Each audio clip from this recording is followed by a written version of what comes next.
Hello, ladies and gentlemen. Welcome to another Friday live stream. Today we have a very nice special stream for you because we're going to be casting the King of Best of 1v1 Tournament.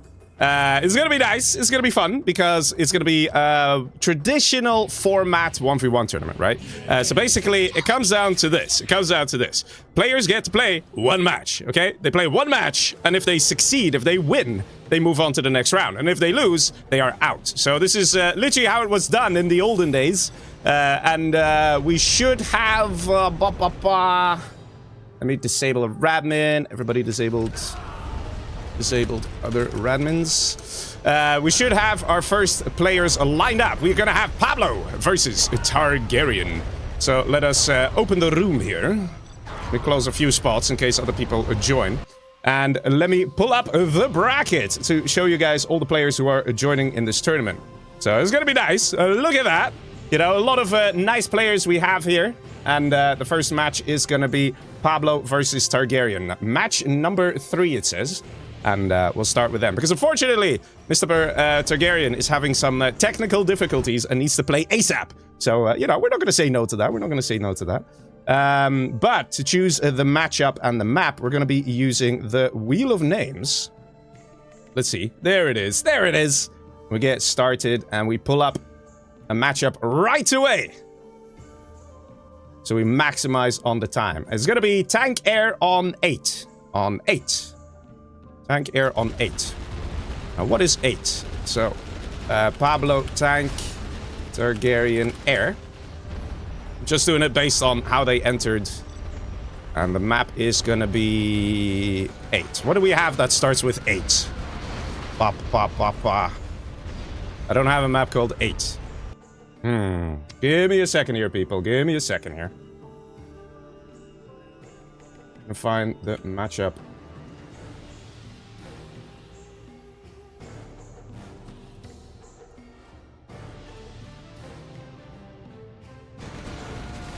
Do I have it maybe as a non-ranked map?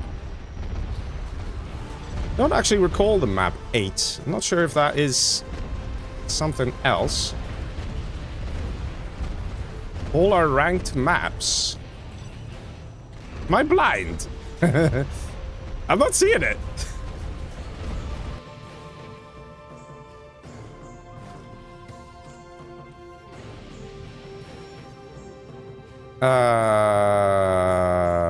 Okay. Well, this is gonna be a bit of a problem. Let me see. Let's download the maps from Gentle directly. And I'm not seeing an 8 in here either. Oh no, it got removed from the Gentle map pack, people are saying. Okay, can you send it to me quickly, please? So we can get it going. I'm speaking with the hosts, Mr. Joker and Nickname. It's gonna transfer it to me real quick. Yeah, I don't have it. There you go. That's why I couldn't find it. Alright, let's do the transfer. And we remove. Okay. Clocked in. Let's restart the game here. Do the other players have the map? Let me just double check that. If you guys don't mind. Might be a good idea to do that. Just to make sure that they have the map. And then we just take it from there.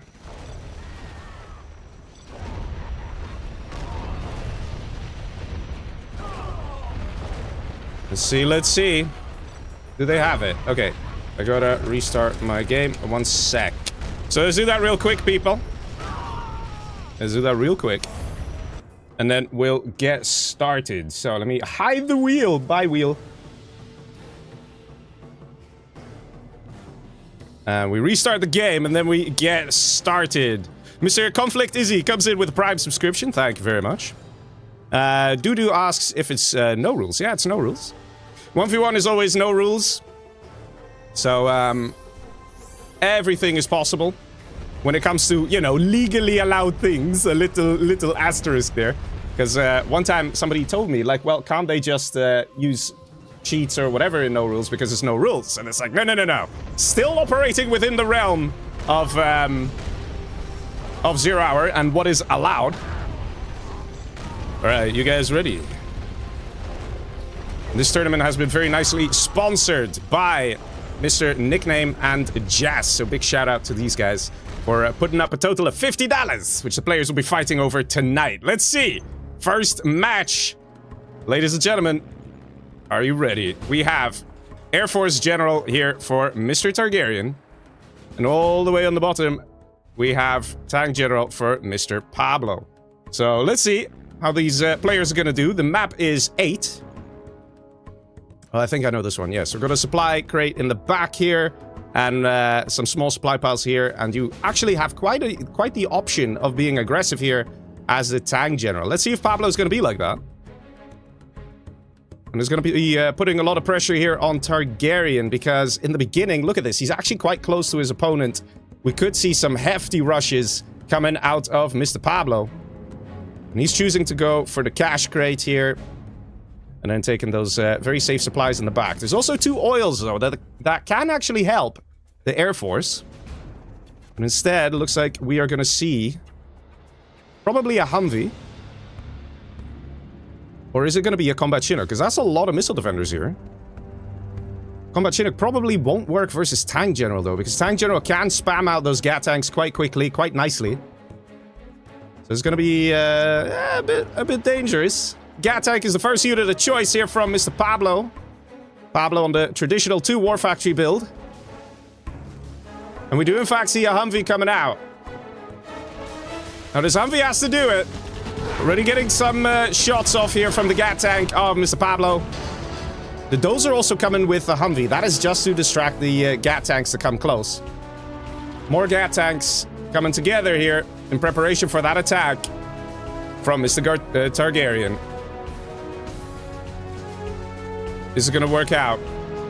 A no eco like this is very dangerous for the Air Force. He has to succeed. If that Humvee goes down, he basically instantly get killed. The Dozer here exposed to the tank hunters. Pablo takes it out. No problem. Humvee's moving around the back here. Dozer of Mr. Pablo exposed just a little bit. And a bit of a delayed reaction from Pablo. This attack is actually doing very well here. Making things a bit difficult for Pablo. Look at this. He's traffic jamming the units because the infantry are coming too close together to the Gat tanks. And it almost feels like there's no reaction from Pablo. I think maybe he's busy elsewhere, but just not really understanding why he's having such a hard time getting the Gat tanks in position to deal damage to the Humvees. This is looking like a very successful no-eco, and it's quite surprising to see little to no resistance here from Pablo, who's now low power, so it's going to take him twice as long to produce units as well. Yeah. If that War Factory goes down, it's going to hurt. Second Dozer en route. Again, to try and distract the Gat tanks. But more supply trucks going down here. And the Dozer now happily going to the Gat tanks to distract. But, oh, there's a little too close.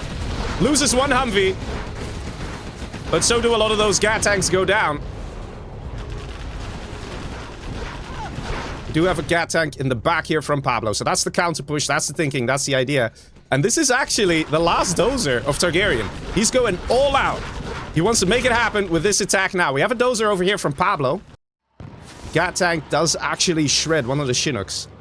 We have 2 Humvees now en route. Should be able to take this out. But is there going to be good micro? Yeah, he gets lucky. He gets the kill there. And to be honest, Pablo does not have much. This no eco is definitely working out for Mr. Targaryen here. He's got an excellent KD of 1.75 for killing a lot of stuff. That Dozer now moving up.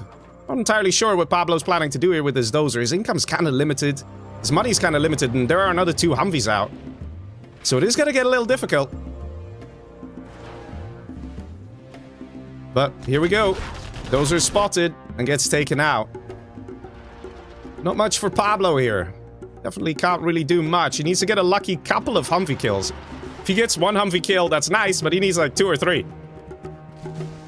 Otherwise, there's no way he can come back in this game. The Gat tanks are in a slightly better position compared to before. But no Humvee damage, really. It's spinning up the Gats. Very nice. And again, one Gat tank getting destroyed. Slowly but surely, Targaryen's picking off these Gat tanks. A troop crawler. Interesting choice. Mostly to distract the firing of the Humvees. But he didn't back up the troop crawler with the Gats. So this was a bit of a wasted effort. Oh, wait. This one's firing. Whoa! That Humvee almost died there. But, crucially, it did survive. So it can actually heal up. And it takes around 30 seconds for the ambulance to heal up one Humvee like that. So if he keeps this guy a little safe for a little while, he should be good to go. And look at this. The whole game is now revolving around this section and this section alone. Over here, we actually see a barracks with Rangers. Probably going to get the capture building upgrade very soon. So Targaryen is looking to close out this game. The Gat tanks are dying. That has to be the GG. There it is. Well played by Mr. Targaryen, who goes on to the next round. I see Blitz in YouTube saying no Pablix. No, man, no Pablix. Didn't happen. Didn't happen. It's true. No Pablix. Very unfortunate, but it can happen, right? Targaryen besting Pablo here as Air Force versus the tank. I do think the tank had a lot more options and potential possibilities here. There was a lot of money as well around, like the cash crates, the small supply piles, the supply docks. But Targaryen came in with a very ruthless attack, very ruthless, no eco, and it worked out. So that's very good. That is very good for Mr. Targaryen. I'm sure he's very happy about it. But like I said, you know, Targaryen was having a little bit of an issue with his setup. So hopefully he'll still be able to play in the next round because, yeah, he's through to the next round. All right, so let's move on to the next match, people. Let's do it. GG. Give me a second here because I have some mild technical difficulties that I can fix in mere seconds. It's true. It's true. Also, I didn't see the display picture of Targaryen. I changed it. But... All right, the next matchup is going to be Mikweri versus Revenger. I can already host the game and let the players come in. Actually, no, I should restart my game, actually, to be on the safe side. It's usually better to do that because switching map and things like that, we don't want to run into any mismatches.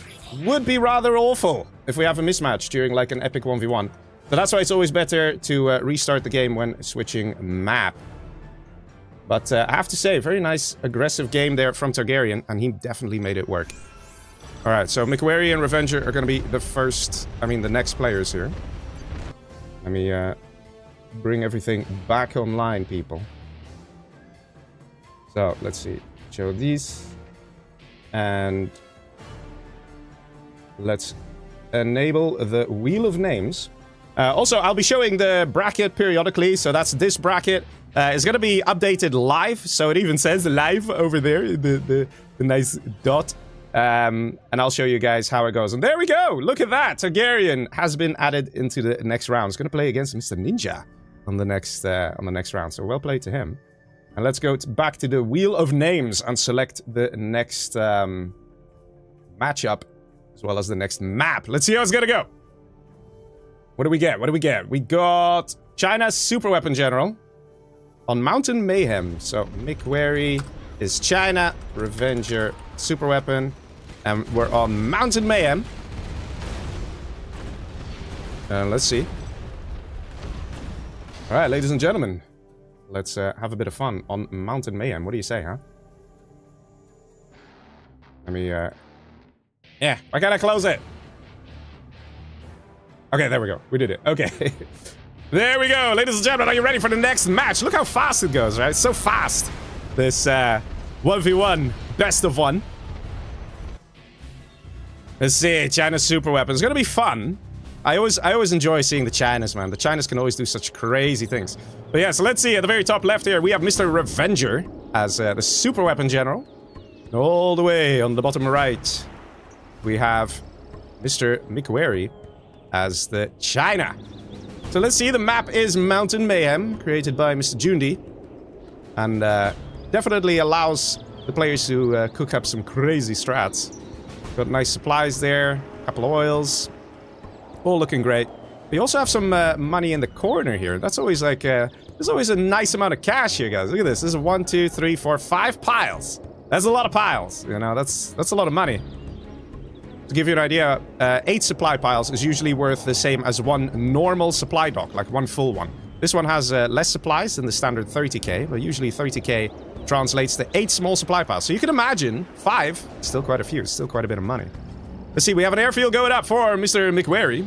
Gonna be a little interesting. We have a drop coming out of Mr. Revenger. Let's see what he's gonna do over here. Probably gonna try and deny some supply collection. What does he drop off? It is but a dozer. Do we see an EMP Patriot going up? Do we see an EMP Patriot? Yes, we do. Very nice to do that. It's kind of gonna mess up that airfield as well. We have a missile defender also just literally walking across the map, trying to find that dozer. He's trying to build a barracks here, in part to block off the missile defender. Will that actually work, though? I mean, it depends if he's gonna micro that missile defender, because the China dozer could crush it, and is that the plan? That is the plan. And he does lose the dozer. Dozer's dead. In the meantime, we see a nice Humvee coming out from Revenger. First unit of choice of McWary was a troop crawler. And this is the problem with the Red Guard. They really got to chase down that Humvee, but they're just too slow. The Humvee should be able to stay at safe distance here, gunning down the Red Guard bit by bit. Gat tank now coming out as well. And this time we also see a no eco build from Revenger. So Revenger choosing also, well, actually, he's going for the capture upgrade. I guess he wants to get the oils. But it's gonna be a little difficult to hold on to that. Let's see, the airfield over here got sold. And this Patriot should be used to at least gun down the trucks. But I think Mr. Revenger is busy over here with his Humvee. He needs to keep that Humvee alive. That's the crucial problem with going no eco. If that Humvee dies, you've basically lost the game, because there's no easy way for you to take out units until you have, well, let's say a replacement Humvee. Oil capture is now coming through. Oh, this one I mean, that might be a little close. Oh, there it goes. That is a dead Humvee, boys. That is a dead Humvee. And now there's 2 Gat tags and a bunch of Red Guard going into the base of Mr. Revenger. Now, he did just finish an oil capture, so he has a bit of extra cash. But how are you going to deal with this? What's the unit of choice going to be to stop this? He can't build Crusaders because he's super weapon general. The supply collection, wait, he's been on 1 Chinook this whole time. Oh, man. Definitely a mistake here. Definitely a mistake. Second oil capture now coming in. He's kind of forgot about that. And in the meantime, he's still got... Yeah, he's trying to kill this now with the EMP. But his main base is basically gone. And that's the problem if you go for no eco. You lose that Humvee. The Humvee that has to be both offensive and defensive. If you lose that, you are so screwed. But the thing is this. Revenger does have an oil over here. Revenger does have an oil over here. And this guy is dozer hunted, and the last few buildings getting destroyed. So Revenger just about escapes death. And it all came down to that very good dozer hunt that we saw. So he killed 1 dozer with the EMP. The other dozer he killed with that missile defender that walked all the way through the middle. And that was it. But you can see the dangers, man. You can see the dangers of a no eco and how much it can hurt. If you lose that Humvee, you saw the whole base was getting destroyed there. But Revenger still had a dozer on the other side of the map because he did that original drop. And that EMP Patriot never got denied. The dozer there never got denied. And that's how he just about got okay, got through it. Ooh. But it's always scary, man. Losing that unit. That Humvee in the beginning. Alright, let's see. Let's pull up the bracket. And let's see who we have next. Who's going to be joining the room, eh? Who's going to be doing that? But yeah, let's see. That was... very nice from Mr. Revenger and McWary. So Revenger is now through to the next round. And we wait for the next guys to join. Very fast games, these best of 1. Looks like the next player is going to be Mr. RMO. Let's see who's going to be playing against. And let's pull up the wheel of names as well. So we already get started with choosing the next matchup and map. Let's see. Next map is going to be... I thought I removed that one. There we go. Let's see. GLA USA on Blizzard Badlands Reloaded. Alright. Let's go find the map. Blizzard Badlands Reloaded. Also not a map I have. Oh. Yeah, I'm not sure why I don't have these maps, though. Are these from... I don't have the maps.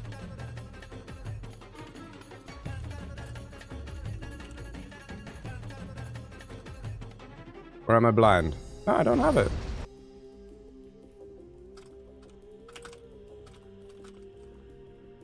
Not entirely sure why I don't have these. I do have Gen Tool and everything.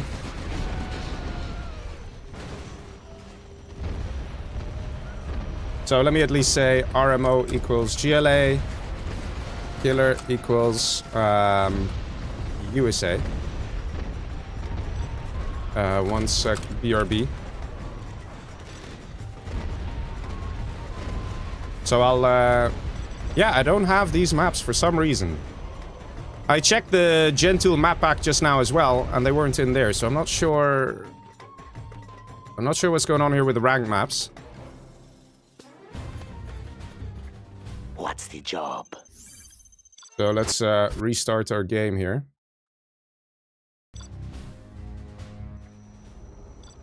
It's surprising. But it's okay, it's okay. We'll get it sorted.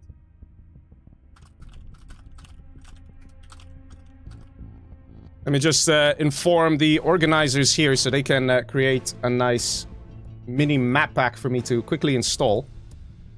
I think it would be the best way forward here. Alright, let's go. Let's see RMO versus Killer.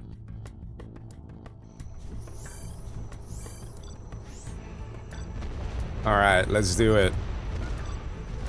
So it's USA GLA. Let's see. I should have the map now. Yeah, here it is.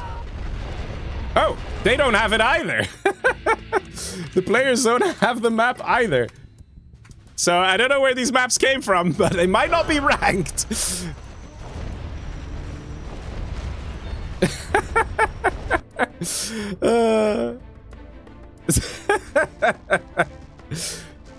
Yeah, I'm not entirely sure how this is happening. I'm not sure if some maps were already labeled as ranked, but they weren't part of the Gen Tool map pack yet. I hope these guys aren't actually going to play. I'm quitting right away to make sure they know that it's not counting. It's not counting. But yeah, we need to get the map pack ASAP here, Mr. Organizers. That is a Joker and a nickname. Yeah, I'm not entirely sure how this is possible, but it's fine, it's fine. It's not the biggest of deals. Once the map pack is ready, it can be shared with the players. And then we take it from there.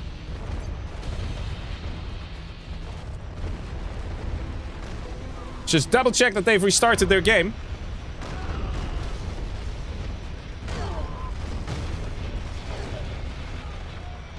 No, okay.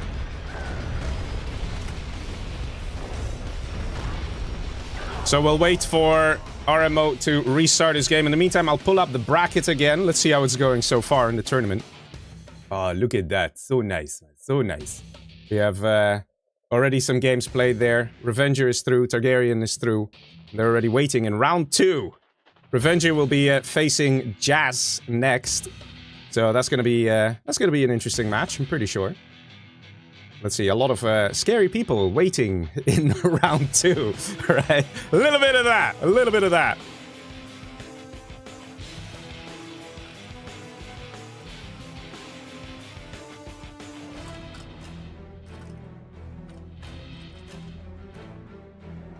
All right.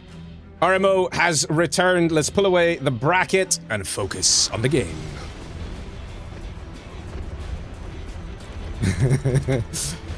All right, ladies and gentlemen, are you ready? Here we go, GLA USA. RMO versus Killer. Let's see it happen. See it happen, boys. We have on the right side here in Cyan, Mr. RMO as the GLA. And all the way on the left side of Blizzard Badlands Reloaded, we have Mr. Killer. Now, this map is based off of Baron Badlands, which has had a couple of reworks, to be honest. Also see one extra supply pile, just a little bit of extra cash for those who like extra cash. And we got the supply over here, commonly known as the safe supply. And then here you have like an unsafe supply, and it's mirrored the map. So let's see how this game is going to go down. Mr. RMO here, potentially not the best placement of the building here. might just end up exposing his worker line for crushes, either from a Humvee or an ambulance or something like that. We have, here, look at the difference. Look at the difference. We see a war factory going up here. There's probably going to be a barracks here. So, Killer is already boxing in his dozer. In the meantime, he's loading up a dozer into a Chinook, ready to be nice and aggressive to deny some workers building tunnels or denying workers in the worker line. And look how painful this is actually gonna be. There is no defense here from RMO. Nothing. These workers are screwed. And that means the whole income here of RMO is gonna be coming to a halt. The crashes are insane. And he's actually stopped building! Oh my god, he stopped building the war factory! Is that a misclick? Yikes, man! And he's building a barracks! He's just having a good time, man. He's having a good time. Terrorist en route and does kill the dozer here. Takes out the scaffold, so that's another 600 bucks lost for Killer here. So not the best for Killer. But look at the difference. Killer has boxed in nicely here, so he's in a much better position already this early on in the game. Dual supplies, making good money, boys. Making good money. RPGs now closing in. Potentially also to scout to see what Killer has. But a bit of a waste to lose these RPGs like this. They didn't achieve anything. He could have sent just one if he was looking to scout. Technical coming in. And am I seeing this right? Is that a technical without the veterancy? Ooh. Yeah, that's not going to be very good. He needs to get the veterancy. The general promotion thing. Ooh, although that's a nice hit, though. That's a nice hit from Mr. RMO. Gets a Humvee. But all in all, if you look at the money value of what he just lost, he lost 2 terrorists and a technical for the price of 1 Humvee that was empty from Mr. Killer. So Killer actually still comes out on top from that engagement. So as it stands, Killer is just like many steps ahead here in this game already. RMO with an abysmal KD of 0.16. And Killer having a great time there. Look at that. 3.33 already this early on in the game. And in part, that's because of those crashes on the supply. And this really slows down a player. If you crush those initial workers, then the GLA will struggle to find that bit of cash that he needs to get maybe a second supply or a proper unit to attack with. Quads randomly spread out. That's not the best move here from Mr. RMO. He's not gonna have an easy time getting rid of these Humvees here, and to be honest, it's starting to look like the GG already. Leaving one quad exposed here and the other quad exposed here. Not sure if he was expecting, like, Chinooks to come in, but he should have known that the Humvees would just drive here.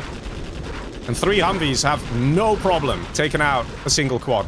Nice sell, though. We definitely got the sell off there, which was good. Let's see, Humvee's now going up. And this is actually where Killer is going to start getting confused. He's going up. He's expecting a supply.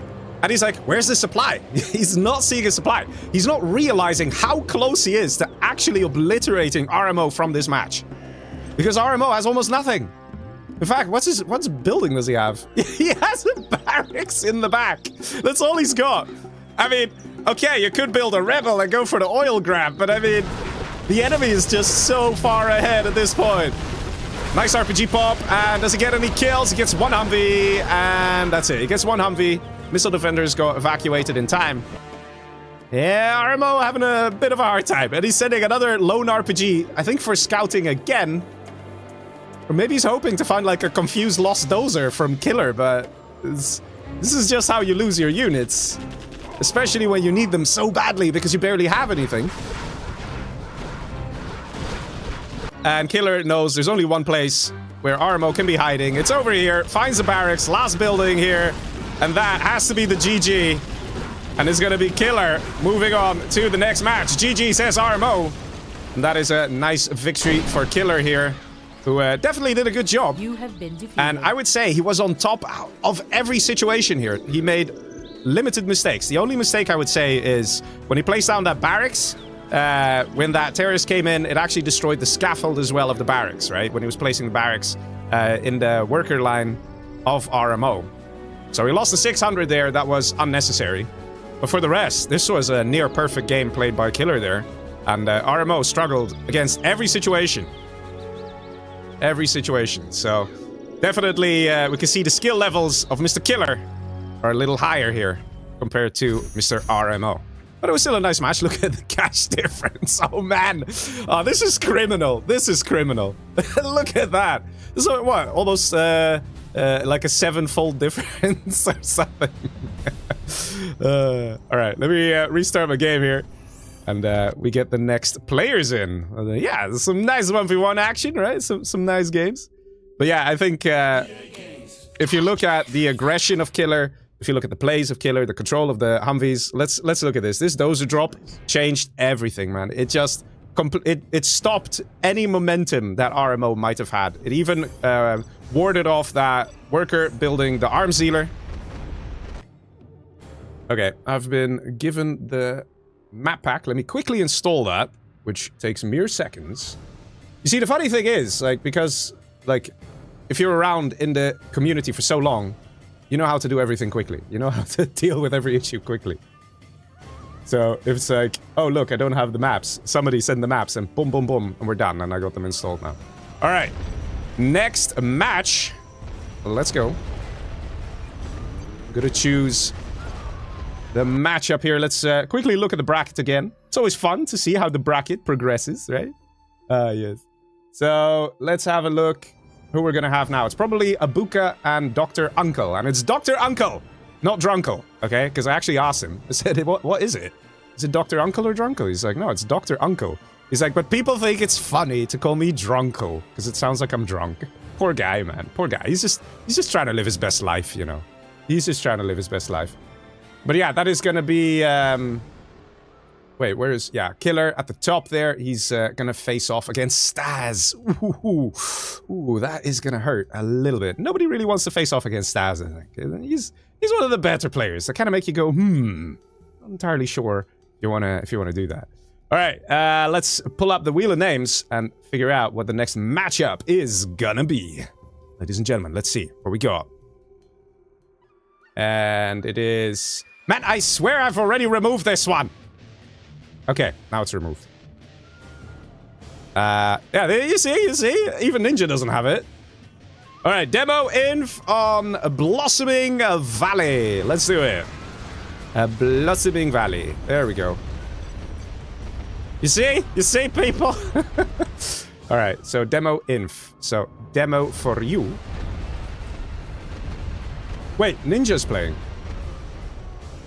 Are we already doing Ninja Targaryen then? You gonna play versus Targaryen? Targaryen versus Ninja. Okay. Let me message Targaryen. Because I don't know if he is... Okay, Cam. You're up. Versus Ninja. Okay. So... Targaryen has been informed. Will be on the way. So, demo for you. Inf for Targaryen. So, let's remove... There we go. Okay, now it's removed. Good wheel of names. Good wheel of names. Alright, so the map is going to be Blossoming Valley. Alright, ladies and gentlemen. Mr. Targaryen, he proved to be very effective as the Air Force. And did a very nice fast rush. No eco, and it worked nicely. However, there is no real way to no eco as Inf. He's gonna have to cook up some different strats. Demo versus Inf will be interesting to see here. There will be different points in the match where different armies give or have the upper hand. Let's put it that way. So let's see what's gonna happen here. We got Targaryen in the bottom here as the infantry in the red. And all the way at the top is Mr. Ninja, the Demolition General. Let's see how they're gonna do. This map is loosely based off of Tournament Desert, which was something that we saw a lot in the past. Almost all 1v1 maps, around 5 or 10 years ago or something like that, almost all 1v1 maps were based off of Tournament Desert, because people refused to play anything else in Tournament Desert. So the mappers were like, fine, I'll just give you the same, but just a little different. And to be honest, I think this map might be a little newer than that. But it's still got some serious Tournament Desert elements. Forward supply here from Targaryen. So we can see he still has that aggression, which might be useful because he's sending out a supply truck to crush that poor innocent worker there. He just wants some shoes. And he's probably gonna get them because he's not getting crushed by a China supply truck. Not sure if Targaryen missed that one. Terrorist getting ready. Arms dealer going up as well. And A tunnel over there got cancelled. Supply truck is trying to get out of there and save. Nicely done. We do have a decent latency. You can see on the bottom right, we have a latency of 13, which translates to a ping of 400 milliseconds, which is the actual playable ping that the players are playing with. I'm being serious there, guys. Very nice aggression here with the supply truck. So we can see Targaryen does like to go aggressive, and it's proving to be effective. Quad cannon as the first unit. Ah, somebody's suspecting an airfield, and somebody is right about that. Not entirely sure why he's suspecting that airfield. Ooh, mistake! Big mistake! No, no, no, no, no, no! Targaryen! No! No, big mistake. He's loading up the infantry one by one. They didn't have the horde bonus. That is going to make a massive difference, though. The DPS of this Helix is much less than if he waited just those 3 seconds, wait for the horde bonus to activate for the infantry. Horde bonus gives like plus 50% attack speed. It's insane. And now he's missing out on that. So this is definitely going to be a Lix that will deal less damage. The DPS is significantly lower, which means he cannot try and engage quads. He might be able to kill one quad, but then he might already take so much damage. Actually, based on the rate of fire, he might have just last second gotten horde bonus on some of those infantry there. Nice kill on the supply stash and gets out of there. But there's a lot of quads out. A real lot of quads. I'm a bit surprised. I thought probably we're going to see like a technical, the first aggression, at least scout the airfield. But Ninja just knew. He knew it. He's like, oh, Targaryen's just going to go for an airfield, dude. Second Helix created. And we have a very dangerous tunnel on the left-hand side. Targaryen might be in some trouble here. A few lag spikes coming in as well. Ooh. Not sure who would benefit the most from the lag spikes. To be honest, both players stand to lose from lag spikes.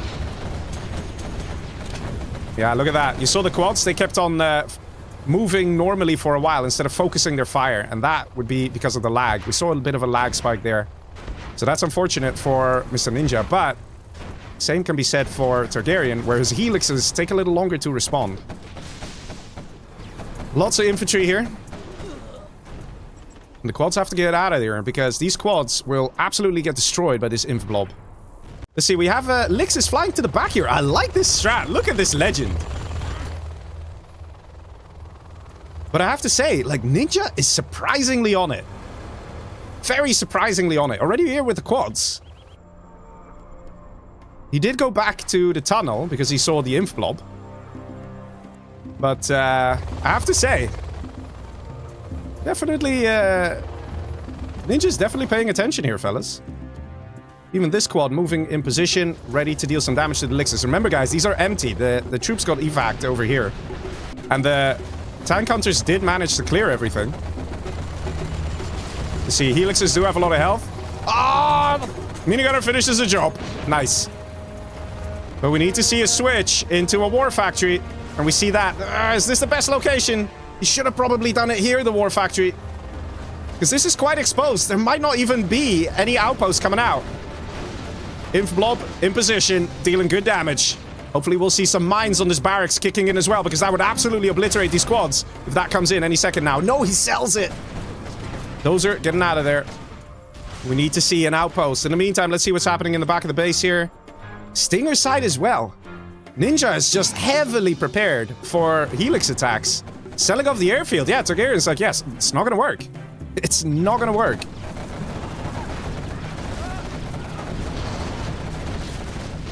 Do see an outpost here. Those tank hunters have to get into the outpost. And Ninja knows it, denies it. Outpost getting shredded here. Look at that. This guy is the real damage dealer of the pack here. Vet 2. This guy deals probably 3 times as much damage as a regular quad because of that veterancy.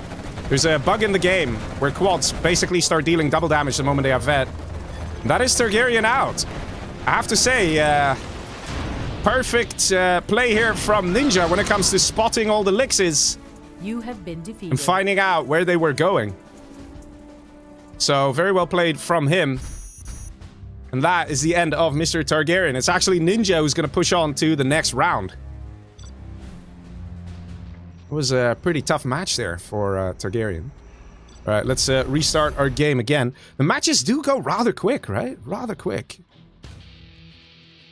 I have to say, the aggression from Targaryen was good.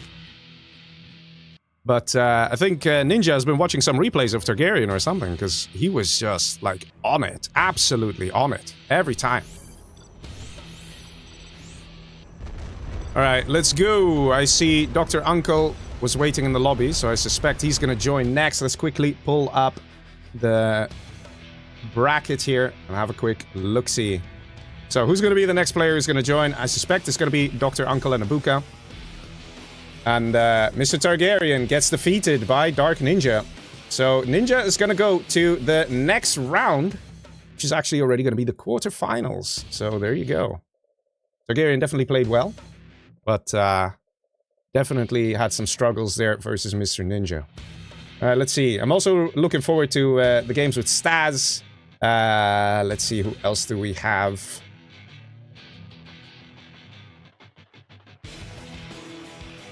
Oh, there's also Exile versus Excal. That's gonna be nice. Staz actually joining. Hello, Staz. Hello, hello. So let's remove the bracket here and let's go back to the wheel of names. And we go have a look at what next matchup will be played. And it is gonna be Tang GLA on Alfie's Haven. Let's do it. Pretty sure I have Alfie's Haven. I know that. I know that. Okay. Let's see. Ladies and gents. Are you ready? Here we go. Alfie's Haven. Staz. A legendary player. Versus Killer. The man who completely destroyed Mr. RMO. Let's see, here we are, ladies and gentlemen, in round 2. We have Killer bottom left here as the GLA in green. And he's facing off against the almighty Staz as Tang General. The map is Alfie's Haven. It's a very nice map, very pretty. To be honest, I think we're going to see some wacky things out of the GLA player that is Killer over here. I suspect we'll see a bunch of terror attacks and harassment, things like that. It's always very good to do against a Tank General, because the Tank General focuses on this. Like, if a Tank General has a stable supply of money, then they will be ruthless. They will pump out units non-stop. But it's when that supply line is in danger that a Tank General becomes more like a bit of a Chihuahua instead of like a Rottweiler or something like that. So, they need that money. They need that flow of cash. Killer knows this. So these supply trucks will be prime targets. Let's see what's going to happen here.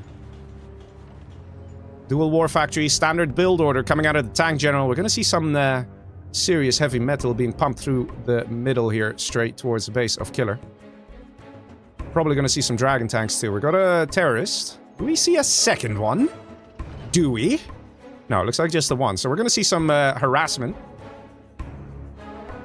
Dragon Tank going on the left-hand side. First unit of choice for Staz. Dragon Tank going right-hand side. So nothing going through the middle.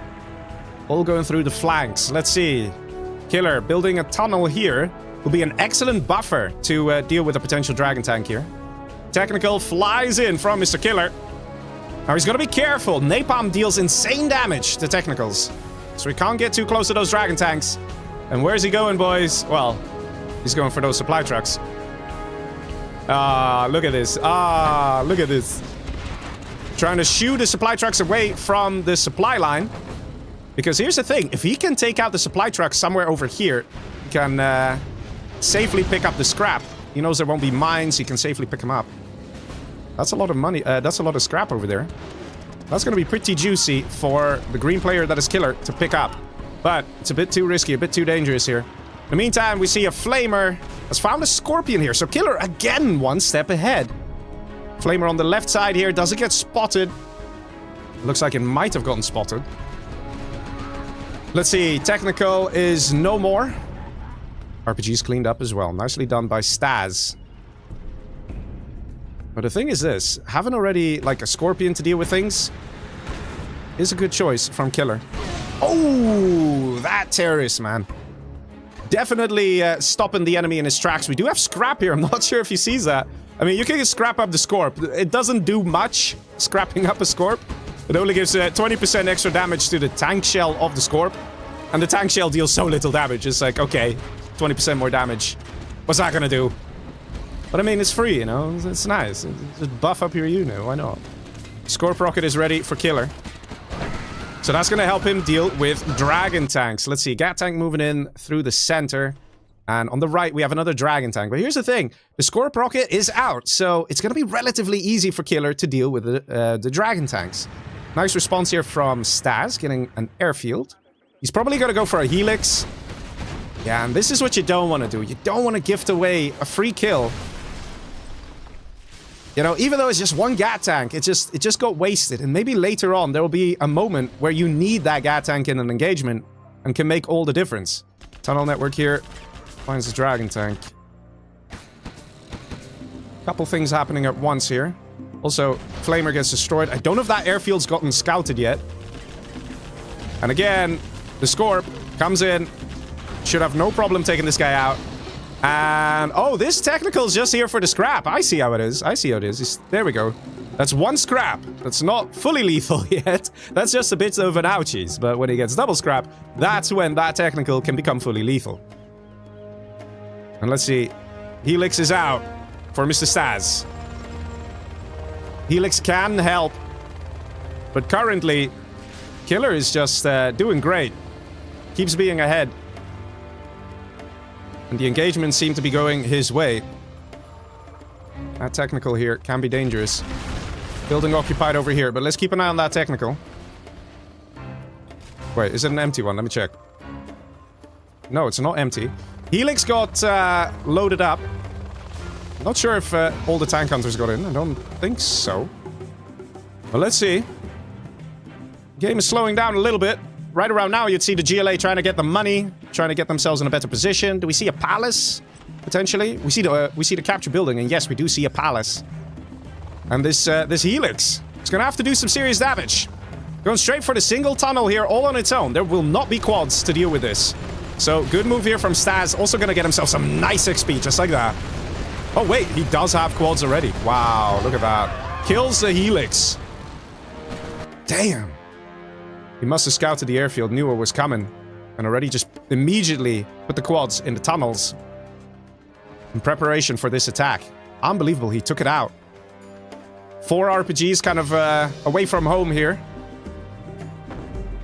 That tunnel, the hole on the right, is going to rebuild. So, minimal losses here for Killer. Losing a Lix is so painful for a tank general because they're so expensive. They're like 3.5k. It's mad. We're having a bit of lag.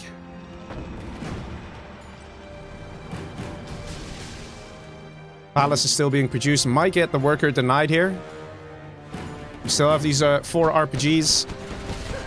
Yeah, worker gets denied to slow down getting that palace. Unit gets destroyed. In the meantime, we have another flamer coming in, but this tunnel has rebuilt itself because the hole survived. Second tunnel going up.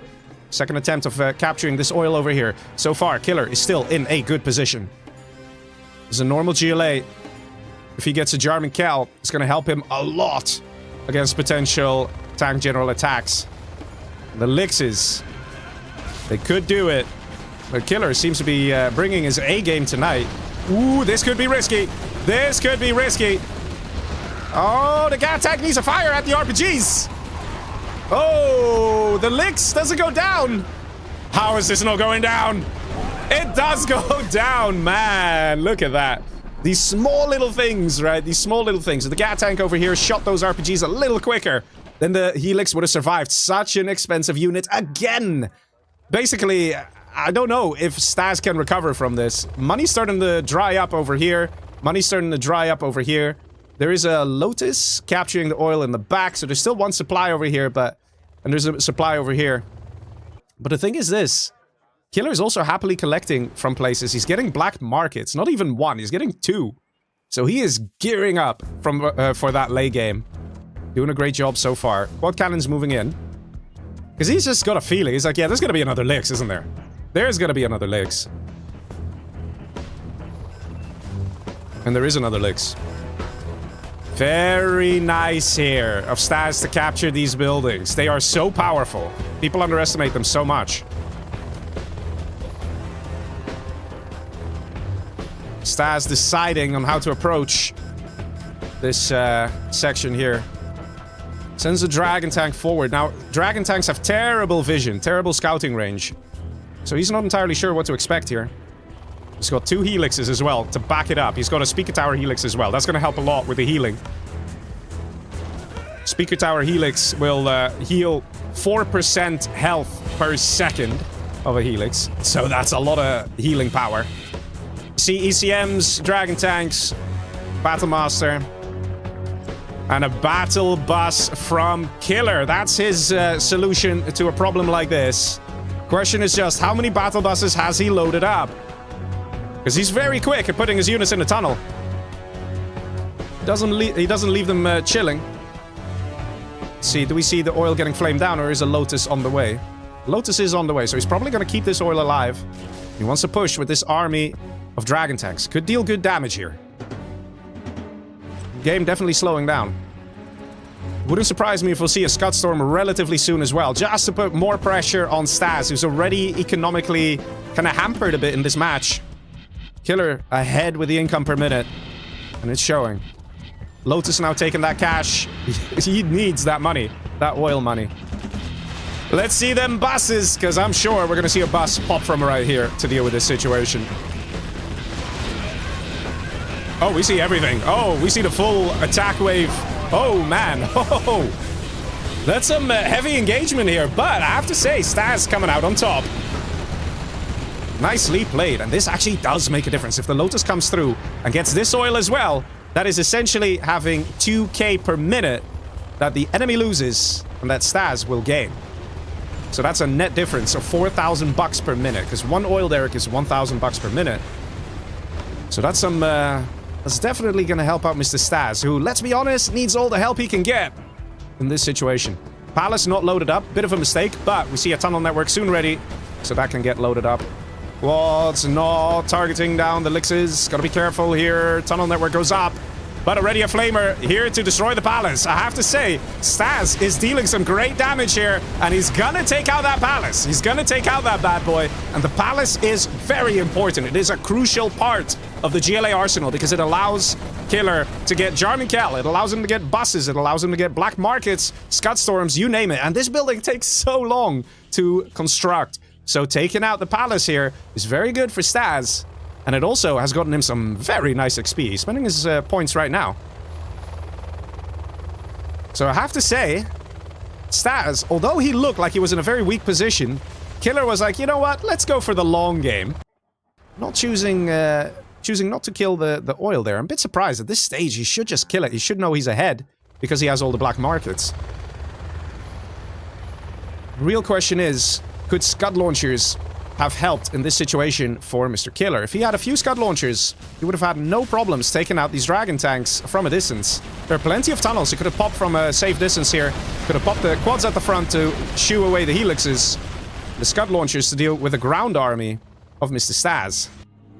See combat bikes. A determination to capture the oils again. Not sure if this might be a mistake. Not sure.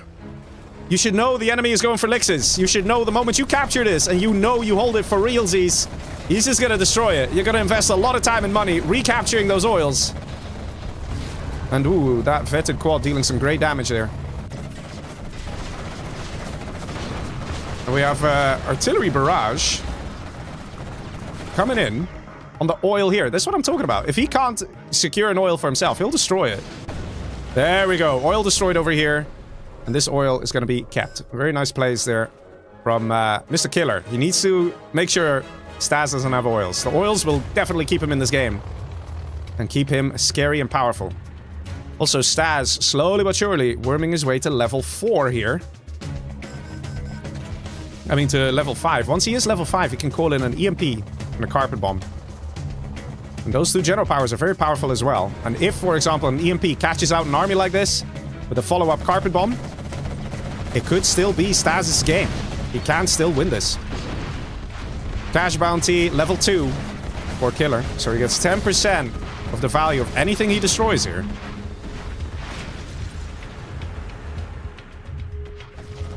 see an Emperor as well. See if there's a Jarman in the bus, because that is the best way to deal with an Emperor like this. I like this. Oh man, are we gonna see a formation attack from Stas, where he's gonna line up the Dragon Tanks in formation and just walk straight into the defenses and just flame wall everything? It does look like that's gonna happen. Look at that! Look at the positioning here! Look at this! He wants to do it! You can see it! That trigger finger is itching, boys. That trigger finger is itching. And this might already be spotted by Killer. All the units moving in. We're gonna see a grand assault happening. Do we have MiGs out by any chance? We see one MiG. We're gonna probably see a second MiG, and that's when the attack will commence, because the MiGs are necessary to take out the buses. But wait, no! Stas just going for it. And he's not microing his Dragon Tanks. He didn't put them in formation. Crucial mistake.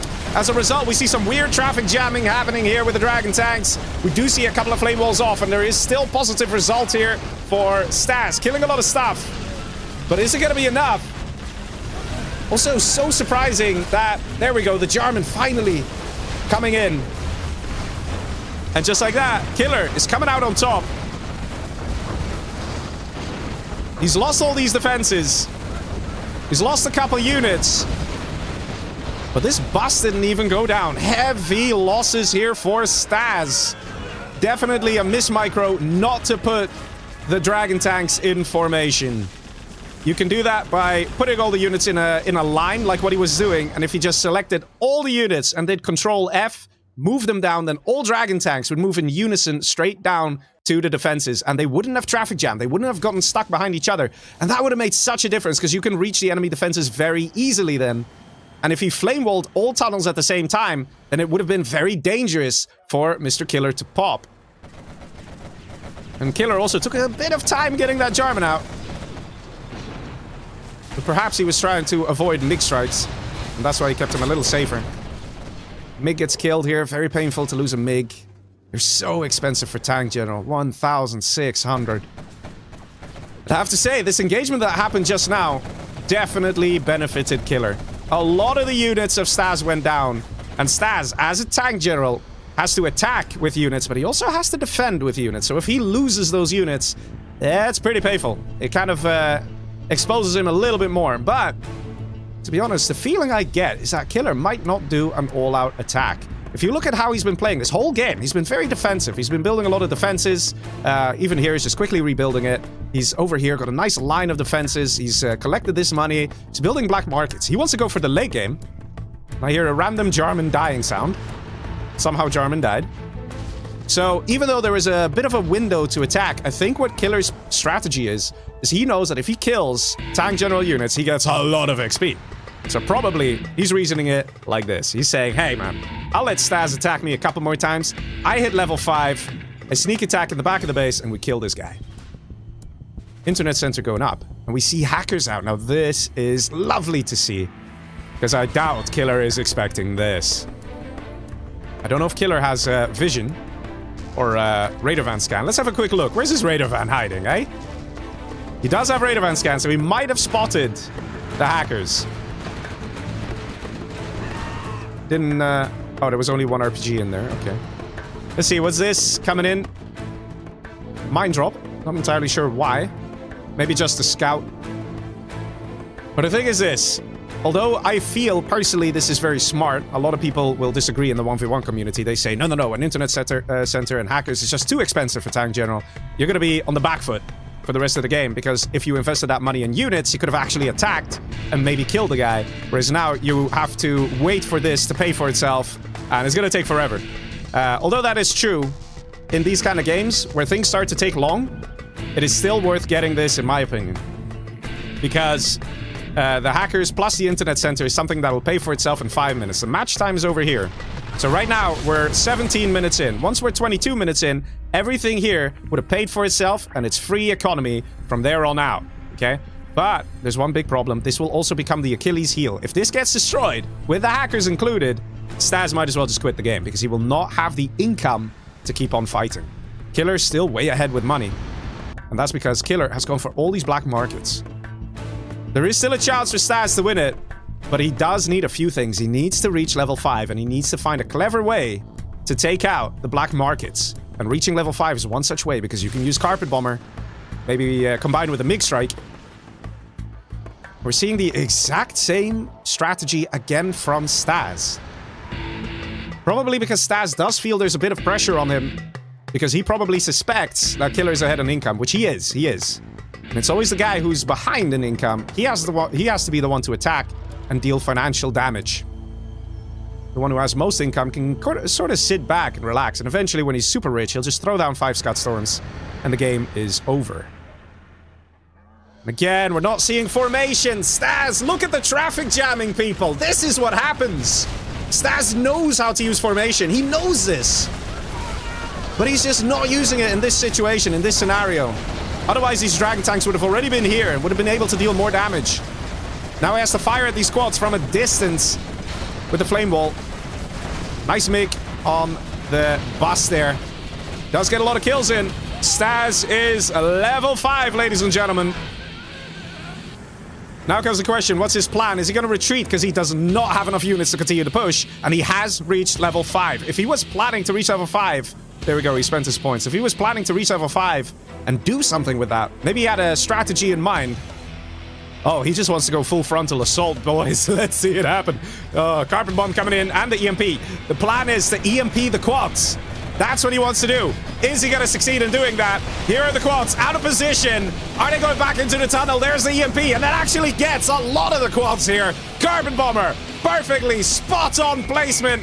That is a lot of dead quads.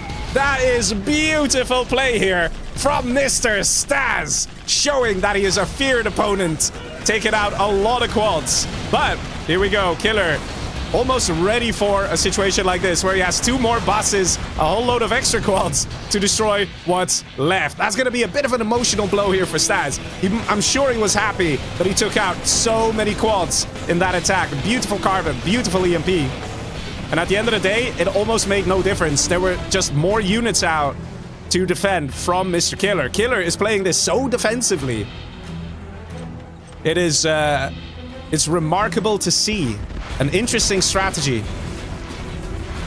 And now we see, is this going to be an attack? Is it going to be an attack? He knows there are MiGs out. It is a bit risky to do this. MiGs take off from the airfield on the left. Let's see, does it stop the bus? It doesn't stop the bus, but we do see a bit of a premature evac. And bus gets destroyed. Dragon tank here as well. And for sure, these hackers get scouted. Right now, these hackers are in trouble. No protection here either. A level 1 rebel ambush will gun these guys down. And that's already going to hurt the economy of Mr. Staz. Killer, are you going to do that attack? It's really a good idea to do that. Internet Center does not seem to have any spy satellite upgrades. It's a bit too pricey probably for Staz at this point. Staz on half the income of Mr. Killer. Killer now also level 5, pushing on this side. He's gonna have the sneak attack very soon. He just has to spend the points. There we go. Guys, let's see that sneak attack. Let's see it. It's coming over there, boys. It's coming over there. And that will be the final nail in the coffin for Mr. Staz. Nothing he can do here. The army of Killer is too big. The cash difference too big. Anthrax bomb coming in on the war factory. Where is that sneak attack, man? Let's see it. I don't know. It has to... There we go. There we go. Killer even floating in part because of that cash bounty. GG, well played, says Mr. Staz, and it's Killer who advances to the next round. Very well played there by Mr. Killer. Oh, man. And that was something, boys. That was something. That was definitely nice plays from both players. Potentially a little risky from Killer. But his strategy, his long-term strategy worked out. He was always getting ahead with the eco, wanted to make sure he had more money. So even if he ended up having some losses, that it would have been all right. Carl Gardier comes in with a very nice donation and says, if you reach 150 likes, we'll donate $50 more. Damn, well, thank you very much, good sir. Really appreciate it. Yeah, so far we already have a lot of people liking the stream, so thank you very much. And, yeah, that was a very nice match, wasn't it? Look at the cash difference, man. Almost 50% more cash collected for Killer. Almost, right? Even though there's quite a few losses, it's still fine. Because even if Killer had, let's say, 20% more losses on top of this, right? Because he had 50% more income, he can afford it. That beautiful strike here. Let's play that back on the replay. The EMP, stopping all those quads. Carpet bomb. Perfect precision. Perfect timing. That first bomb from the carpet bomber as well. You can see the skill here. The skill is insane of Mr. Staz. Just, I do believe a few mistakes here and there did kind of get in the way for him. The Flamers, as nice as those attacks were, we didn't see any formation, which is a missed opportunity.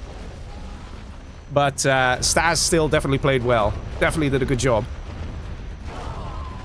Alright, let me restart the game here. Guys, what did you think of that, huh? Oh, I see my gentle updater wanted to kick in. I think it wanted to remove the maps that just got installed. Yeah, sus. Let me cancel that gentle updater there. Not entirely sure what's happening there. Man, that was a good game. That was a good game. Well played to both Staz and Killer.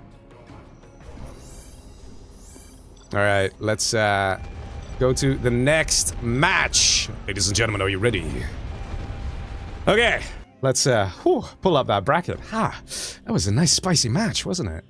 Alright, let's see. We have the next players is Dr. Uncle and Nickname. Okay, alright. That's nice to see. Nice to see Mr. Nickname gracing us with his presence as a top 1v1 player, right? He might be in a bit of trouble. But yeah, let's see. Nickname versus... Oh! You guys seeing that? The bracket has already been updated. Oh, Nickname says he already updated the bracket that he would lose. Oh, what a legend. But anyway, let's pull up the Wheel of Names and find out the matchup that's going to be played here for these players. Dr. Uncle probably won't mind that he's facing off against Nickname. And I've already had 8. I think the Wheel of Names just keeps resetting itself, if I have to guess. Well, I know which maps we already did. Air tank on Egyptian Oasis.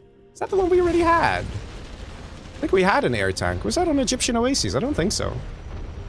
Let me put the map here. Was this a map of Targaryen? We did this one, right? No, that was 8. No, 8 was the one. Man, is it me or do they look really similar? They do look a bit similar, don't they? Did we already do this one? I don't think we did.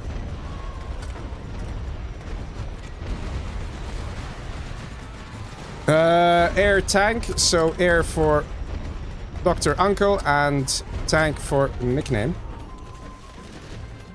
Alright, let's remove it. There we go. Let me start marking these down here so we... There we go. And I'll hide the Wheel of Names because it's so big.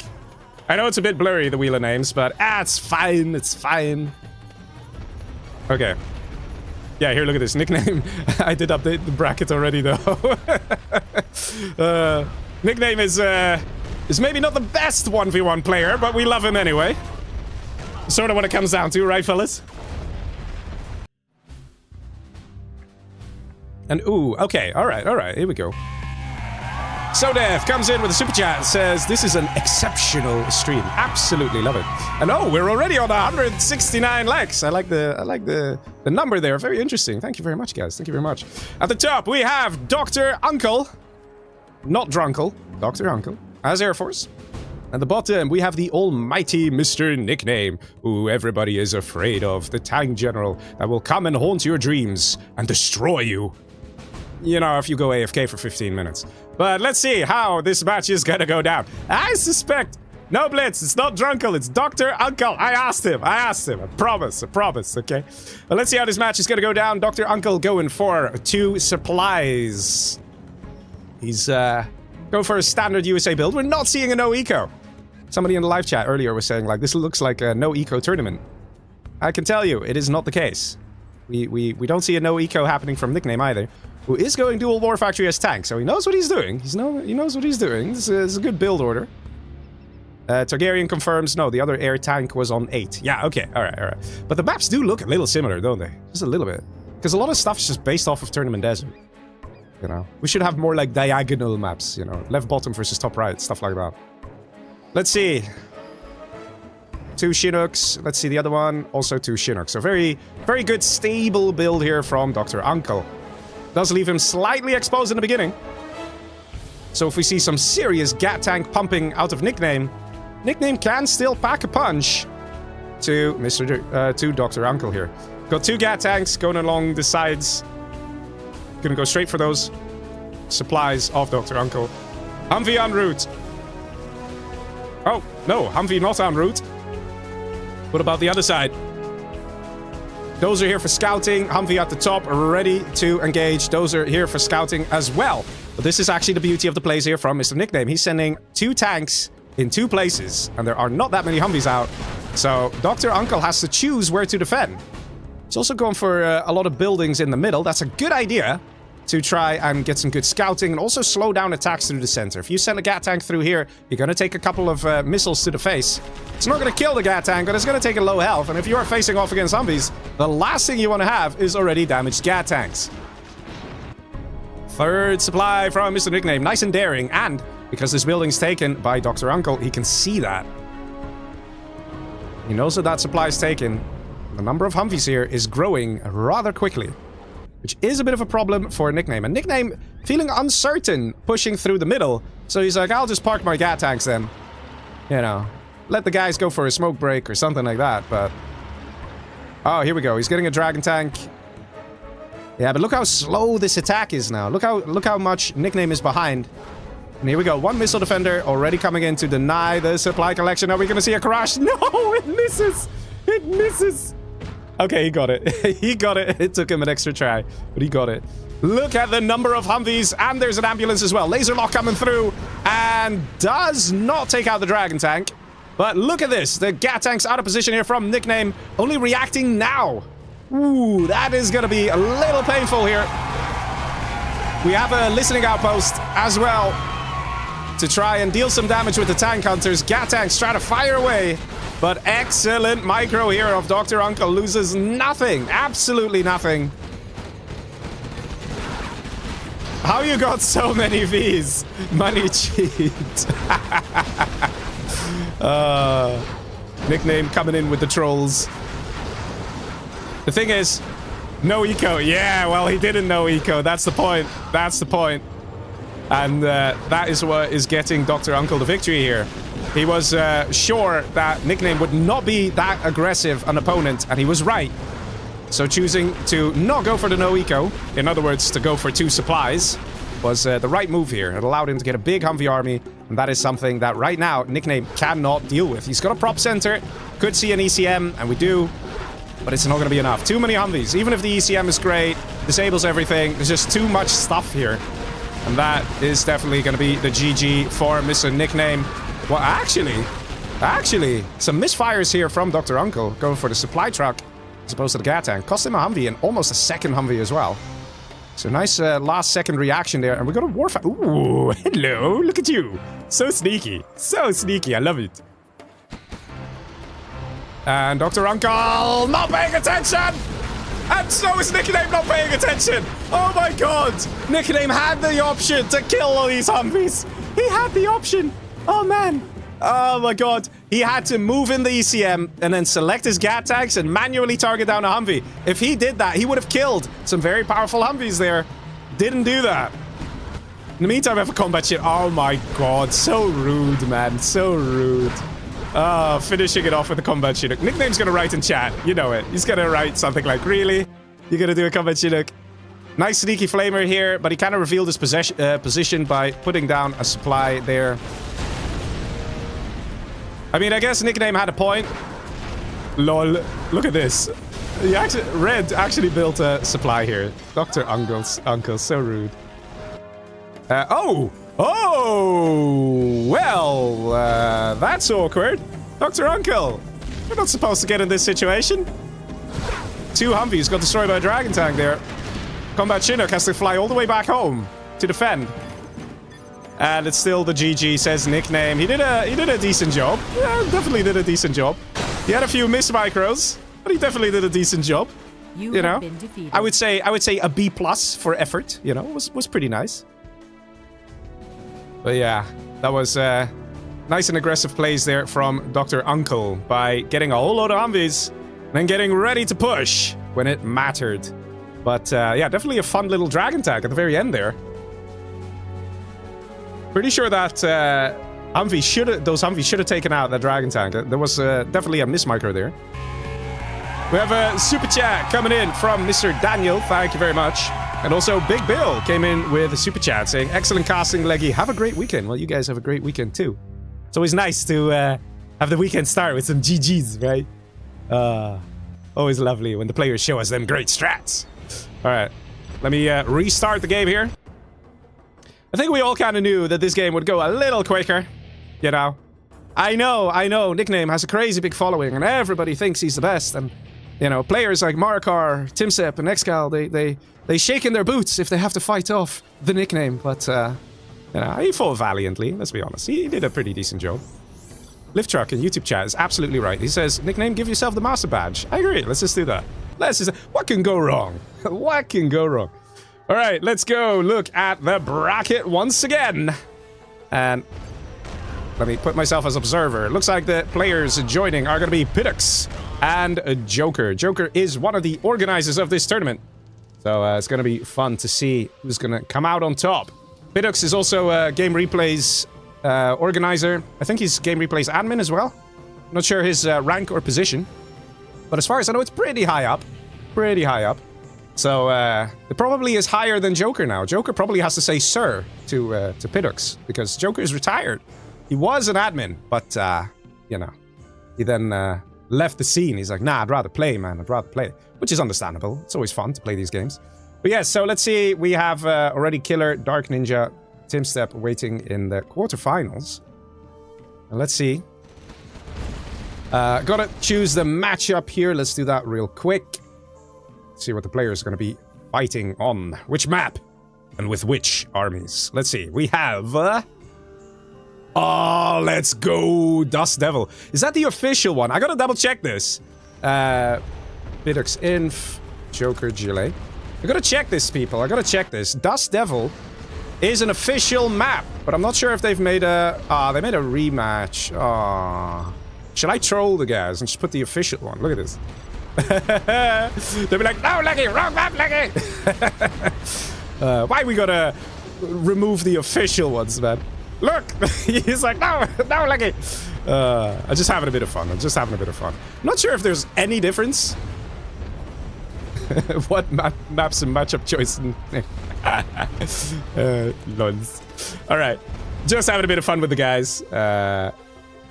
And we remove it. Alright, and remove the wheel of names. And we get ready for the next match, ladies and gentlemen. Are you ready? Joker also is a pretty prominent free-for-all player. He's also known as a player called No Skills. And I think this is going to be the first time I'm going to watch Pidux play. It'll be nice to see. Oh, Nickname says that the only reason he lost is because he has cold hands. Very understandable. Never have cold hands, guys. Never have cold hands. But yes, ladies and gentlemen, here we are in Dust Devil. We have Mr. Pidux here as the infantry general on the bottom left. And on the right, the very top, we have normal GLA for Mr. Joker. Let's see how this game is going to go down. Immediately going for the dual supply. It's a good call, good call. I'm not seeing like the first workers going out to the middle or something like that. No, he wants money, which might be a good call. You do have the two oils here in the middle. Some of you guys will recognize this map. I mean, let's be honest, we all played against bots on this map at some point. There's also the little oil refinery and the oil derrick on the right here. And you have the supply here as well. And of course, the map is mirrored to make it good for tournaments. I'm pretty sure this is a new supply. This has probably been added in. And you got the safe supply in the very back here. Not sure if... yeah, actually, this might be good. But is it boxed in? Pretty sure Technical can just drive around here. Let's see if that's going to happen here. Mr. Joker is no joke of a player. He's pretty decent. But he has, he's already told me. He's like, Leggy, I'm not much of a 1v1 player. I said, that's fine. We'll enjoy the GGs. Nice, interesting, aggressive dozer going up. This could actually change a lot. If we see, like, let's say, a bunker here, or a Gatling cannon, some way to shield off this section. Actually, you can go in over here as well. Or you can shield that off, too. That could make a difference. Technical, maybe a little slow here. We're already 1 minute 30. That Technical should be around here about, like, at around this time. It's a little on the slow side. Second technical. Not sure what's going here. He could have used the tunnel network to teleport the technical, and he's choosing to drive. So we're seeing some mistakes here from Mr. Joker. Also, the supply truck is going to be way too effective. There are technicals out from Joker. Why is he not cutting it down? Thank you. Saves the worker, though. Very important to do that. He has to not kill this with the tunnel network. Very important. Okay, it didn't die from the tunnel network. Scrap the knight comes in. Very good. Let's see what's happening here. You guys are wondering, why shouldn't the tunnel network kill it? Because this game has a couple bugs. One of the bugs is that if a tunnel network kills a unit, it doesn't leave scrap. I don't know why, but that's how it is. So, you know, since scrap is very important in the early game, you want to go for that. Nice tear attack here on the war factory. So far, Joker is looking pretty decent. We see an outpost going up. Dragon tank here as well. But Piddox actually has a lot of income. Look at this sneaky war factory. I love it. Very good plays there from Piddox. And the lack of picking up scrap is needs to do that. Especially against, like, an infantry general. No! Oh, he lost the vet too! He lost the vet too! Vet 2 is so nice! When it has two little chevrons, right? When it has, like these two chevrons, it auto-heals. Very good. It also has a lot of extra health. Very good. And I think that Joker has no idea that this is happening up here. Which means the element of surprise is real in this game. And Piddox has a bit of an advantage here. And Joker is not denying this income either. He has the ability to. He's literally got a technical here. Could have just parked this gun down one truck. By the time the Dragon tank arrives, he can get home to safety. Not seeing that. The thing is this. He's probably like, where's your dozer? That's probably what he's doing. He's not expecting the dozer to be up here. And this could be a game-ending move here by Mr. Piddox. It depends, though. Is that Stinger going to crack open that outpost? That will make a difference if it does. And the Flamer is not being focused down. That outpost is technically still alive. Some damage taken here by the flames. Need to get back into the tunnel. We have a second Flamer here as well on standby. Ooh, Flamer bugged here. This is what you get, people. If you don't play the official map, you get bugs, all right? That's a bug the mapper ought to have checked. Let's see. Flamer could get gunned down here. And does. You see a terrorist, something like that, because I don't think there are many minigunners in this outpost. And look at this guy. Look at what Piddox is doing. Second war factory. He doesn't care. The thing is this. He's been mining here this whole time. The whole time. Definitely contributing to his income per minute here, which is double that of Mr. Joker. Ah, very unfortunate for Piddox that the tunnel could just about reach. And there we go. This threat neutralized over here. Oil capture coming through for Mr. Joker. But another attack is coming in from Mr. Piddox. Joker needs a solution. He needs Scorp tanks. He's only getting quads. And his income is just so behind compared to Mr. Piddox. Because Piddox has this money. And the whole bottom side has been, like, left alone. Flame walls are semi-effective here. Dragon tanks are taking a lot of damage. Flamer's also not obeying by the looks of things. And this quad, it survives. That's very important. The vetted quad, like I said, it deals 2.5 times the damage of a regular quad. So keeping this guy alive will help a lot when dealing damage to the dragon tank. Look at the scrap! Pick up the scrap, please! He's not picking up the... so now he wastes the tech. This is the thing, people. Technicals die to napalm so incredibly quick. You can't mess around with that. You have to assume that if you come close to a dragon tank, it's basically like he's gonna knife you. It's gonna kill the technical in less than a second. That's how crazy napalm damage is.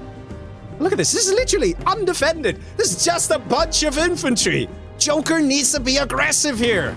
If he is, he could literally deny 2 supplies over here. And then this one, 3rd supply. This is almost mined out. As crazy as it is. What Joker seems to be going for here is just collecting the other supplies. So he's not denying his opponent's money. He's trying to get more money himself. Which might work. Piddox getting a command center. He's like, hey man, I'm not doing bad. Let me not risk it. Let me get a command center. So if I lose that last dozer, I'm still in it.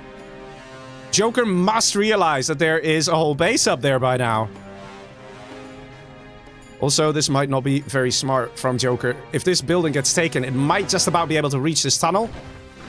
Well, let's see. He's trying to deny it. Whoa! Now that was the fastest gun in the West, if I've ever seen one. It actually occupied it, but the damage taken from the quad was slightly delayed within the game engine itself, so the unit died while it was in the building. That's just mad. We're talking about split-second difference there. So a little lucky there for Mr. Joker, who now has to deal with this attack when all his units are down below. Do we have a palace out, maybe? No palace? We do have a palace. If he gets a Jarman, he should theoretically be able to deal with this. He might want to invest in Scud launchers or rocket buggies. Wouldn't surprise me if we see a Scud launcher out of the man, because, you know, he does have his roots in free-for-all. You know, free-for-all players, they love them Scud launchers. Here we go, destroying this supply. Very good. Finally, though, finally. And he's sending a huge army. He doesn't even need to send that much. He could have just done, like, some terror attacks or something like that. I know there are mines, but he sent all his units, which now risks this thing up here. And there's another problem. We have a level 3 infantry general who's gonna call in a carpet bomber. Probably over here. Like this, I don't know about you guys, but this looks like a pretty juicy target, right? Just destroy all the defenses, destroy all the buildings. Jarman is out. Very good. He's gonna snipe one of the vetted dragon tanks. Yes, it is. Now comes the best part. If he were to capture this dragon tank, it could actually be quite annoying to Pidux. Pidux not capturing dragon tank again. Jarman now vetted. Very nice. Very important as well. You see Rocket Buggy as the unit of choice here from the blue player. That is Joker. Meanwhile, down below, one quad. Yeah, just gunning stuff down. Supply established over here. New attack wave coming in from Pidux. Pidux missing the subliminal messaging upgrade. So his units will not heal as fast as they should. So definitely a mistake on Pidux here. Carpet Bomber moving in. Wants to go deal some damage to the palace. Good idea. And it's going to deal some damage to the War Factory as well. The Arms Leader. Will it take the War Factory down to the hole? There is a chance. But it is going to curve in the wrong direction, this Carpet Bomber. Yeah, the bombs still deal damage. Takes it down to the hole. That War Factory will rebuild itself. But this needs to get healed immediately. And this worker is changing his mind. It's a level 1 RT. If he went to heal it, it probably would have survived. Bit unfortunate, but he's greedy. He wants the money. In the meantime, we see an all-out attack here from Pidux going for the oils. Got a Lotus on standby as well, ready to capture the oils. And there you go. If he repaired it, would have stayed alive, would have made all the difference. So far, it's a bit difficult to tell who's going to win it, but it's starting to look like Pidux is going to do it. Not having Scud launchers in this situation means there's no easy way to deal with this army. We see mobs out. And they have AK-47, so we have a Jarman. If we have one airfield out, oh man, yeah, those mobs are not going to be enough. And the Jarman will probably get gunned down by the MiGs. Lotus getting in position, gotta reveal their Jarman.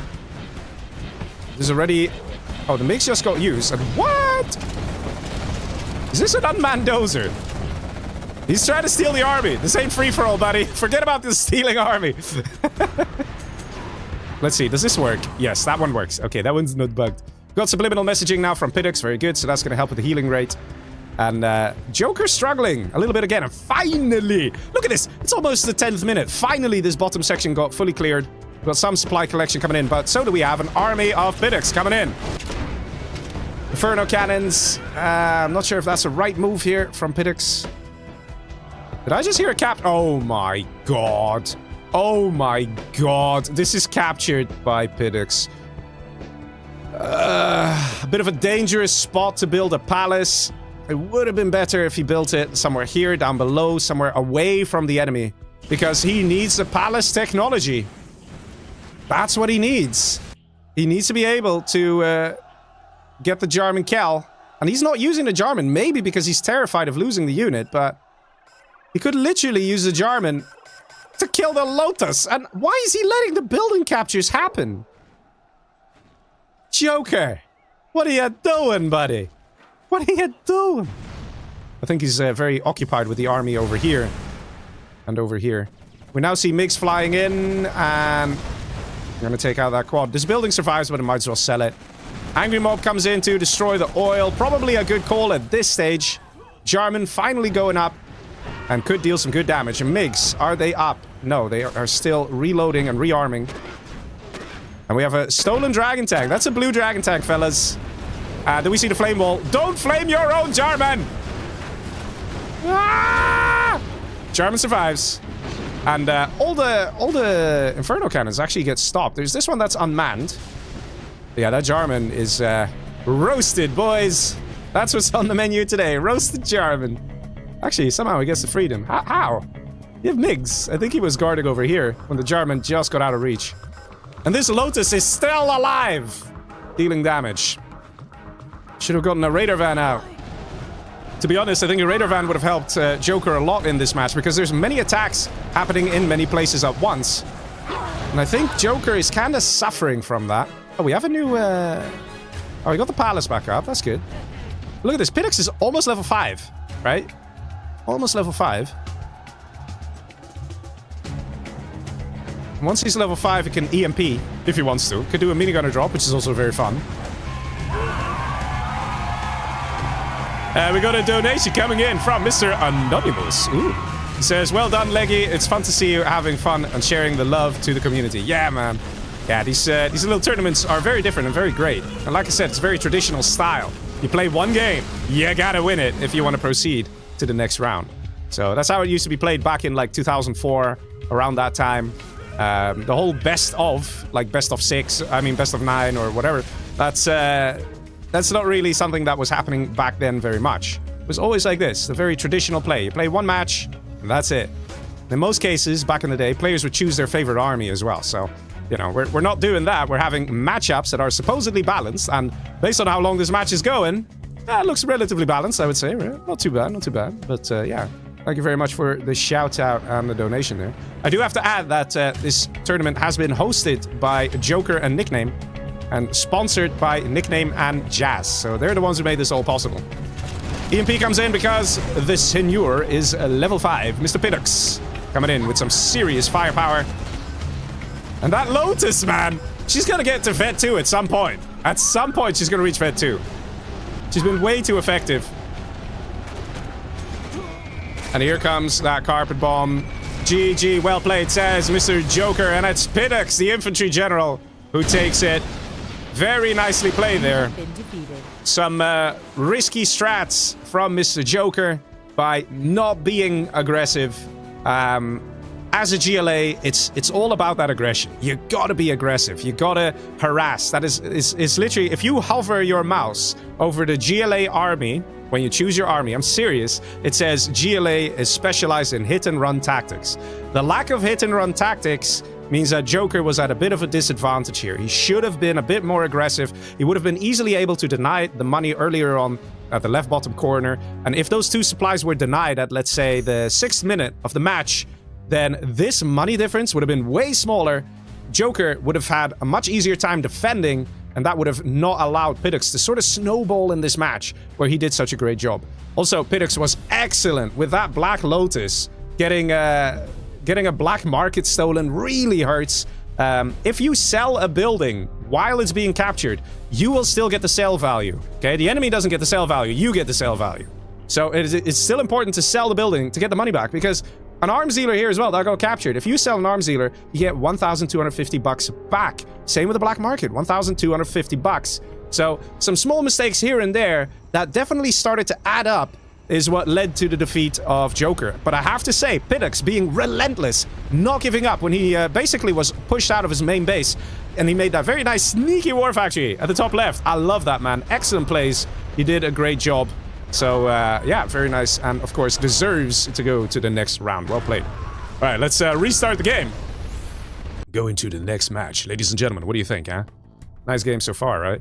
We also had RMG I'm Sad coming in with a super chat saying, who do you guys think will win? To be honest, at the start of the match, I really wasn't sure. I really did not know who was going to win. I imagine that GLA does have a slight advantage on this map, just because you can do those hit and run tactics, and it is difficult to defend against constant technical aggression. But seeing how the aggression was not as much, Piddox made use of that and definitely played it perfectly from there on out. So well played to him. We also have Chris Alex coming in with a subscription on Twitch. Thank you very much. And the next game is going to be Eric versus Axu. Let's do it. Let's pull up the bracket real quick. And let's see. There we go. There's the bracket. Look at that bracket. Gorgeous. Gorgeous stuff. All right, so let's see. Eric versus... Oh, it's supposed to be Hort. Wait, I think the wrong person joined. Supposed to be Axu versus Drunko, no? Oh, now I said it as well. Ah, Dr. Uncle. Let's just double check with the hosts here.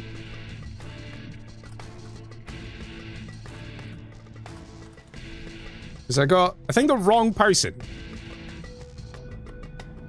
Both the players say I want to play ASAP. Yeah, but that's not how this works. We got the matchups, man. We got the matchups. We got everything.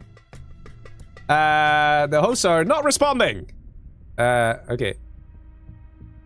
Let's see. Let me hide here the bracket and already pull up the Wheel of Names. Again, that lovely Wheel of Names is always there to serve us. And air stealth on, aka magic. Yeah, the players have randomly left. So I can already put the map while the players sort out who's gonna play. I'm pretty sure we got the wrong players joining here. AKA's magic. Haha. Alright. So we got Jas and Revenger. So that is air for Jas, and Revenger is stealth. There we go, ladies and gents. Be ready. Let's do it. Oh my god. Nice games so far. Really enjoying it. Okay. Let me hide the wheel. Start the game. Ladies and gentlemen, are you ready for another match? To see who's gonna pull ahead in this round 2 match. To see who's gonna go to the semifinals. Alright. Ladies and gentlemen, here we are in AKA's Magic, and hopefully we are going to see some magic, because we have Mr. Revenger at the top right as this Stealth General. Now check out this gorgeous map. Look at this behemoth of beauty and detail. And at the bottom left, we have Mr. Jas as Air Force General. It's going to be fun, right? Nobody ever says, ugh, I'm Air Force General in 1v1. Everybody loves being Air Force General. Similarly, stealth can be pretty fun. Stealth is a bit harder to play, though. Because there's workers everywhere. You gotta be fast. You gotta be aggressive. You gotta be good with the micro. Keep your technicals alive and all that stuff. We have, look how many buildings already going up here for Mr. Revenger. 2 barracks. 1 is not enough for this man. He needs double the fun. Double the barracks. I suspect we're gonna see a very fast oil grab then. Because we do have an oil over here and over here. So we have 2 oils. And I think in the corner here we also have 2 oils. Speaking of oils... So does a USA player enjoy having the oils. It's very beneficial for USA to go for oils. Because Shinnooks can be gunned down by quads. And it's very annoying when that happens. And they can get gunned down by RPGs, which is also very annoying. So go for oils is a little bit of a safer method of acquiring income. Look at this. Look at this legend. 2 barracks for an insanely aggressive terror tech. Alright, nice. Nice and spicy. Worker going down is going to scout this section. Barracks here with the capture building upgrade ready. So there's a barracks here that upgraded the capture building upgrade. There's literally nothing here.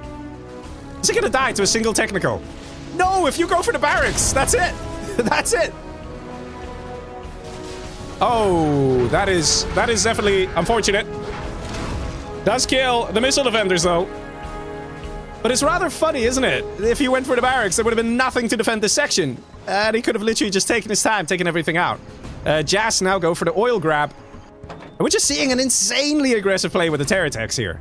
This is probably as, like, a semi-no eco, as it were. You know, just literally just screw what's happening. I'm just gonna go crazy on the terror attacks. And there we go. Dozer gets destroyed. Do we have another Dozer destroyed? Yes, we do. This Dozer hunted. And the only thing he has is a barracks. And a lot of Shinnooks. The man has a lot of Shinnooks. He's got the oils. But all he's got is a few barracks. This is a very, very aggressive... Oh my god, is he gonna terror attack that? Oh, that would have been something, right? He tried. Look at that. He wanted to.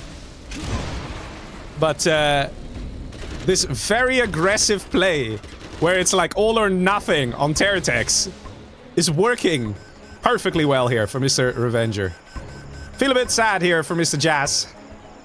Look, he's trying to load up some missile defenders. He's trying to do something. He's like, man, it's barely even 3 minutes. Like, can we please have a bit more fun? I wanted some longer GGs. But Revenger is having none of it. He's not building any other unit, you know? If this was Command & Conquer 3, right? In the score screen, it says your favorite unit. I think we all know what it would say for Revenger. Just literally terrorists. That's it. He hasn't even built a single quad, I think. It's just that. Just that. Just technicals. Terror-teching. That's it. Nothing else. The last barracks, the last production capabilities. Crush is coming in. It's a very interesting strat for sure. And there we go. Wow! Kicked out of the game! Kicked out of the game! You have been defeated. With that beautiful terror tech. Look at that, man. Look at that. My god, listen guys, there's a stream delay on this game, alright? This is a stream delay. You guys are just seeing the beginning right about now. This was so aggressive. Very juicy, I must say. Very, very juicy. Alright, let's restart our game. That was quite something. Mr. Revenger, that was a little scary. Let's see how he's gonna do in the next round though. Like, let's see, Mr. Revenger is gonna go and face either Aerk or Hort. So that's gonna be interesting to see. I don't think anybody, after seeing what he just did, I don't think people are too keen to play against Mr. Revenger. That was very aggressive stuff. Dozer Hunt was excellent though, have to say. But that initial terror tech, if it was on this barracks instead of the supply, they probably would have sped things up even more. Oh no, we have the almighty legend, Mr. Excal, joining. Who's he gonna punish? Who's he gonna destroy? To be Senor Exile. So Exile, Excal. Actually, you stopped joining. I think Exile is here. There he is. Hello. Actually keeps joining, man. Alright, so let's pull up the bracket real quick here. Before we go to the match. Let's see how it's gonna go down. So Revenger has now passed on to the quarterfinals. We actually already have a matchup that will be Ninja Piddox in the quarterfinals, and there's Tim Step also in the quarterfinals, waiting for either Axu or Dr. Uncle. So this will be one of the last matches here in round 2. So it's getting nice and quick. We're getting there. So let's pull up the Wheel of Names. And let's go see. Let's go find out what we're gonna play on. GLA Inf on Dust Devil. I swear I did remove. This wheel has a mind of its own, guys. It has a mind of its own. Keeps resetting. We are on Tox Nuke Battle Plan. Exile Tox. Excal Nuke. We're going to a battle plan. Let's see it happen. Another Tournament Desert style map.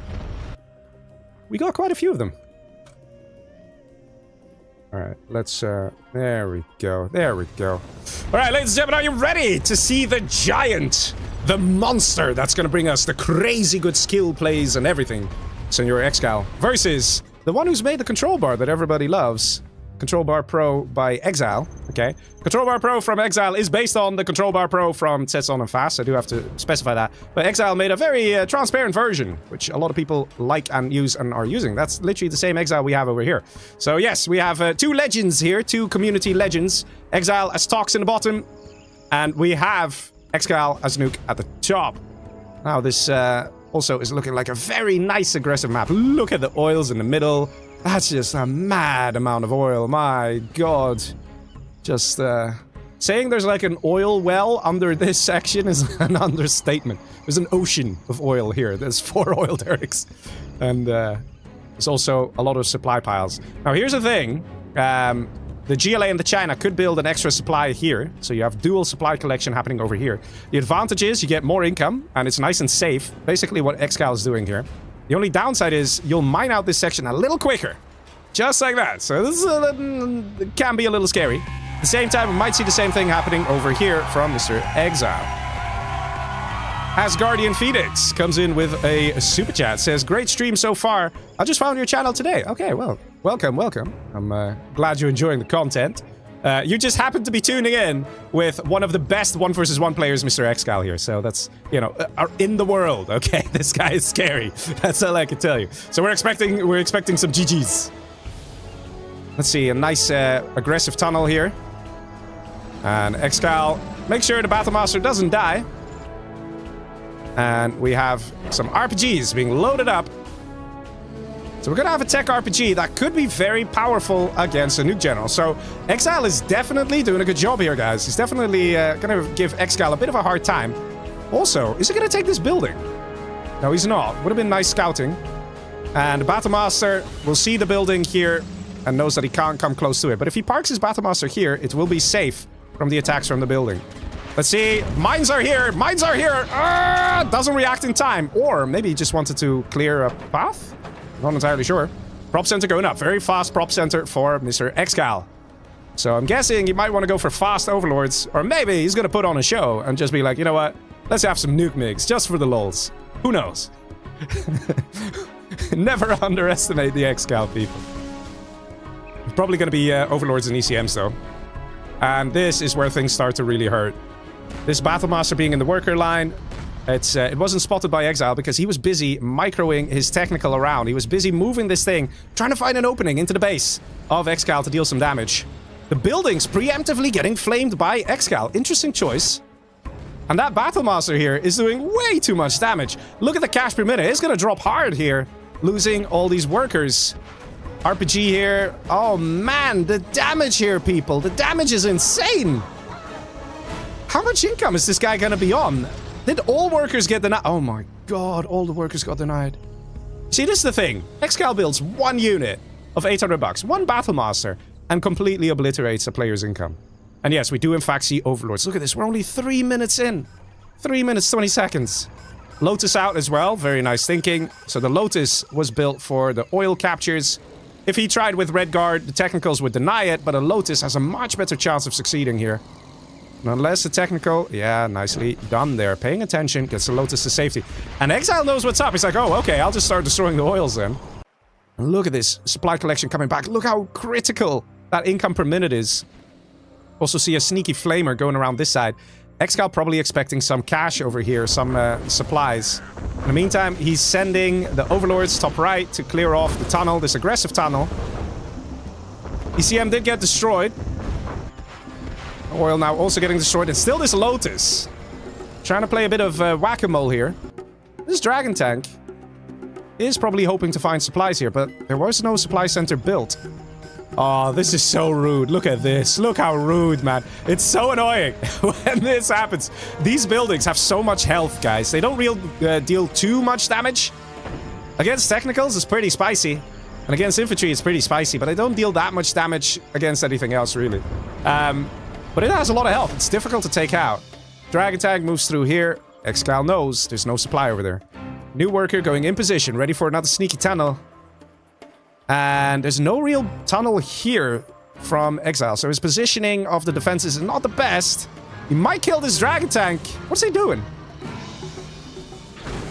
Oh no, that war factory is probably going to go down here. Is he repairing it? He's not repairing it. Which could have maybe made a difference. Nah, not really. That's going down. All destroyed. All gone. And this is the thing. One unit of $800, a Dragon Tank, just destroyed an arms dealer worth $2,500. That has to be rebuilt. And that, again, is a financial devastation for Mr. Exile. Look at this. A KD of 5. So brutal, man. It's... I don't know. I kind of like it, though. I kind of like it. We have a tunnel on the side here, but although he has the map control, he doesn't have the income. He doesn't have the supplies. So the map control is nice if you want to launch attacks. But you need money. So far, let's look at the cash. 40k collected by Excal. 22k by Exile. That's almost double the income. I mean, double the cash collected in total by Excal. And that hurts. Overlords. Impossible to stop for a Toxin at this stage in the game. Impossible. The only thing that could stop this is a Terra Tech. That one Battlemaster, he says. Absolutely right. That one Battlemaster sealed the deal. Definitely dealt way too much damage. If Exile killed that Battlemaster or prevented it from getting into the worker line, it would have changed everything, man. Let's watch back the little replay here. This Battlemaster here, crushing the workers twice over, because he went to the supply on the left, then made a U-turn and crushed all the stuff again on the right. Literally 0 workers remaining for Exile when that Battlemaster was dead. 0. 3 supply stashes in total with 0 workers. Very painful indeed. Excal showing his strength, his superiority, his game knowledge, his speed, his micro, his macro, all of the above. And does not struggle against the player that is Exile, even though Exile definitely gave it a good shot. He did a lot of things very right, I have to say. He did a good map control with the tunnels in the right spot. He was, with the tech RPG, looking for a way to be aggressive to Excal. And he was going to find a way in, but by doing that, by focusing strictly on the base of Excal, he neglected his own. And that was the beginning of the end for him. So, well played. Mr. Excal goes through to the quarterfinals, which I think most of us kind of expected.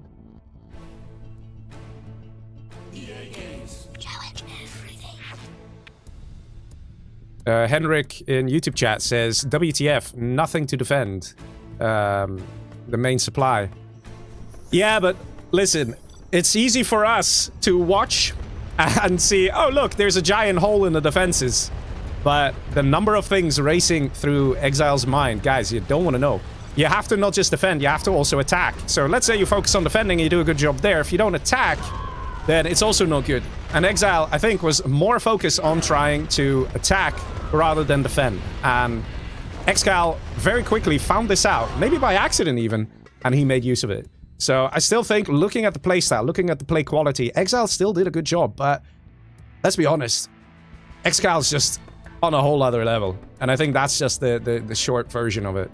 All right, let's see, ladies and gentlemen, let's go to the next game, which will be Eric versus Hort, which is match number 6, I guess. There's a little 6 next to it, I guess.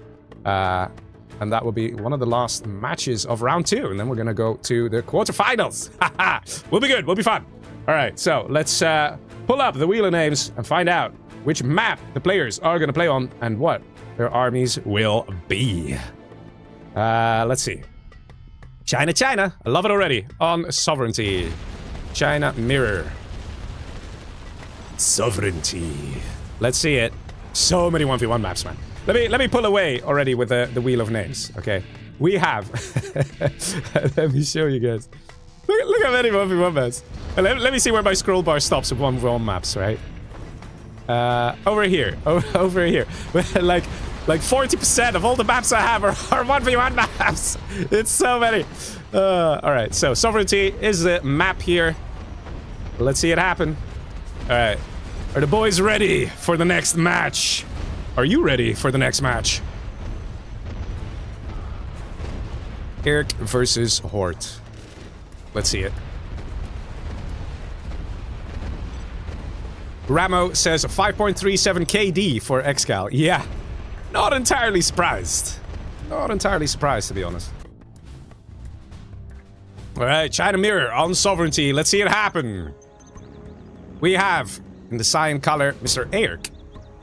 It's, I think it's the first time I'm showing him on stream. I know he also was a sponsor of the World Series, so nice to see him play some games here, some 1v1s. And, oh my god, what's happening to the name here? Yeah, because he put some symbol. Please. Hosts? What do you think of that? I don't mind. Yeah, he's got a weird symbol there, the little swords. Okay. Alright. And that is very quick victory for Eric. No, I'm kidding, I'm kidding. They wanted a re. I guess if both players are okay with the re, then I guess it's okay. I do think we should put them the same position. So red was on top. So Hort is in top position. I think that's only fair.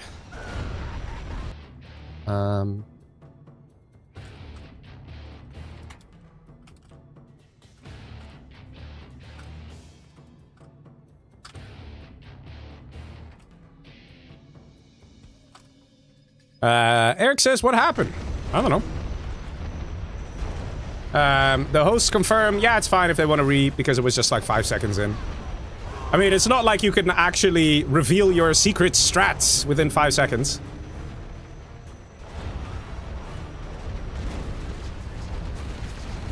But I did pass it on to the hosts. bag game. Dozer placement. No, he said no. Mind you, it could be that the guy's sound wasn't working or things like that. He was going for quite some time, so I think he restarted his game. Maybe he didn't restart his game before joining, so he was just trying to prevent mismatches. Who knows? To be honest, doesn't really make much of a difference. But yes, ladies and gentlemen, here we are. We have Mr. Eric in the bottom as normal China versus Mr. Hort at the very top here in the red. I think we're seeing a little bit of lag here. Ooh. Yikes. That is a high latency. It's climbing nicely. Look at that, man. Look at that. People playing Counter-Strike and games like that, they're like, if I don't have a ping of 27, I will quit, right? Here, the ping is 700, 600. That's the latency. The actual ping the players are playing with. I'm being serious here, guys. I'm being serious. It's what we have to deal with. Oh well. Hey man, the game is fun. We tolerate a lot. The players tolerate a lot when it comes to mismatches, game crashes, sound not working, disconnections, lag. But the game is just fun. That's the problem. We should make a complaint to EA and say, why did you make this game so fun, huh? If the game wasn't fun, we wouldn't have to deal with all this kind of stuff. Actually, or we could just make the other complaint and say, fix the game. I don't know. One or the other, right? It's take your pick. But yeah, let's see how this match is going to be played here. China Mirror, it's going to be fun, man. China Mirror is always a lot of fun. We have the oils in the back, and Hort is waiting. Okay, he just blew up. Why? What did the barrel do to you? But he's not waiting around. He's going straight for it. Interesting that we have an aggressive supply truck out of Irk. And also Red Guard going to the middle here. Let's see. The plan is to crush some Red Guard. Oh, he gets it! Hey. Let's see. Can he get full bingo and hit every Red Guard with that supply truck? I have my doubts. Dragon Tank chilling here, then springing into action. Oil capture is coming through from a lot of the players. But this... Oh man, hey, look at that. That's 2 for 2. Will he get 3 for 3? Guys, you'd be surprised, man. This supply truck can actually just be determining the entire game right here, right now. Look at that. Look at the legend. Okay? I'm sure that some people that are tuning in, like Asgardian Phoenix, maybe haven't really been seeing the competitive online spheres so much. And you're looking at this and going like, wait, did the game just get decided by a homicidal supply truck? Yes. Yes. That's the online games for you. That denying of the Red Guard makes such a difference. Such a difference. That being said, though, we have seen some very nice commitment to supplies. So even though the oils got denied, the income per minute isn't that different between the players. Let's see, we have one supply here, second supply.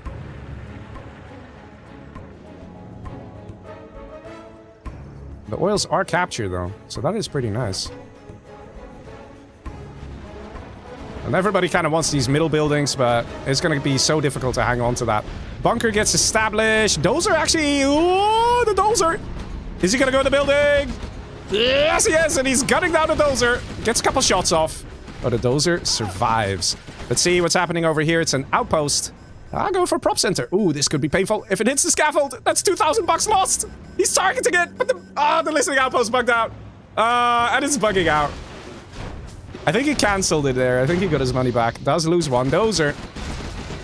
Would be nice if we saw some MiGs, though. I don't know. Just MiGs. I'm kind of vibing with the MiGs, fellas. MiGs would be fun. Capturing this building as well here. The oil refinery. Lack of dragon tanks here for Hort means it's not going to achieve too much over here. And there is a dragon tank chilling here from Irk. And he needs to deal with that. There's the flamer over here from Hort has killed the listening outpost. So this got dealt with. Now, how many dozers do we still have? We have one dozer here. It seems to be repairing. Repairing? Does he have a tech repair bay or something?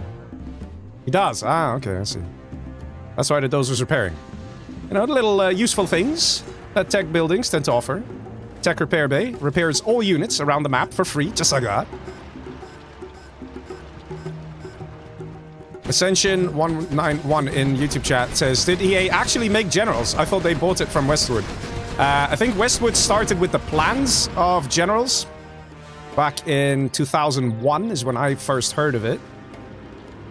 And I think EA then sort of did the rest. So there were some plans, I think, from Westwood, but EA actually created the full game. So you could theoretically credit a little bit to Westwood, but the vast majority was EA.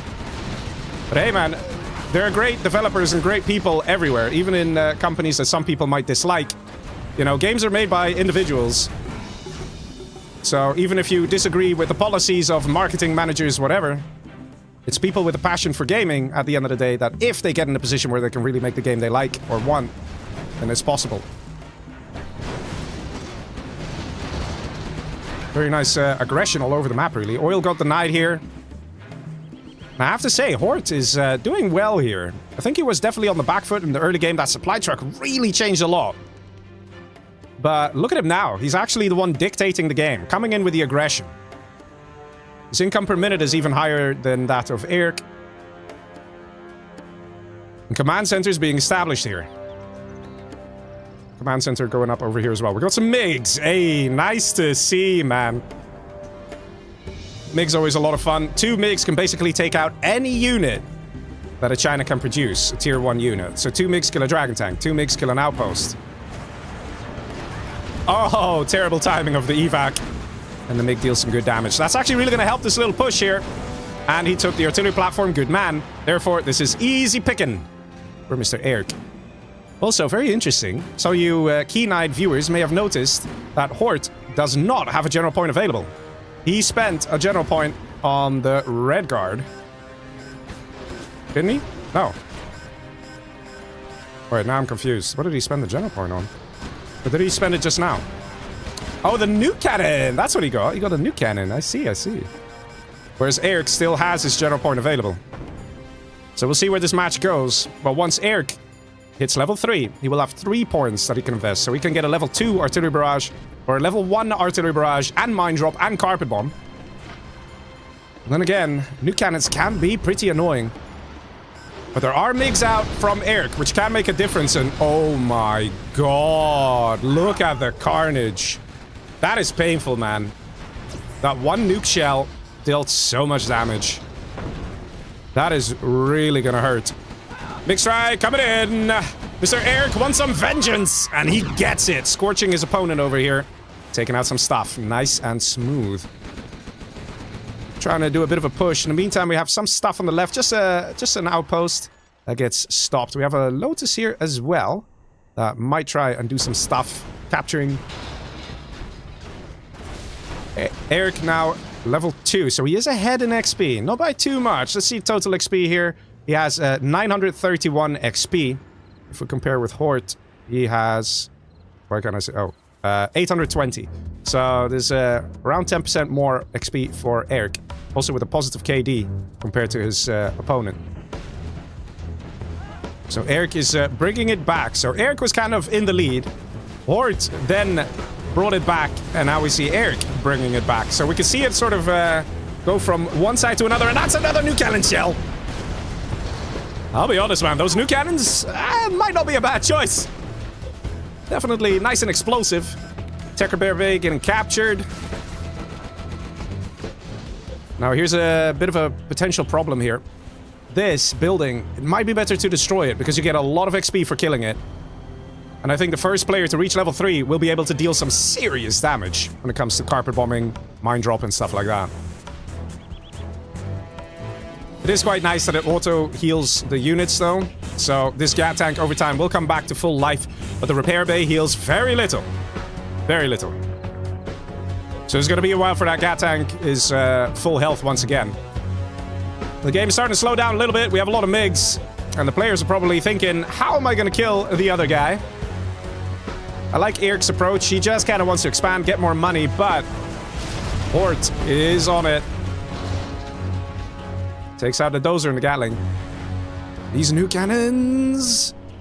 Oh, yes! Last second. Oh, man, that came very close. MiGs now coming in. That's a lot of Gat tanks, but they're all clumped together. Oh, man, that is not what you want to do. Some errors there from Mr. Hort, putting his units a little too close together. Gat tank chasing Gat tank. Now, this guy should win versus this guy because none of them have chain guns. but Cyan has the tech repair bay. So even though the MiGs are cleaning this up, if the Gats were to attack each other, Cyan would just about come out on top, because even while attacking, the repair bay heals a little bit of stuff. Just a little bit.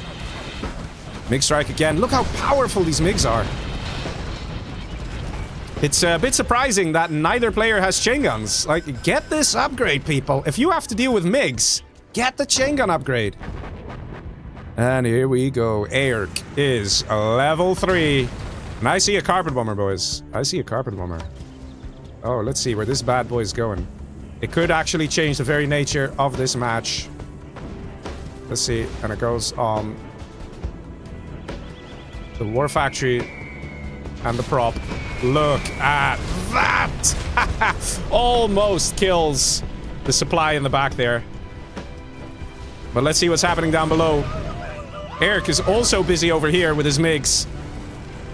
And that's what I said. The first person to reach level 3 is going to make a big difference. Hort is still level 2. He can't do the same thing. He can't send out a carpet bomber. And this is what can happen now. Eric, because he didn't get a new cannon, he has an extra general point to spend, so his artillery barrage is just powerful. It's a level 2 one.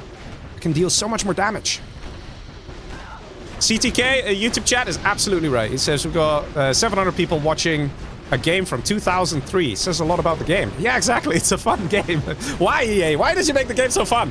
Also, if you want to see how many people have watched the stream, you could write !stats, and it will tell you how many people have watched peak, which is also pretty fun, right? Also pretty fun.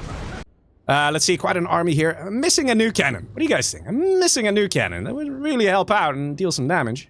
Yeah, these MiGs, man, really have been dictating the game here. From both sides, you can see the MiGs are just so powerful. Still no chain guns. It's just confusing at this stage. What about here? There's also no chain guns. Chain guns can make the difference between just killing a MiG and just not killing a MiG with your GAT tanks. Nice here from Eric to deny the income with the outpost. And again, the MiGs dealing damage.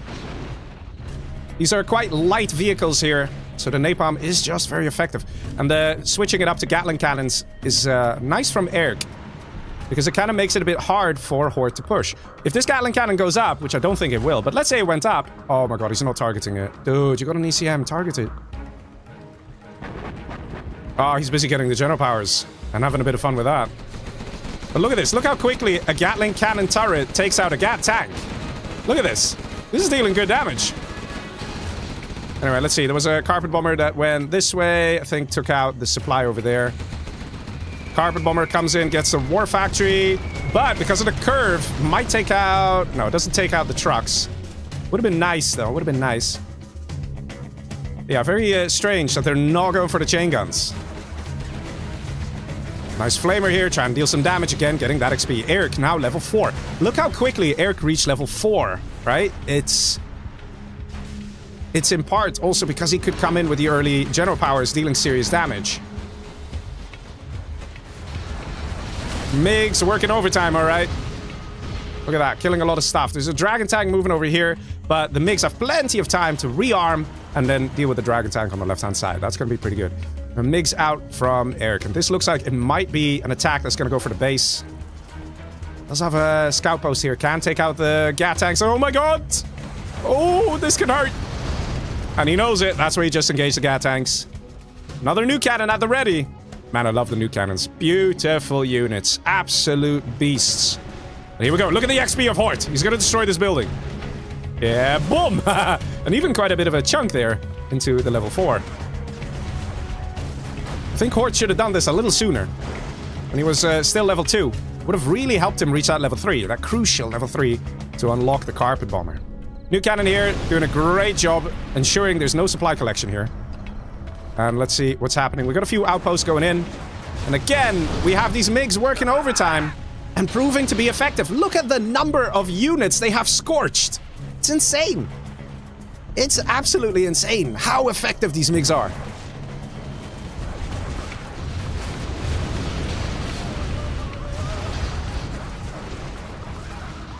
Look at that, man. The MiGs definitely doing it. It's still no chain gun. I just don't get it. I think at this stage, of the match, not having it, has to be one of those things that you could label as a blunder. It's for both players. You can see how aggressive both players are with MiGs. Another thing, when you are using GAT tanks, if you want to move them forward, it's important to use attack move. Because if any MiGs come in, come into firing range, then your GAT tanks will automatically stop and fire full speed. If you don't attack move, they will not stop and fire full speed. They will fire half speed. Because they're still moving, right? Carpet Bomber coming in. And even here, right? Carpet Bomber will easily pass because there's no chain gun. And will hit the target. If there was chain gun, it would probably have died. And the airfield would have survived. Let's see. Actually, just about survived. If 2 more bombs dropped, that would have been it. I don't know. I can't believe this. Here, look at this. You see when they're standing still, you see how much faster it deals damage. And look at this. Look, this MiG just survived. If the guy had chain guns, the MiG would have died. But alright, I'm gonna stop bringing up the chain guns thing. I think you guys get my point on that one. Even here, no attack. There we go. Now they're standing still. And look at the damage, man. Look at the MiGs getting shredded. That's the difference. That's the difference. GAT tanks deal so much more damage. I have to say, I haven't seen a game dictated by MiGs this much in a long time. And the funny thing is, both players are using the same strats, going heavy on the MiGs. And they're both seeing that it's effective. Lotus comes in with a nice capture. Doesn't keep the MiGs alive. He should. Nice force fire, man. Beautiful to see. But guys, there's also something else I'd like you to notice, all right? Have a look at the control bar. Have a look at the bottom, right? You're noticing something there with Eric. He is very, very close to level 5. He needs 5,000 XP. He needs 125. That's it. Once he's level 5, he gets EMP. He can use a lot more... Like, he can buff up his general powers, his artillery barrage, stuff like that. Here comes that carpet bomber. And he got chain guns. That helps. But he needed a few more GATs. Just one more would have done the job for sure. And here we go. Eric is level 5, ladies and gentlemen. Does a cash steal. There's a mine drop here as well. Very annoying. RT barrage on the airfield in the back. Once again, we can see how the general powers play such a huge role in this match. Where, again, Eric being the first to reach level 3. Able to punish Hort quite nicely. Now he's doing the same thing again. He's reached level 5. He still has an EMP he can use. And I'm not seeing any EMPs placed down yet. Oh, here we go. Not entirely sure why he would EMP here. He doesn't have that much follow-up. I mean, he needs to move in the Dragon Tank if he's planning to use the Dragon Tank here. Unless he's just... I mean, this didn't really achieve much. You EMP'd 1 GAT, so if you wanted to go in with a MiG strike, it's not going to do too much. Oh, no. No, no, no. No! No! This airfield! Oh, boys! The airfield is going down! It's all going down with all the MiGs and everything. That is very painful here for Eric. Gotta say. Very painful. Losing that airfield. The EMP literally did nothing here. I'm a bit unsure as to why he decided to EMP that section. Discount for bananas in YouTube chat says chain guns. Yeah, well, one of them got it now. The other one, no. so yay! Hort plus. He got chain guns, man. Eric not so much. He'll get there though. I think maybe. Cash per minute is dropping rapidly for the players as all the supplies are being mined out, and we're basically living off of the oil derricks. I don't think we have any hackers anywhere. Not sure if going for a helix is a good idea. Oh, we have a couple hackers here. It's nice to see from Hort, but there's one problem. If Hort has those hackers die... Ooh, this is very risky to do. Yeah, it doesn't even work. Yeah. On an army, it's very risky. Might get the Dragon Tank, but... These hackers can actually pay for themselves. I said this as well in a previous match where we also saw hackers. Is he targeting them? What's he targeting? His gun is pointing at someone. Does he have an internet center as well? Here. How does he see that? Huh. Maybe he just flame walled there. That could be it. Let's see. Napalm strike over here. Deals a bit of damage. Players are still fighting to collect these last few supplies on the map. And again, nice carpet bomb. Gets the trucks. Deals a power plant. A bit of damage as well. Oh, man. Imagine this guy move to the right here and flame the hackers. That would have changed a lot. And why did he flame down this building instead of the oil refinery, which would have been an actual useful attack? Oh, no! Oh, right in the groin. Ah. Ladies and gentlemen, do not mess with the new cannons. They are rather feisty. Look at this. The MiGs even have veterancy here. It's hard to tell who's going to win it, but I'll be honest, I kind of like this. Because a hacker for China pays for itself every, like, after 3 minutes, 40 seconds. Which is pretty decent. You can see the match time over here. Once we're on the 24th minute, all those hackers would have paid for themselves, and they are free cash for the red player from there on out. Let's see how this game will progress. Whether Eric can bring it back and deal some good damage. He is running out of money himself. This is all dried up. Doesn't seem to have hackers himself. It could be a mistake. We have an EMP coming in just on the airfield. If he positioned the EMP over here, he would have also been able to stop all the general powers from getting ready for 30 seconds, which also could have helped. Still no chain guns. More MiG strikes being very effective. New cannon also being very effective here for red, for Mr. Hort. Another attempt at getting the supply up. There's still a lot of money here, guys. There's like 25k. This is definitely worth fighting over and trying to get. And here we go. A frontal assault from Mr. Hort. Now, this is dangerous because the command center is right here. If a carpet bomber gets placed down, it enters the map from right here. It could definitely hit this target. So unless Hort is really paying attention, there's no real way for him to dodge it. So let's see what's going to happen here. If mines come in now, it's also very dangerous to come this close to all the China buildings. Oh no, he's napalm striking here.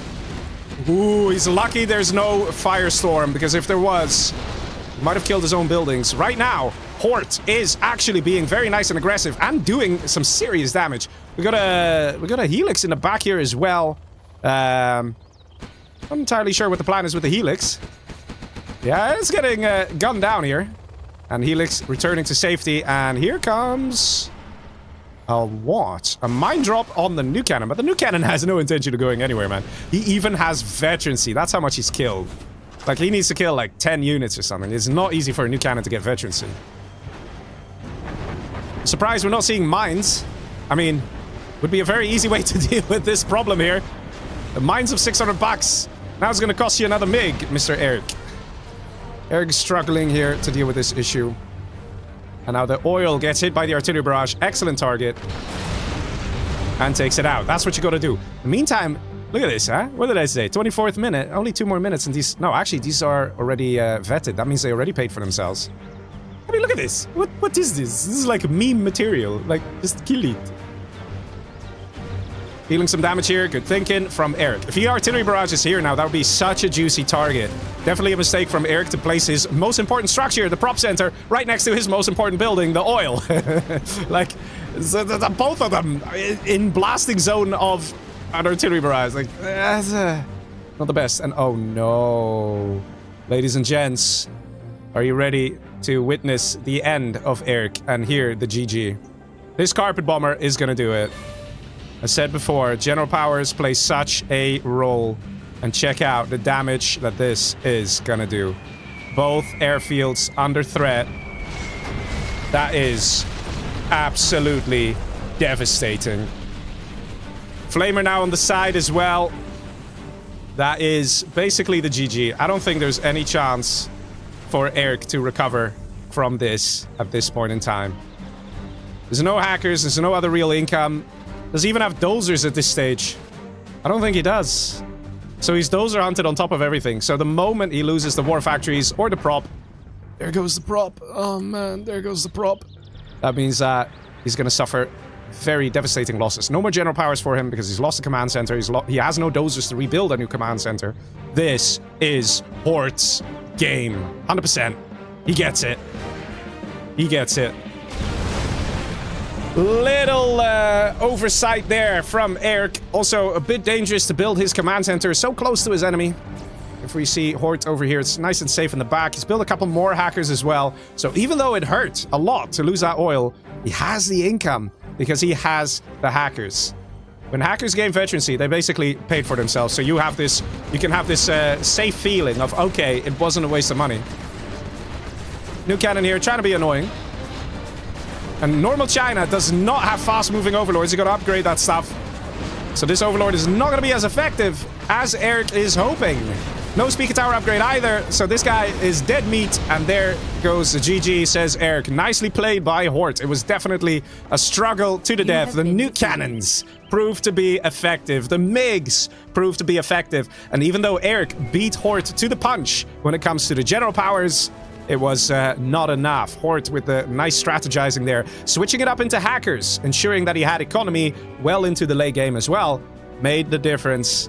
Hort wins the match and moves on to the quarterfinals. Nice game there. Ramos says, huh? I thought Eric was winning this. Well, things can change. A few good attacks here and there can make the difference. And I'll be honest, like, it went downhill rapidly when it was this attack, the carpet bomber that came in, took out the airfields, because you saw how important those airfields were, right? Losing them, and then the flamer on the left side, taking out the command center.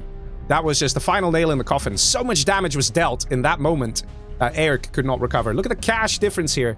And this match started so long ago with that beautiful aggression from Mr. Eric. This one supply truck really slowed down Hort, and it really got a lot of it really put Eric in a better position, but Hort takes it. GG.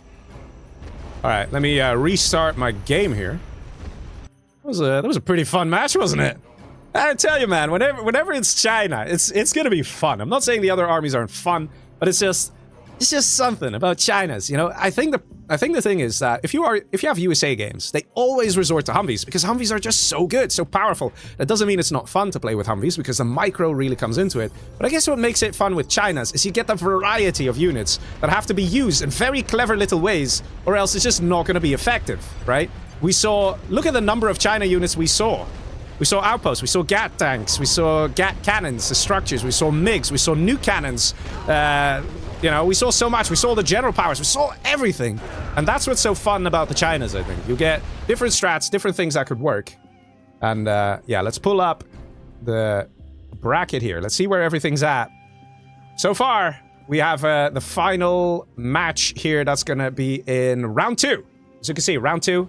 We just had Eric versus Hort. And Hort is going to face off against a Revenger in the quarterfinals. So now we're going to have round 2, the final match, which will be Axu versus Dr. Uncle. Dr. Uncle, who's already won a game against Nickname. But, you know, people were like, yeah, Nickname, he kind of got slaughtered there. But in a way, it's also what we kind of expected. Just a little bit. Much love, Nickname. Much love. Keep it up, man. You'll get there. You'll get there. All right, let's see what matchup we're going to have. We already had this one. Oh my god, Wheel of Names. Wheel of Names cares not. It just randomly reinserts them all. Stealth Air on Damned Scorpion.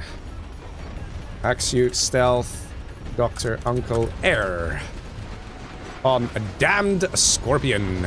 Now this map is a little funky because it actually has a dam. Literally like a D-A-M, big structure holding back water dam. Okay, look, you see all the water? All the water. So this puddle that you see on the minimap, wait, let me wait, give me a sec. Let me remove the Wheel of Names for you all to see properly. There we go. It's so bright, that wheel. My god. So colorful. So you see this patch of water here? I'm, with my mouse, I'm trying to circle it.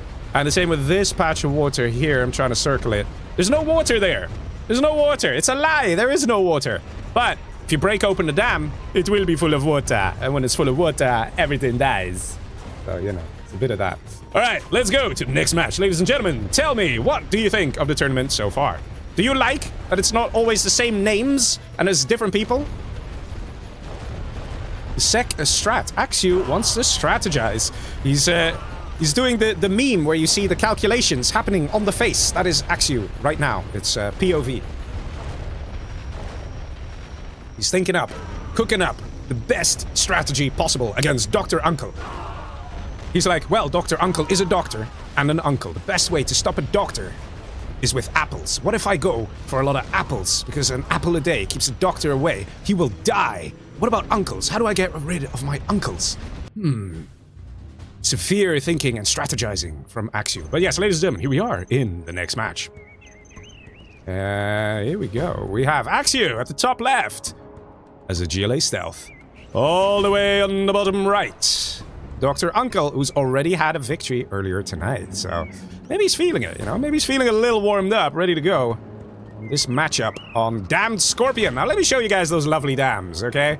Like this, look, here you go. Remember, I showed you on the minimap? The water is supposed to go here. So you can see where it's all sandy, the light sand. You have the traps. This basically acts like connect the dots of where the water would go. All right, there you go. Nobody ever tells you that, but that's how it is. How do I know this? Because I asked the map creator. You know, it's cheating, but it's true. So you can destroy this thing. The same on the other side. Look at that. On the other side of the map, you have the exact same thing. You know, you can destroy this thing, and then again, it's like connect the dots with the tank traps, and that is how the water will go. Now, let's see what's happening here. We have an airfield, and we have a dozer moving to the middle. We have a worker also going to the middle, and let's see. Mr. Terrorist, what are you planning to do? Spy drone here, ready. But that's going to see everything. Excellent placement over the tunnel. That's also going to destroy the spy drone. Because tunnels do reveal stealth units. A little bit. Just a little bit.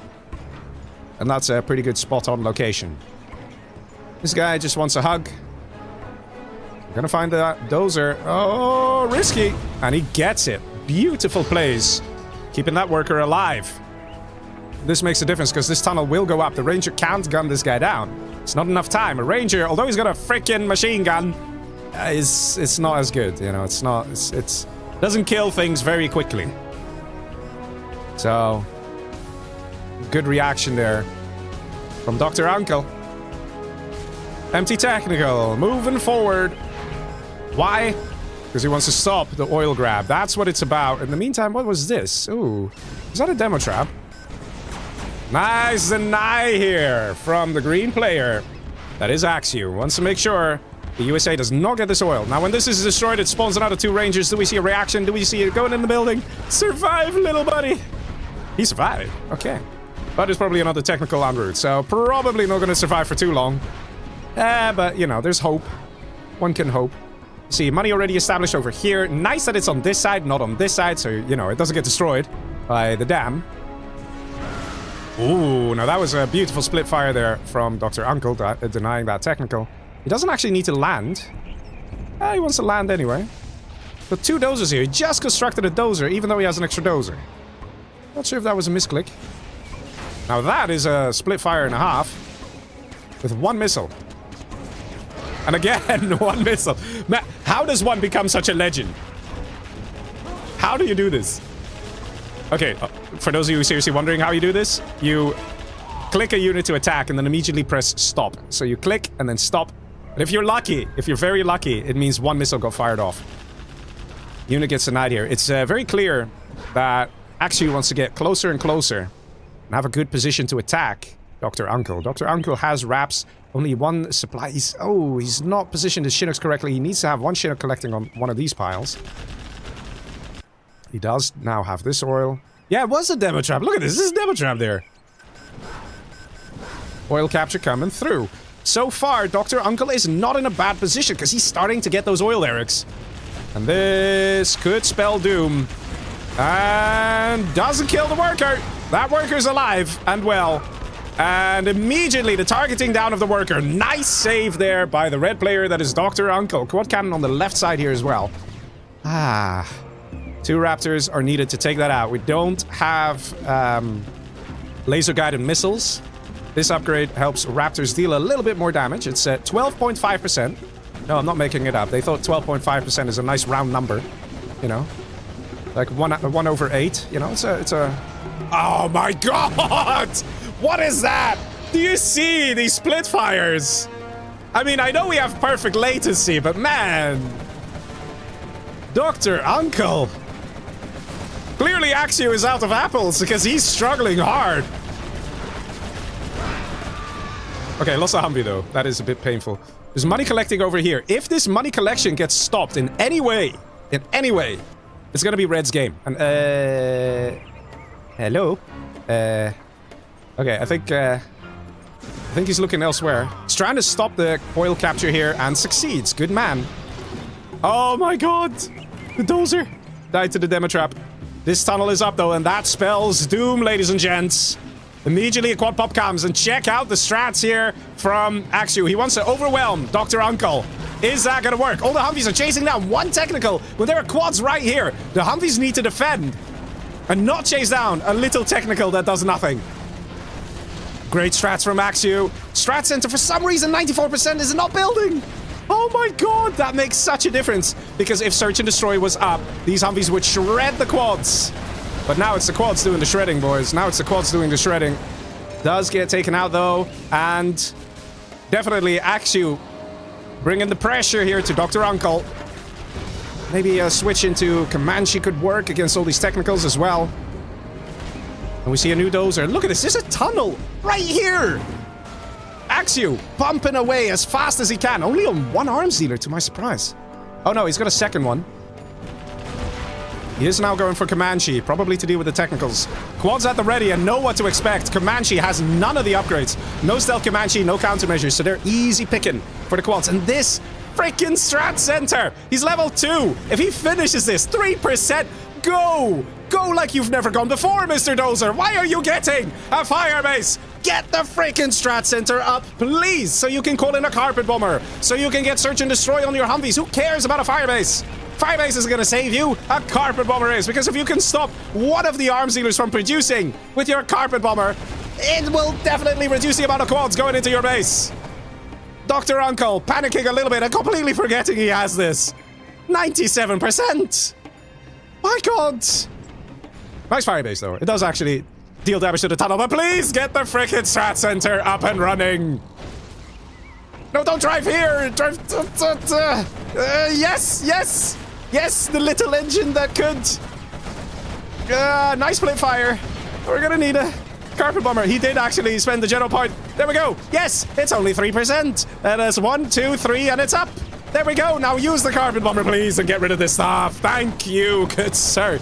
Oh my god. S&D's a little optimistic. You're gonna blow yourself up anyway. But it's a carpet bomber. That was just there that you could use. Look at this.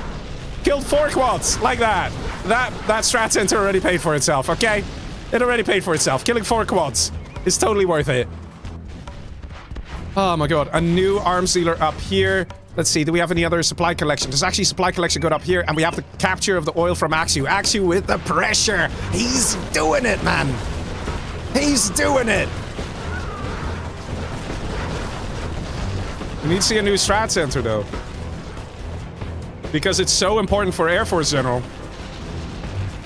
Now, I have to say here, props to Dr. Uncle. He stopped these 2 tunnels. There's still 1 to go. He's level 3, though, so he can use a Spectre. Please use a Spectre. Please use a Spectre. Come on, come on. You're Air Force, buddy. Use the Spectre! You can literally take out an arms dealer, an oil derrick, any building of your choosing. Please do it. I think he's, also this, he's still on 3 Chinooks. He should have started collecting from there. Mind you, he is doing a good job with the micro, but the macro leaves something to be desired. The lack of switching it up to the correct buildings for the late game is lacking. No general power being used here. It's definitely a mistake. The Air Force shines with the general powers. Stratons are going up. Good man, good man. There we go. Axio being absolutely relentless and continuing to pump out quads. He doesn't need anything else. He doesn't need to do anything. Okay, he might want to capture this one. It's free money. But he's doing great, Mr. Axio. 3 arms dealers, pumping out quads, putting the pressure on, collecting money here. Excellent move. And still there's a tunnel. Ooh, that F3 gets destroyed. Too many quads. He could actually recycle this, put it in the Humvee pilot. Dr. Uncle, level 4. Yes, he used the Spectre to kill an oil. Okay, not bad, not bad, not bad. Not bad. It's gonna affect the income. Look at the difference in income though, right? Imagine being a GLA, having triple the income of your opponent, and still being pushed back because you're dealing with an Air Force. Ooh, have to say though, Axu is playing this very nicely, and this is a Terror Tech going for the Strat Center, for sure, for sure. Does he know where it is? Strat Center's up. Puts S&D. Do we see Carpet Bomber? Oh, boys. 1, 2, 3, and it's gone. Did we see a Carpet Bomber placed? No, we didn't. This is a problem. He is level 4. If he has a leaflet... Wait, no, he doesn't get a leaflet until he's level 5. It's Super Weapon General that gets a leaflet at level 3. Yikes. A very good A10 strike. Could help. Command center's here, so the A10 enters from right here. So an A10 could find its target very quickly. There it is! There it is. Ladies and gents, does it hit the target? Does it hit the target? That A10 has to do it! Does he do it? Yes! He gets 3 quads. That's not even half bad. It's not even half bad. But the relentless attacks of Axu are never ending. It's, he's doing the right thing. This is what you can do to take out an Air Force. You overwhelm the guy. You overwhelm him. You make sure he can't really control the game in any way. When the Air Force starts having that map control out, they become ruthless and dangerous. And there's also... Oh, this oil was destroyed. Okay, good man. Ooh. And again, he's holding. He's lost a load of Shidooks, and this money's almost mined out, but he does still have 4 crates here. The only saving grace here for Dr. Uncle is if he gets a number of good attacks in and reaches level 5. That is the only thing that can get him a victory. If he gets to level 5, he can call in so many general powers. He can use Fuel Air, Leaflet, Spectre Gunship, A10, Carpet Bombing. And they all come in for free. That's what makes Air Force so ridiculously overpowered as well. So many general powers that are so devastating and they don't cost a dime. So even if your income is very limited, you can still do a lot of damage. But it's gonna be good. We're taking out the units here of Dr. Uncle. Here's the thing. He's cleaning this up, right? Minimal losses. No losses, actually. Very good. Okay, he might lose this airfield. But there's already another few units... Oh, those are just RPGs. Ah, over here. Another few units coming in. So, this cleanup crew is working overtime, man. They're burning the midnight oil trying to get the job done. And look at the veterancy on the Humvees as well. No tow missile either at this point. Just get the freaking tow missile, man. I mean, okay, he's kind of strapped for cash. In fact, I hope he's queued up a Chinook, or he might just be dead. His income per minute is going to drop. Oh, he does have a Chinook. The thing is, quads don't give too much XP. You really need to kill a lot of them. And another Spectre Gunship that is free. Free isn't free cookies. Killing an oil. Do we see Axu planning for this and getting black markets? He's got a palace. Could get a Jarman out. He still doesn't have this, though. I think it's, maybe he's not used to the map so much. So that's definitely a mistake. We're seeing a switch up into rocket buggies. We see 1 black market. Not the best place, because again, you destroy the dam, kills the market. If it's somebody who can spontaneously blow something up on the other side of the map, like this thing, it's a freaking Air Force who can do that. And here come the rocket buggies. Gonna deal some good damage.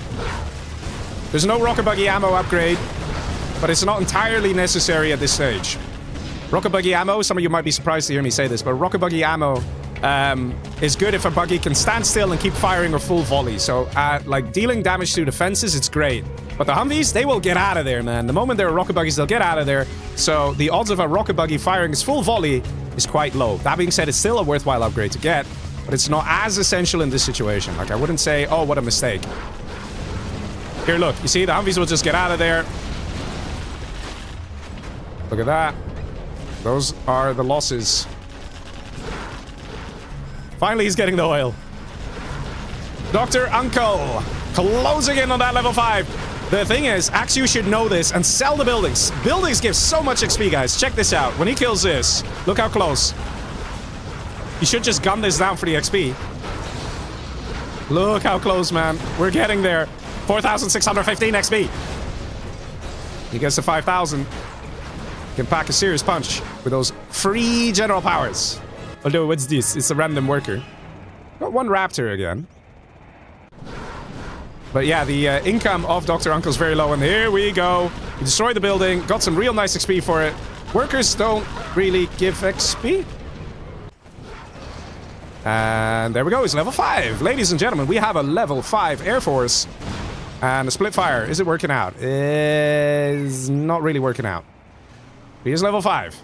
He really wants... No! What are you doing? Ooh, almost lost that money there. I mean, you're level 5. Just saying. It's... You know what would be fun to bombard? The tunnel in your base. I think he's a little bit busy, Dr. Uncle. I think he might be... Oh, there we go. Double A10.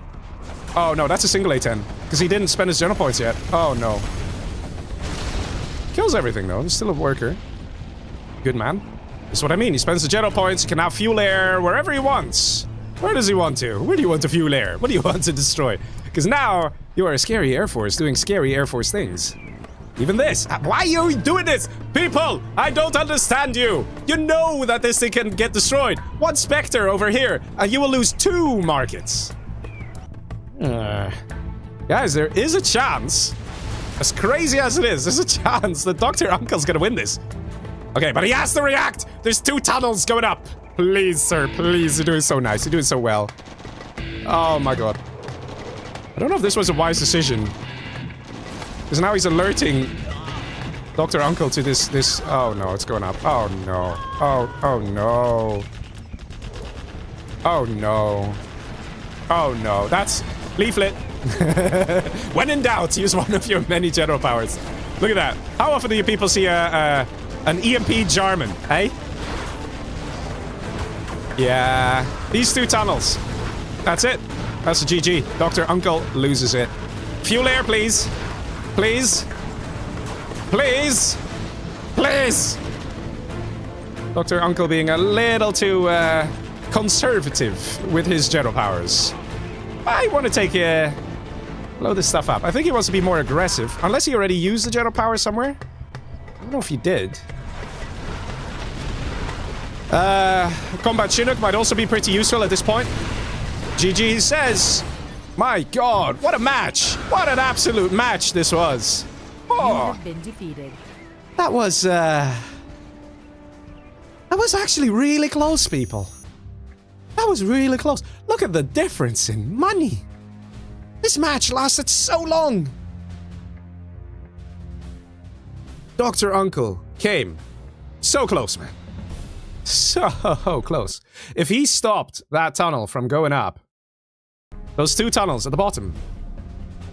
I mean, he leafleted it. Where was the fuel air? Did he already use it? Did he maybe not select fuel air and instead chose snipers or something? Or this was nice, and he cleaned that up, but he didn't clean up the rest. Guys, you have to understand, Axew, although he was on top of this match all game long, if there was going to be a strat center out from Dr. Uncle, he would have used the USA intelligence. He would have seen the black markets at the top right of the map. He would have seen that he could have just used a Spectre to destroy the dam, which would kill 2 black markets. 2 black markets. The bottom left, there were a couple of black markets. The income was dwindling for Axew. A lot of the supplies around the map were drying up. Like I said, Dr. Uncle, as a level 5 Air Force, gets free general powers. That game that we just witnessed came a lot closer than we thought. A lot closer. But Axew, fighting like a lion, did not give up and won the match. Well played to him. I have to say though, we saw some crazy moments. I got so many lovely replays, man. Let's I'm sorry. This was a really nice match. Let's watch back some of the crucial moments here. Look at this. The terrorist here was excellent, keeping his worker alive because they deal splash damage. You can kill your own worker.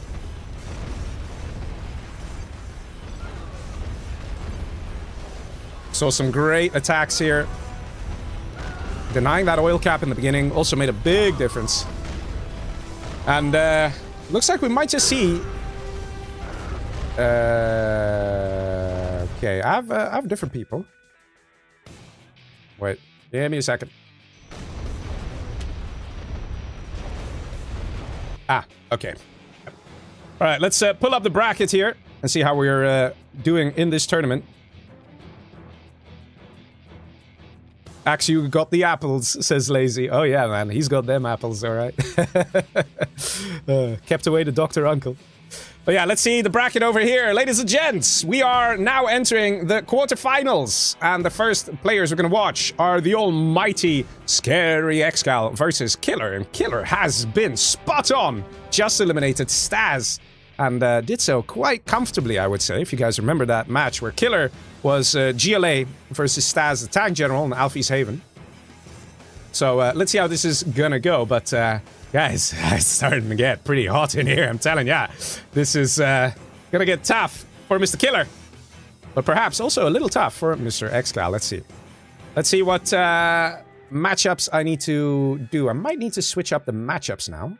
Just double check. I think I do. For semifinals, we're changing it. Okay, so for now we're still good. This is round 3, aka quarterfinal. We don't need to do anything yet. Let me pull up the Wheel of Names. Where is it? Let's figure out what we're gonna play on, people. Let's see what we're gonna play on. AKA's Magic. I'm pretty sure we already did that one. Just double check here real quick. I think we did that one already. Yeah, we did that one. That was a hyper-aggressive game, that one. So we already played on AK's Magic, removing it from the list. China, we already did that as well. Thank you. This is going fast with the wheel. Wouldn't you guys say? Yeah, we did this one as well. Thank you. The wheel having a mind of its own, people. Yes, we just did this one. Thank you. I know there's a lot of wheel action going on. Yep, we did that one too. Yep. We'll get there eventually. Stealth Tank Tournament Himalaya. Alright, let's do it. That is one that we haven't done. Ha ha ha. Good. Tournament Himalaya. Killer doesn't have the map. Oh, naughty Killer. Okay, transfer and but stealth for Excal, tank for Killer. Not sure if Killer is going to be at a disadvantage. Because he might not know the map if he doesn't have it. Alright, there we go, ladies and gents. Let's see it. Let me also remove the Wheel of Names. It is a naughty wheel. It has a mind of its own. It's fine. Rip Killer, says Blitz. Yeah. Nobody's really like, yeah, let's go play against Excal. Haha. Fun stuff, right? Fun stuff. Alright. So let's go to the next match. Restart the game always after map transfer. For those of you who don't know, it's always a good idea.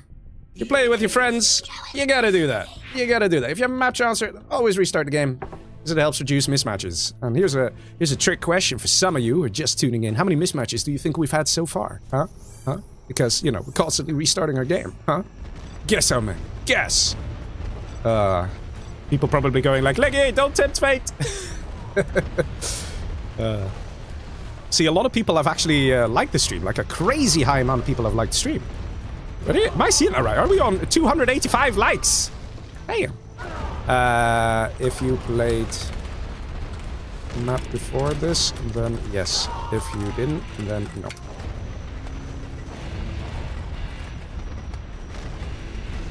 Just double checking here with the players. Excal wants to play it safe.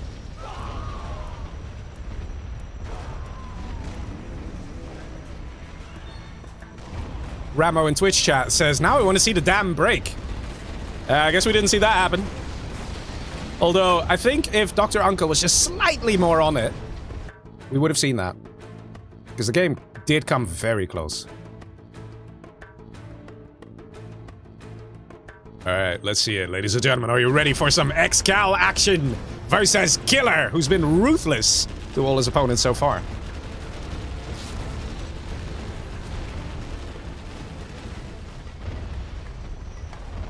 Let's see it happening, fellas. Let's see it happening. Alright. Getting shivers here, man. It's Excal, a stealth general. You're not gonna see him coming. He's just gonna come out and assassinate you on the spot. In the bottom left in purple. He's facing off against a tank general that is Killer. On the map, Tournament, Himalaya. It's quite a nice big open map. Look at this. Look how much space. Is all this is space one can build on. It's definitely an interesting map. Got a hospital here, which is one of the more useless tech buildings. Because it heals infantry. Infantry generally are not like a key component of the game. We got a repair bay here. But these are the juicy ones. The oils. That's what it's about. Some of you might be like, what about the oil refinery, Leggy? Isn't it really good? It's not. One oil generally is worth more than the oil refinery. Because the oil refinery just gives a 10% discount on any unit you construct. But if you think about it, an oil gives 200 bucks every 12 seconds. So if you build a unit every 12 seconds, because, you know, it's got queuing time and whatnot, right? If that takes longer than 12 seconds, you know, the amount of money you save, unless it's a $2,000 unit, it's just not going to happen, right? So one oil derrick generally is better than oil refinery. That being said, if it's like Twilight Flame 50k or something, yeah, you spam a lot of units, then yes, it's going to help. Or in a late game match when everybody's rich as hell, yes, it's going to do a lot. But especially like these situations, the early game, if you have the option to capture an oil or capture an oil refinery, go for the oil derrick. Oil derrick, much better. Wait, am I seeing this right? Is this triple supply? Triple supply. Single war factory. That's gonna be juicy. Terrace gets dropped off. Wants to give the supply truck a little hug. And he succeeds. One truck going down. Gat tank in position. Alright, not bad, not bad. Going for the building. Oh, lovely strategy here from Excal. It's gonna help with the vision as well. And that is... Oh, look at that. Wow. Whoa, whoa, whoa, whoa, whoa. It stays alive. How does one even do such things? Killer. You're giving Excal a bit of a hard time, I see. The crushes from the supply truck proving effective. Question is, can this gas tank kill the technical? It's not an easy answer, that one. If he gets scrapped, that can change things, but there's no scrap out. We see a second, yeah, and we do still have another dozer, so Killer is not in trouble yet. Let's put it that way. And the Flamer was here to make sure there weren't any rebels. Force firing over the mountain. Look at this, he's actually force firing this. Pro strats from Killer. Too many quads. No flame wall. And again, he was force firing. Look at the range. That's how you know he's force firing. He actually has to hold control and click the ground in front of the unit. And then hope that the napalm just about reaches the opponent. And it is a strat that can work. Ooh, he got kind of far in the mines there. But the mines did the job. So far, we can see that Excal is having a bit of a harder time trying to deal damage. But we have a crucial unit here for Excal. It is a double scrapped Vet 2 technical. He is very powerful indeed. If he kills a few more trucks, he'll be Vet 3. Oh, almost going on the mines. Yeah, he's like, okay, let me not get on the mines. Has to be super careful here. Look at the damage of this bad boy. It is ridiculously overpowered. And this might just be the end of Killer because this unit exists. It is so powerful. I don't think it can kill a Gat tank on its own. But look how much damage. 2 Gat tanks already died. And the guy, because he's so fast moving, he can try and get to safety. Does precisely that. Look at this. So much damage dealt with one unit.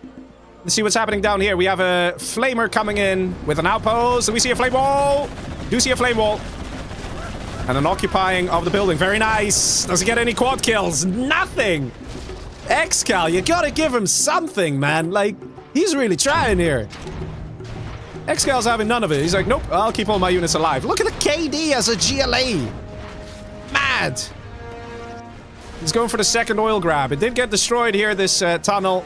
So Killer is trying to do what he can. In the meantime, we have a supply going up as well. And already a palace. Yikes. Excal is enjoying the money. Look at that. He's a rich man. Killer is struggling a little bit here. And wait a minute. Is this what I think it is? He lost his last dozer, didn't he? Oh my god. Killer dozer hunted. Somehow this dragon tank died. A dozer hunted tank general. That is Killer's fate. how is he gonna get a victory here? Not having a dozer means not able to get a command center for the general powers later on. Means he cannot get a prop center to get overlords or ECMs. He's playing a game of chess without his queen. And this is the second queen for Excal. It's a pawn that's reached the other side, boys. Just that unit is so powerful. The attack is coming in strong. But Excal at the ready. A lot of quads. A lot of quads. Look how quickly these units get destroyed. The super tech here. Vet 3. Excellent micro. Excal losing a lot of stuff. But it doesn't matter. If Excal loses all his units and this chunk of the base, he still has this section, folks. He still has this section. He still has this section he's collecting. All he needs to do is go in here, kill one of the war factories, or kill some of the supplies, and that's it. Oh, the super tech! You do not mess with napalm, people. You do not mess with napalm. You don't mess with napalm. Look at this. Killer is legendary with the force fires of the dragon tank to try and squeeze out the extra bit of range, like that 10% extra range. Yeah, he's repairing now, this guy.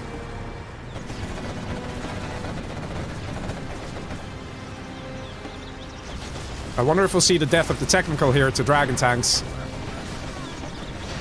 But look at this. This technical, man, takes it half health, takes it low health, takes it out. It's so ridiculous. 0 losses on this technical. This guy on his own has killed so many units. In the meantime, Killer is trying. He is trying. Look at the minimap. It's just a constant flow of green going across the map. That's all he can do. And the supplies over here are running out. Oh man, there's still money here. Killer is floating a little bit because he doesn't have enough war factories.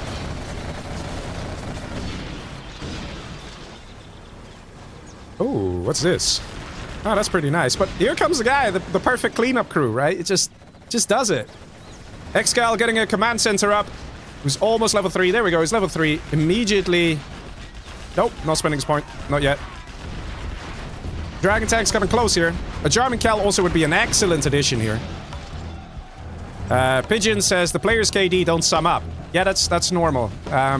If you, for example, have a listening outpost and it dies, and then the tank hunters inside die, it's like you build 1 unit and you lose 3, right? Something like that. So it will never really add up, but it's just a nice little statistical indicator to give you an idea, right? So right now, Killer has a KD that's higher than the KD of Excal, so Killer is killing more stuff, but killing an RPG or killing a dragon tank, both are 1 unit. So it's just a nice little statistic. It's not an actual proof of who's winning and who's doing great. If you look at all the stats combined, such as income per minute and the KD and the XP, then you get a good overall picture. At least that's the idea behind the statistics. Yeah, tank here. He's starting to get nervous. He's like, at some point, this is going to get destroyed. Now, this is the kind of formation that I want to see. Look at that. This is what Stas was not doing in that previous match, and it is gorgeous. 3 dragon tanks charging in formation. Very hard to stop. But here's the thing. The longer this game goes on, the better the win percentage for Mr. Excal.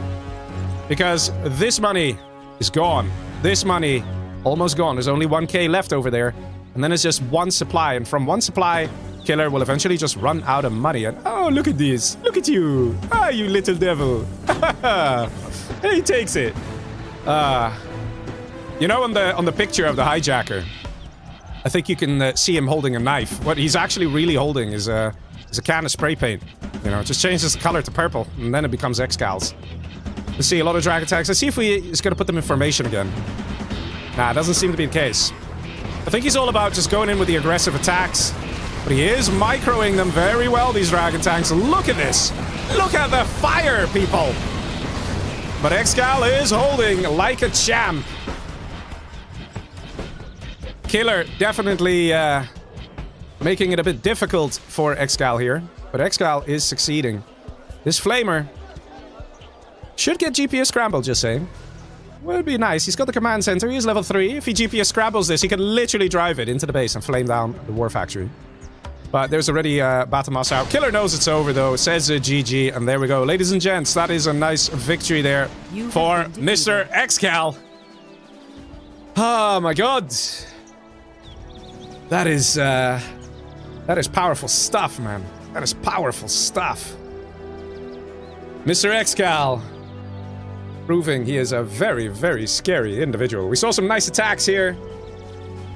Killer definitely showing everyone here tonight that he knows how to play as tank general. He knows how to make a player sweat. But at the end of the day, Excal here, look at that. Look at this little legend. So cool, right? Excal at the end of the day did come out on top. Definitely a nice game. I love this here. This is so beautiful. Look at this. The dragon tanks moving in formation.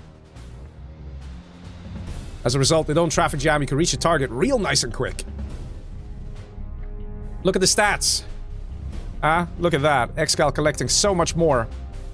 Killer still getting those kills in. Both units and buildings. He did not give up. You could even argue that if Killer didn't get dozer hunted, the game would have looked very different. So, well played to Excal for going for that strategy. Definitely worked out for him. Also, I think the hijacker, it's always a nice touch, isn't it? Seeing a hijacker like that. Blitz in YouTube chat says, oh my god, so much fire on my screen. My screen is hot now. So good, right? So good. Yeah, that was a nice game there. I have to say, well played to both players. And Excal continues. Now in the semi-finals. Let's see, let's pull up the bracket here. Next game is going to be Horde versus Revenger. The winner of that match is going to face off against Excal. So we just watched Excal, the Stealth General. Very spicy player. Very dangerous player. He's the kind of guy who's like, I don't know how he does it. He just completely understands a player's weakness. But just goes for it. Maximizes it. Makes it work for his to his advantage. Let's see. Let's pull up the Wheel of Names. Where is it? Where is this wheel? Here it is. The naughty wheel that keeps resetting over and over and over. That's okay. We'll get it sorted. Let's see. The next... Yeah, we did that one. We did that one. Okay, wheel. Alright. GLA Nuke on Summer Arena? Ooh, that is actually one we haven't played yet. Alright, let's pull up the map. Summer Arena. One I haven't seen in a while, actually. This map used to be very popular. And is that an NMC map? I think it is, right? Let me go up, up, up, up, up and find NMC. Scroll away. Many 1v1 maps. Let's find the NMC maps. There it is. Hiding. Look at this. Not alphabetically sorted. Oh, naughty map. Alright, let's go. So, it's GLA... Wait. Trying to type. GLA for Art. And Nuke for... Revenger. Actually, on this map, that is a real nice matchup. Just saying, folks. Just saying. We could have a similar situation as what we just saw, where Horde, in this case, the GLA player, gets a super tech. A Vet 3 scrapped up technical. It is so powerful, as you guys see. So powerful indeed. Got Robin and Riot Starter coming in with the Twitch follows. Thank you very much, good sir.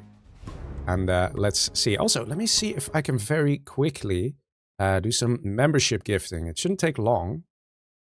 Oh, it doesn't want to... Alright, here we go. Doing some membership gifting, because it's fun on YouTube. I can do that every month. I can gift a couple of memberships, just like that. So it's nice. So you guys have a membership, so you can use the fun emojis on YouTube as well. Alright, so let's see. The next match here, we have Horde here in the quarterfinals. He's a normal GLA. He's going to be facing off against Revenger, the Nuke General. Now, I like this. Mr. Revenger here coming in with an aggressive supply truck rush. Look at that. You might say, like, why would he do this? He's exposing his supply. Someone could just take the building and deal damage, but no. It's all about this bad boy. Let me see. Let me find the right button. This is the right button. Ah, look at this. We're just gonna casually cruise on by, folks. Let's see what this little truck does. Oh, it scares the workers to death, quite literally. They have to make a run for it. But look at that. That little terrorist doing what he can. I don't know. I love it. I love the little supply trucks, man. They are so creative as a strategy. And they're so effective because it forces the worker to be delayed on building this tunnel. And this worker now getting chased. And because of that delay, oh my god, we see a second supply truck. That we don't see very often. And he does get it. He does get it. And that means that map control has been lost over here on this side. And look at this. Gets the worker in the building so the supply truck can't crush it. It's like this guy's the boogeyman, and this is the equivalent of hiding under the sheets, okay? Like, that's how the players do it. Let's see. We have a dozer going up, suspecting there is a worker here, and in fact, there is. And the Battlemaster cruising right on by, past everything. Wants to go to the worker line that has been well boxed in by Mr. Hort. Let's see, Battlemaster gets gunned down. No losses here for Hort. And the worker got crushed, 65%. There's still a worker over here. But if you're looking at how well the map control has been denied here by Revenger, it is pretty juicy. Scorpion tank here ready. No Scorp Rocket.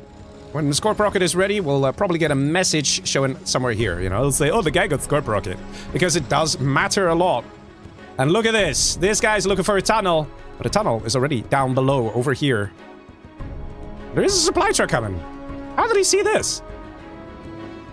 How did he see this? Oh, probably he saw this bunker was empty. It was like, well, that worker has to be lurking somewhere. Let's see. Dozer gets denied here. And we have, in fact, a double scrap technical. That doesn't have technical veterancy. That's peculiar. Or it's choosing not to go for technical veterancy as a GLA. Okay, this did get denied here. Loading up the technical. He needs to pick up the scrap here. So he gets vet for it. Oh, he's gonna lose it. He lost it. Last shot from that Battlemaster. Gorgeous. Now here's the thing. If he had the veterancy, would it have survived? That's the real question. Because units with veterancy, they get extra health. That's the thinking. Let's see. Battlemaster going on the left side. The supply could be denied here. That would really hurt. That's a 1,500 building. If you destroy the scaffold... No, you cancel it. If you destroy it, then the player loses that money. It doesn't go back to the bank. Those are now going on the right. It's going to find that tunnel scaffold. Let's see. No real solution to this Battlemaster in the back. This is the first time where we see Revenger really able to punish Hort. If he force fires the ground here, that is really going to hurt. And that's exactly what he does. The radiation will kill these workers over time. Terrorists at the ready. Let's see what's happening on this side. This is all clear, all clean. See, Revan has subscribed on Twitch. Thank you very much. The attacks over here on the supply trucks, very painful indeed. And a dozer. That is a nice easy pick-off here for Mr. Hort. And that's going to be another double scrap technical. Not vetted though, so he's not going to be truly dangerous. It's the veterancy that makes him scary, because it means the attack speed is increased. You see the difference, guys? Look how much faster he's shooting compared to a few seconds ago. Flamers coming in here from Revenger. Let me see, is the dozer hunt complete here, or is there still a dozer out? I think that was the dozer hunt that we just saw. So no more dozers for Revenger. So he needs to make it happen. He needs to put the pressure on Hort here, because the longer this game goes on, the worse of a position he'll be in. And here we go. Oh no, just like in the previous match, we do in fact now have a super tech here. Double scrap, vet 3. But he has to heal. He cannot try and engage the Battlemaster. He needs to be full health. He needs to get out of here. Look at this. Look at this, man. Excellent pincer movement here from Revenger. Does that technical survive? Oh, just about. Just about. He needs to get it back home to safety. This is such an important unit, and he's forgetting about it. No! Ooh, that was so close. Now that the unit is alive, I'm pretty sure this is the red player's match. Hort is gonna do it. Do see Scorp Rocket proving to be effective here. And look at this. No, don't get too close! Ooh, technical, just about surviving. And this is the thing. They keep just about surviving. And if they, as long as they survive, they will auto-repair, can reuse them, can destroy buildings, all that stuff. Terratech now getting created here by the red player, because he knows a Terratech over here will kill one war factory, and that basically guarantees a victory. Hort, level 3. Revenger, level 1. Look how annoying, man. Look at the damage to a building. This is 1 unit, guys. 1 unit. Look how ridiculous. How long is it going to take for the nuke general to send anything down here to destroy this thing? 1 unit, capable of destroying a whole building, a whole supply center on his own. That's how powerful this thing is. Scorp dealing some damage. Good thinking, because if there's no dozer, this building will never get repaired. Any damage done to the structure is permanent. Terratech loading up. Still surprised we're not seeing any general points being used from Hort. No technical veterancy, still very strange. Really not sure why he's saving his points or what he's planning to do here. Mehmet asks, who will be the winner to you? To be honest, it's at the beginning of the match, it would be hard to tell. But I was thinking, it finally got destroyed, right? Finally got destroyed. I was thinking that if we do see a Vet 3 Super Tech, it's over for the nuke. It's basically over. And you're seeing how much damage these technicals can do. Taking out a whole supply on his own when an enemy's dozer hunted. I mean, that supply is not coming back.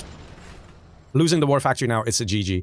It is a game won by the GLA player. That is the last war factory destroyed, and that has to be the GG. There it is, ladies and gentlemen. This is a victory for Mr. Hort. Taking out Revenger. Very well played here. It's Spasibo. Хорошо, хорошо. Nicely done there by Mr. Hort. Very good job there. Black Cat says, isn't Targaryen out? Yes, Targaryen is out. He already got eliminated.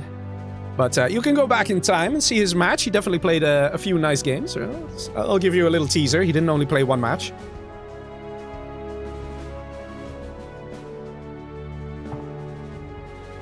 Nickname in YouTube chat says, Targaryen might be out of the tourney, but he's not out of our hearts. What a legend, man. What a legend. But yeah, I have to say, very well played there to the GLA player. Revenger probably needed to be a little bit more focused on making sure there wouldn't be a super tech, because the super tech is just so ridiculously powerful.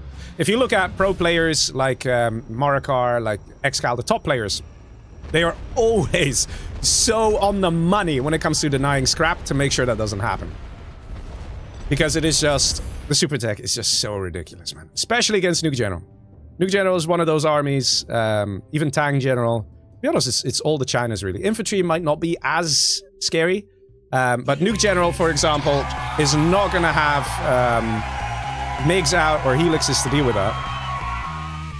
Little Black Cat comes in with a donation there and says, Happy Chinese New Year. Year of the Snake. Yeah, it's true, man. Year of the Snake. Well, in the 1v1 games, you have a lot less snaking. You have a lot more focusing on the strats and the micro. And let's see. Let's pull up the bracket here, fellas. Let's pull up the bracket and see what everything is looking like over here. So, Excal and Hort are going to battle it out in the semifinals. But we're not at the semifinals yet. We still got to finish the quarterfinals. And next is going to be Pitax versus a Ninja. Ninja has played very well in the previous games. And actually, he was the guy who bested Targaryen.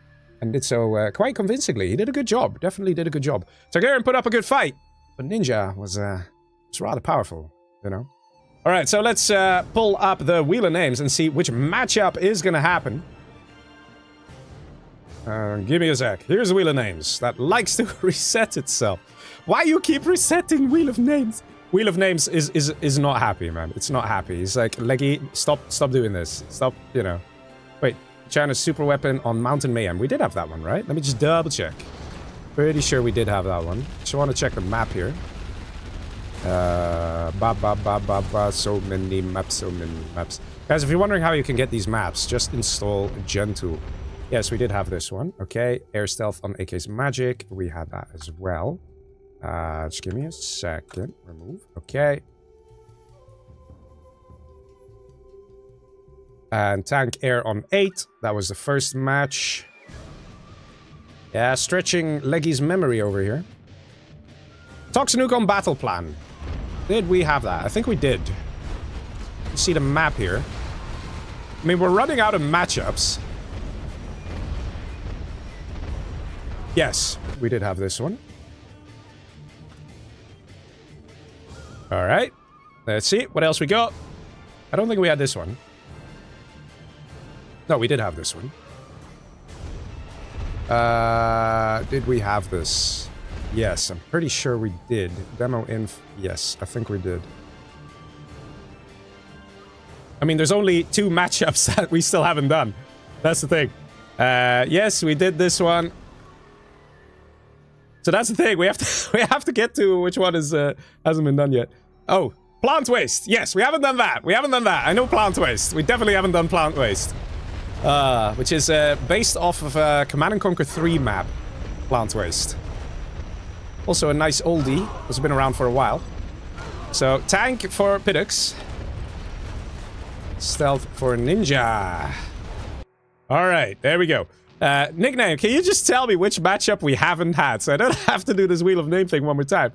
Because we've actually done all the matchups then. If you could just private message me, that will definitely help out. So we can skip the wheel for one of the sets. Because it's literally after this, we're still going to do Axu versus Timsep. Which is going to be very juicy as well to watch. And it's going to be the last matchup from the Wheel of Names that we didn't do. Right? That's sort of the thing. Asgardian Phoenix says, it's a year of the snake and Dr. Goldfish stops playing 0 Hour. Yeah, it's true, actually. It's true. What's up with that, huh? Coincidence? I think not. I think it's further evidence that we do, in fact, live in the Matrix. Because some things are just too much of a coincidence, people. Too much of a coincidence. But yes, ladies and gentlemen, here we go. Next match. We are here on Plant Waste. Pidux building a very fast power plant there as a tank general on the top right. And all the way down left in the bottom, we have Mr. Ninja. Stealth General. The map is Plant Waste. And fun fact, this there used to be an entire city in the original version of this map until people were like, this city is really annoying to get units through. So they were like, you know what, we'll just literally delete the whole city. And the gameplay has significantly improved because of that decision. But, you know, it's still a nice map. CNC3 style map, right? Some of you might recognize it. Do you recognize it? Would you say, oh yeah, I know which map this is? From CNC3, remade for 0 Hour? Or would you say, no, Leggy, this is alien to me. I do not know what I'm looking at. I've played CNC3, never seen this thing before. Never a map this style. But let's see. Worker moving up to the left. And Pidux sending a supply truck down to the right. Although he might find a worker over here. Poor little worker. Running without his shoes and then getting killed by some crazy China supply truck driver. I mean, hey, you know, it's, some people have it bad in life, but that worker, pretty sure he's, having it pretty bad. Terrorist in position, ready to destroy that supply truck, and is that gonna happen? Yes, it is! A nice hit there, and there is scrap. No scrap denied! There it is. Woo. Ah, we see what the technicals are like, right? You don't want to mess around with the technicals. Single war factory. And a defensive GAT tank. Tank general, choosing not to be aggressive. Occupying the building there, very nice from Mr. Ninja, also for scouting. And here's the plan. The plan is, let's scrap up that technical, and he's gonna get a kill in. Or will he? GAT tank en route. Gonna deal some damage, couple shots to that technical. No, don't engage the building.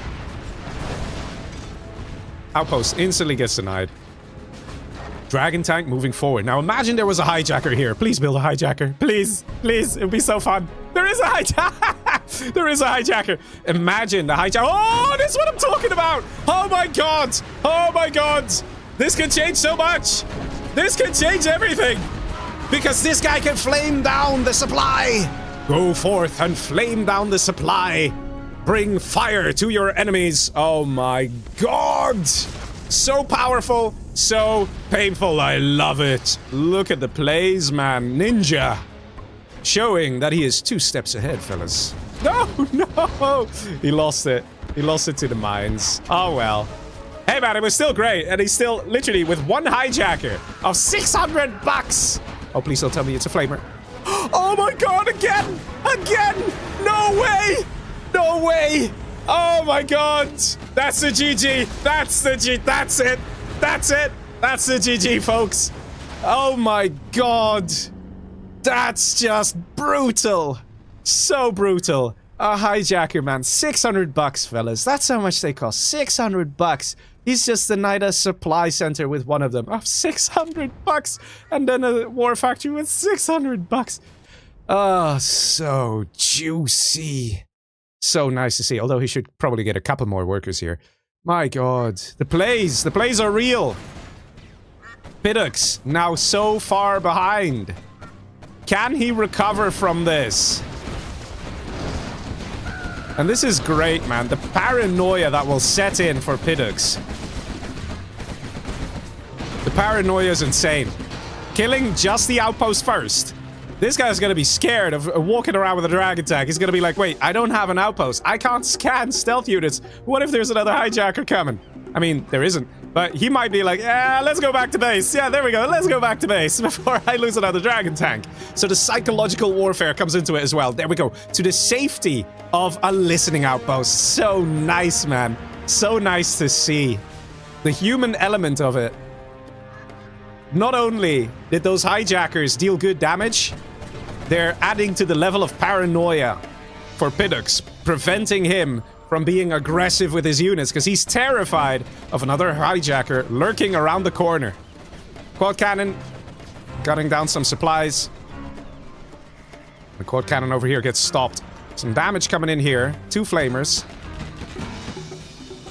And are we seeing the dozer hunt? ECM coming in with the clutch save there. Nicely done, Mr. Piddox. That is very good stuff. Piddox now trying to get through to the base of Ninja, because dragon tanks are still a bit of a problem to deal with, guys. Quads are not very good against dragon tanks. Unless you have like 10 of them. Look at this. He's doing it again.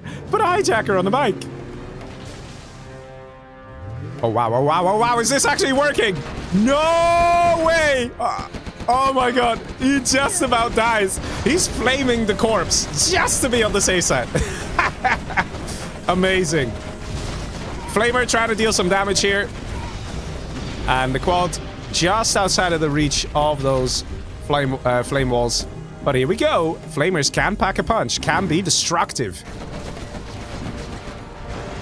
Random quad here going to his death. In the meantime, the quad that was here got cleaned up. We still have 2 dozers out of Mr. Piddox. So he's not in any position to get dozer hunted. Ninja needs to do more aggressive hit-and-run tactics. He needs to have more tech RPGs. Start dealing some damage. He started great. He manned the building here and did all those things. Why doesn't he repair this? Put some more RPGs in. Get some tunnels. Try and defend this section. He's collecting money here now. I guess that's his plan, which would definitely work. If the enemy has powerful units, and you need double the amount of money to take this out compared to your enemy, then if you have triple the amount of money, then you should pull ahead over time. At least that's the thinking. Going for the oil captures as well. Mr. Ninja. Getting them oils. Palace could also really help in this situation. There we go. Palace 40%. Just because of potential rocket buggies or Jarman Cal, just to be a little annoying, a little aggressive. Piddox actually doing pretty well. He should probably start thinking about getting a command center at this point. Things are going well, and he's working his way to level 3 here. He's doing a good job, and I think he just placed one down. Or didn't he? No, he just queued up more units. Building capture for the oil refinery comes through here for Ninja. So Ninja's income here is pretty juicy here. Pretty good, having the oils as well. These really should get flamed down at this point ASAP, but, you know, it's nice and easy for us to say these things and talk about these things. But Piddox can't see the full map. Occupying this building, he might just about see that this oil's taken, maybe. He's now going through the middle, and no, not again! Not again! Oh my god, this is, oh my god, man. Very nice reaction, though, from Piddox. Keeps the war factory alive? What's he doing? What are you doing? Oh my god, it went down anyway. Ah, come on. I think he's a little overzealous. He wants to kill. He wants to punish. But Ninja is proving to be one difficult opponent, fellas. Lotus at the ready. Probably wants to go for the oil grab, which definitely could help. But he is also flaming it. I'm not sure what he wants to do here. That Lotus is exposed. Those quads can gun her down. And... oh my god. That is some legendary place. He does get the capture. The Lotus does die. Pidux, level 3, Ninja, 2.5. Let's see it. General points get spent. Do we have a command center up? Now he's getting it. Now he's getting it. The Tank General. Doing what Tank General does. Which is bringing a whole lot of fire to the party. And here we go, Battle Bus. That's the Palace Tech that Ninja needed. And it is destroying everything. Everything going down here. Oh, keeping his oil alive as well. What amazing plays here from Mr. Ninja. Let's see, do we have any rocket buggies joining in as well? Because that would be just the icing on the cake right there. Battle buses are very effective. But a Jarman also wouldn't go amiss. I'm not seeing Jarman. He's actually producing RPGs. He's getting an extra barracks. It's not often you see players produce RPGs. Some people don't like it when people produce RPGs from the barracks. Because some people are like, dude, just get a load of tunnels. You build a tunnel, you get 2 RPGs for free. Tunnel is 800 bucks, you know, so it's basically you're only paying 200 bucks per tunnel. But yeah, if you don't need more tunnels though, then it's cheaper just to get the individual RPGs. So there's also a bit of that, isn't there? So it just depends on the situation. He's also selected all his RPGs across the map and is rallying them down to fill up buses. It's coming in with an attack. And the unit count for Pidux was reset. I'm not sure if we get an RT barrage somewhere. Pidux should use his general powers though. Nice kills, but the quad's proving to be powerful. Not even with AP bullets.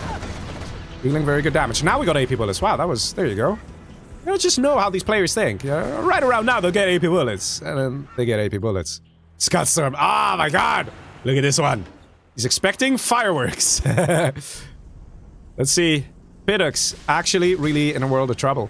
It pushes him so much out of his comfort zone. A Scudstorm. It means he has to be super aggressive, which means he also will expose his base. We have a second Scudstorm, perhaps. That would be something. Ah, here we go. RT Barrage. Yeah, that's a pretty decent hit, actually. Is he going to try and capture the oil? Is there a Lotus? Oh, boys. Here we go. The beginning of the end. This is what it's about. The battle buses. Pidux has done very well here, but this has to be the end. Pidux is not level 5 and cannot call in a Carpet Bomber as a result as Tank General. There is no way he can stop this attack. This is it. This is game. Right here.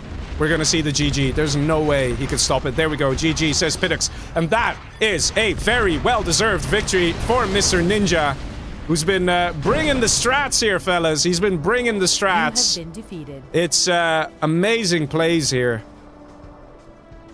Zen in Twitch chat says Ninja is great at stealth. He definitely is. He definitely utilized everything that stealth could bring to the table. It's that initial Dragon Tank stuff, man, just... Let's watch back some of the key moments here, man. Let's watch back. The hijacker that came out, I was like, oh boys. And then he already was there with another hijacker. Captured that Dragon Tank, flamed down a supply. Look at the results here from those hijackers. It's amazing. So well played. We had some very good dozer protection. Look at that. Getting that ECM in position. So many nice moves. But also, what I like about Ninja's plays is he instilled fear into Pidux. Look at this. The hijacker just about dies. He's like, I don't care, I'm flame walling the corpse. We're killing that guy. He has to be scorched. He has to be dead. Such amazing game here. Very well played. Pidux fought really hard here. But Ninja was just slightly ahead every time.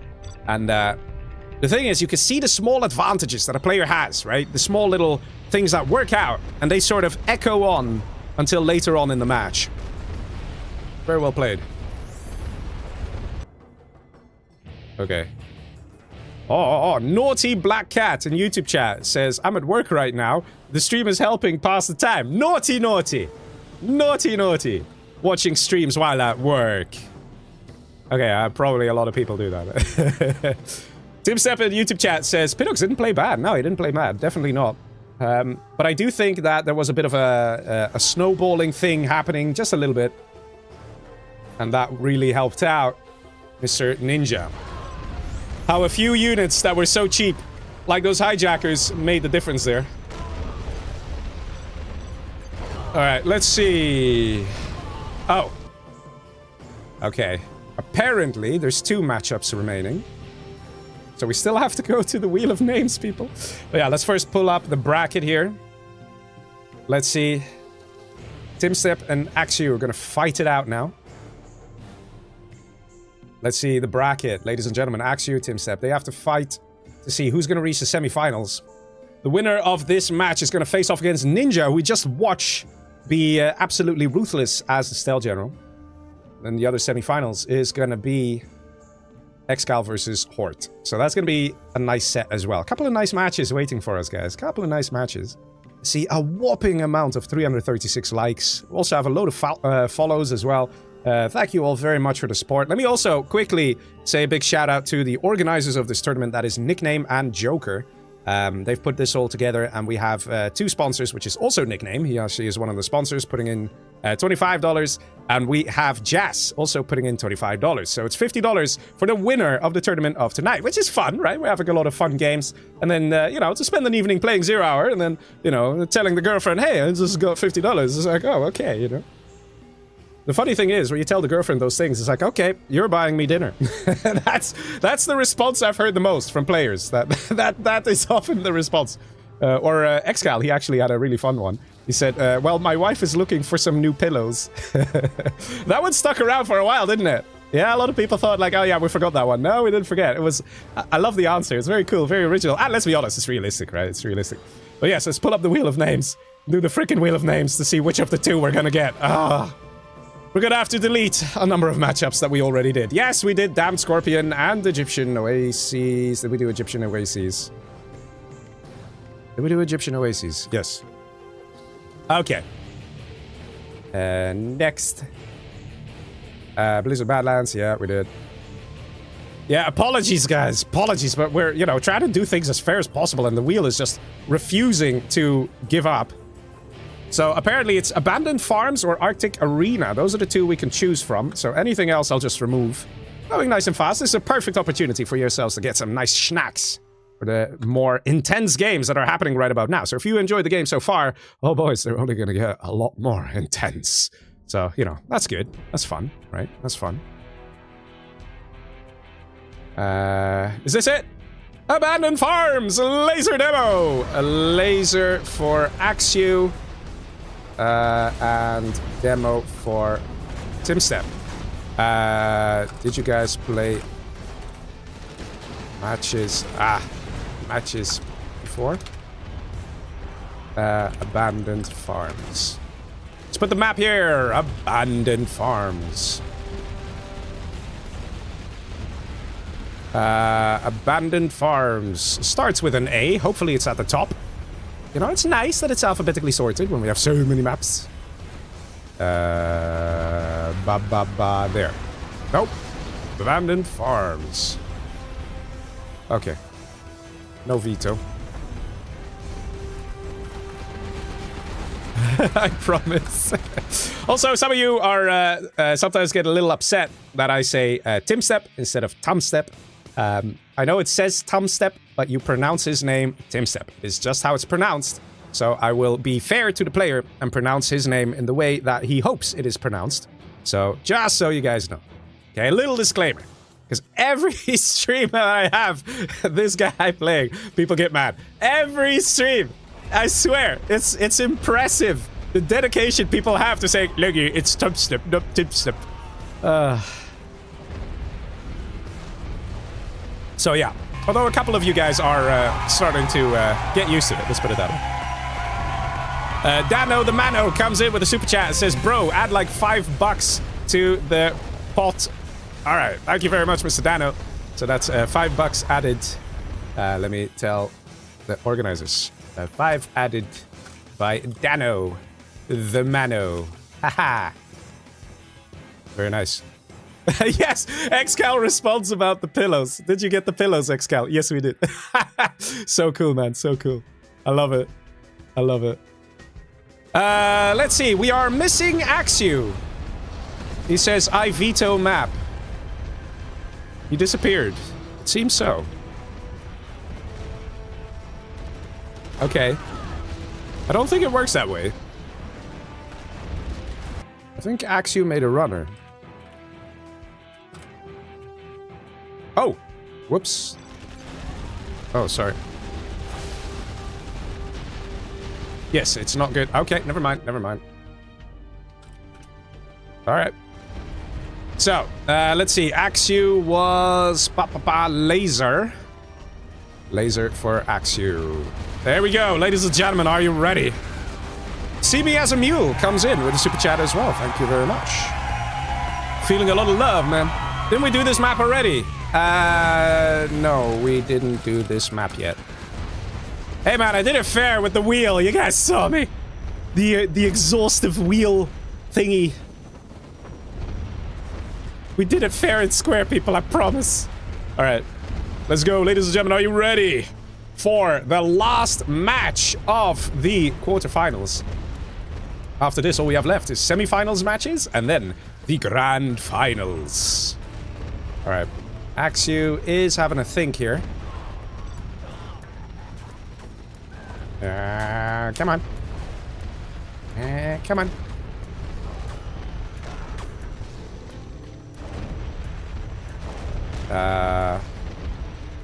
K90AAN in Twitch says, Leggy, why are you always observing? Dude, I did like a 4-hour stream of me playing, literally on Tuesday. And I did a 6-hour stream of me playing on Friday. What are you talking about, man? What are you talking about? I play way more than I cast. But casting's fun, man. Casting's fun. Alright, let's see. Ladies and gentlemen, here we go. The final match of the quarterfinals. Mr. Axu at the top as the laser. All the way down below in Abandoned Farms, we have Timstep, one of the best 1v1 players right now. So, you know, we saw Xcal, an absolute legend. Timstep is also an absolute legend. He's the kind of guy that you are actually afraid of. But Axu has been pretty solid. Last game we saw him. Can we do a re? No, says Axu. And I think it's not going to happen. Ooh. Interesting, interesting. To already ask for a re so early on. Axu was really aggressive and did a great job against Dr. Uncle. Axu was the stealth general versus the Air Force general. Timstep asking for a re. I wonder why he wants that. Maybe he messed up his build order, maybe he doesn't have sound or any other issues, but Axu probably is like, yeah, man, we're not gonna re. If you're asking for a re, if something's up, I hope something's up because it helps me out. And it's up to the players to have their game in working order. Axu absolutely has the right to say no. There's no need for him to say, yes, let's re. This building gets denied. Nicely done by Axu, the laser general, sending that dozer forward. And we have a Humvee drop by the looks of things. Let's see where this is gonna go. The Chinook has two advantages. One, you can move units across the map very quickly. Two, it has an amazing vision. So you can see a whole chunk of the map. Drops off a Humvee over here. Let's see what's gonna happen here, fellas. Let's see it. Technical in position over here. And the dozer trying to deny the collection over here. Oh, this is not a good placement. Guys, are we gonna see Timstep out? Watch that cash per minute drop. Is he actually on any money? He's on no money, boys. Zero. Dozer gets destroyed, finally, but there's still a Humvee in this Chinook. Is Axu gonna do it? Rebuilding here. Oh, man. This is devastating here for Timstep. Axu. Very powerful. Very aggressive. Showing that same level of aggression that we saw in the previous match when he was facing off against the Air Force. Ooh, that Humvee just about survived. That was really close, man. Really close. But look how much Timstep is busy with this guy, with this little attack. Finally, his collection's back online. He's getting a couple of technicals. But guys, what is going on in the base of Axew? This whole time, he's been left alone. He's already getting a search and destroy, a strat center. And that's going to give 20% extra range to the units. And this Humvee survived here. Look at the KD, man. This is brutal. Absolutely brutal. Do we see an ambulance or an attempt to repair this Humvee? He is loading it up with missile defenders. Once we see the strat center ready, search and destroy, then the Humvees can just kite anything that TimStep will send his way. There we go. Ambulance in the back there. Got a super chat from See Me As a Mule. Another one. Thank you very much, good sir. And let's see. Humvee's definitely packing a punch here. And take out the bunker. Very good shooting here. Very good killing. Look at that. Last missiles just about taking out the technicals. I have to say, Search and destroy. I don't know about you guys, but I think this is going to be a victory here for Mr. Axew. This is TimStep struggling hard. Not sure what's going on with him. Maybe his keyboard's not working or something. I don't know, man. I don't know.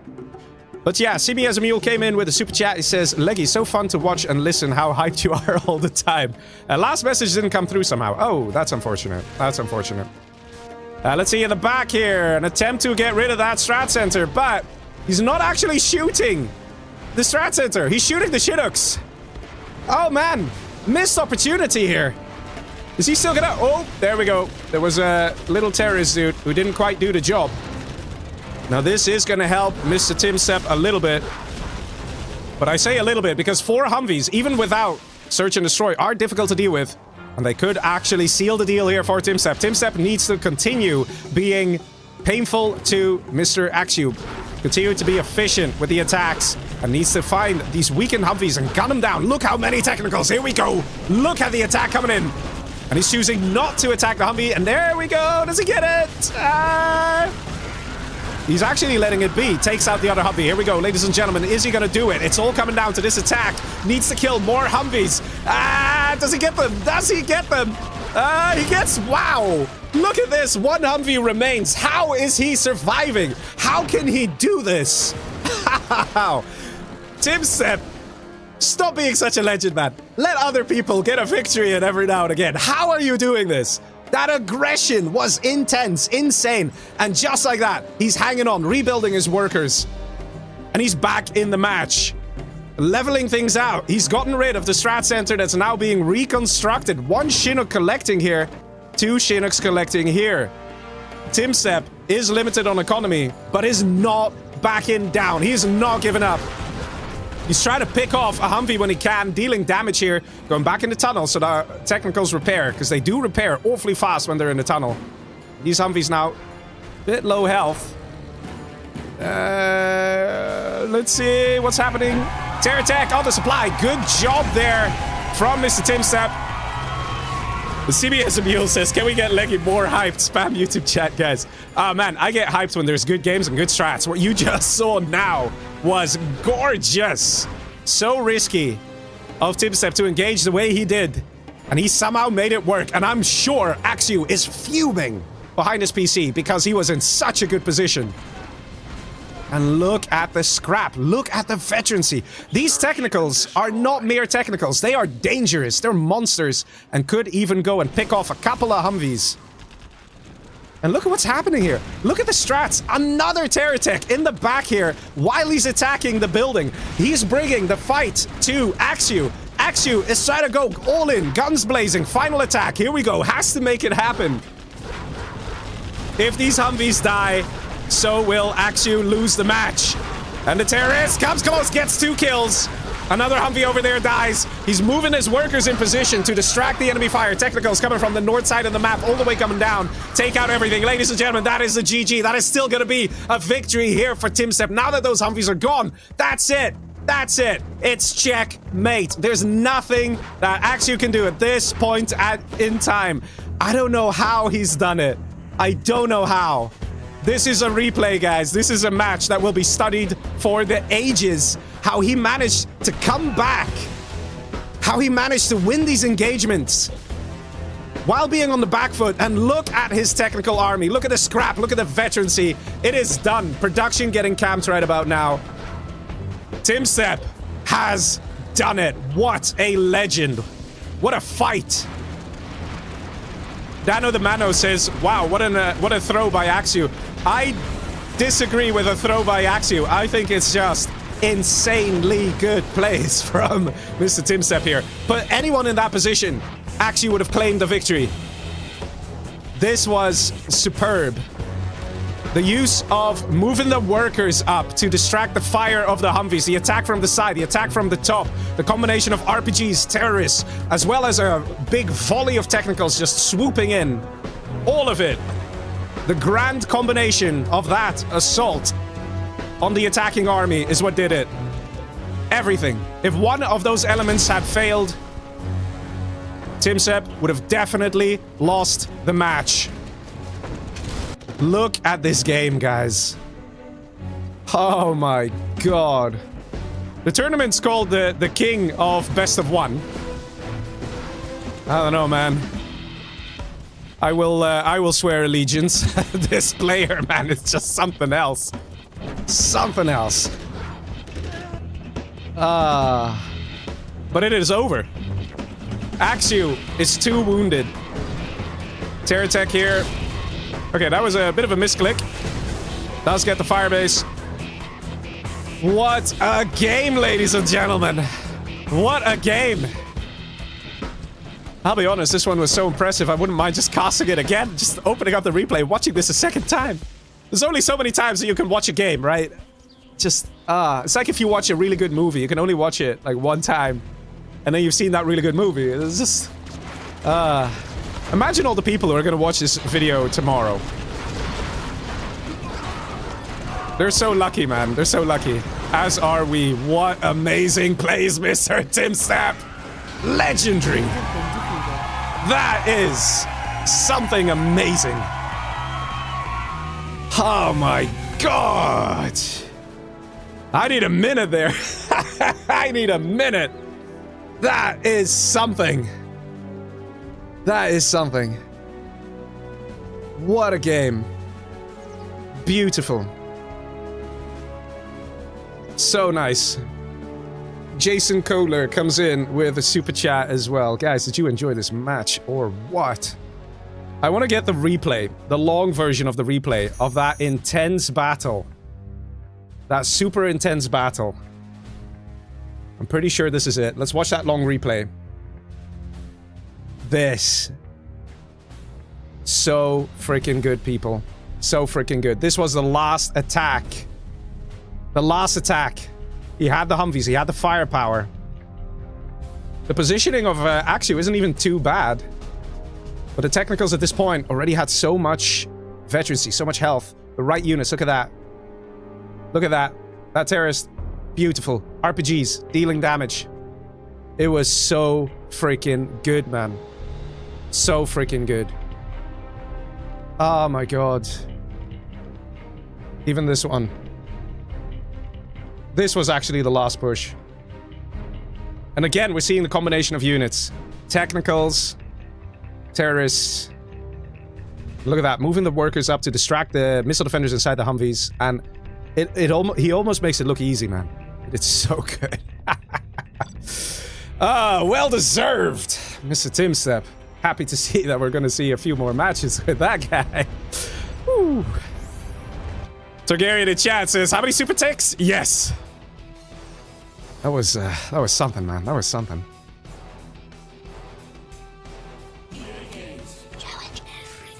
All right. Let's continue on to the semi-finals, people. Ah, that was nice. That was good, man. That was good. All right. Let's set some things up here. We're going to be... The players we're going to see first. We're going to see Excal, another legend. He's definitely been bringing the heat in this tournament.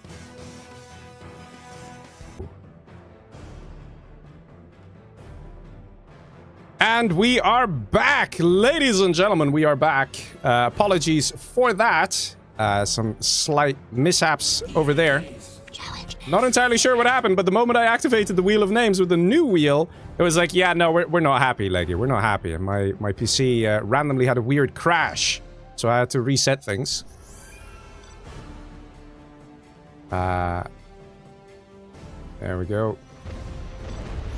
Alright, let's see. We are back, boys. We are back. We're gonna go to the next matchup. Let me wait for the players to join, and we will pick the next matchup to play here tonight. Let's see. Let's see. We are now in the semifinals, so things are getting pretty intense, man. They're getting pretty intense. Let's see what matchup we have. Let's see it, boys. We have... that looks like a nuke mirror. Nuke mirror on a blue hole. All right, let's do it. Let's put the map a blue hole. Is it ranked yet? Blue hole. It is ranked. Okay, there we go. There we go. Waiting for the players to join. Mr. Xcal at the ready. Nice to see that. Let me check real quick if I can play a replay clip. That doesn't seem to be working. That's unfortunate.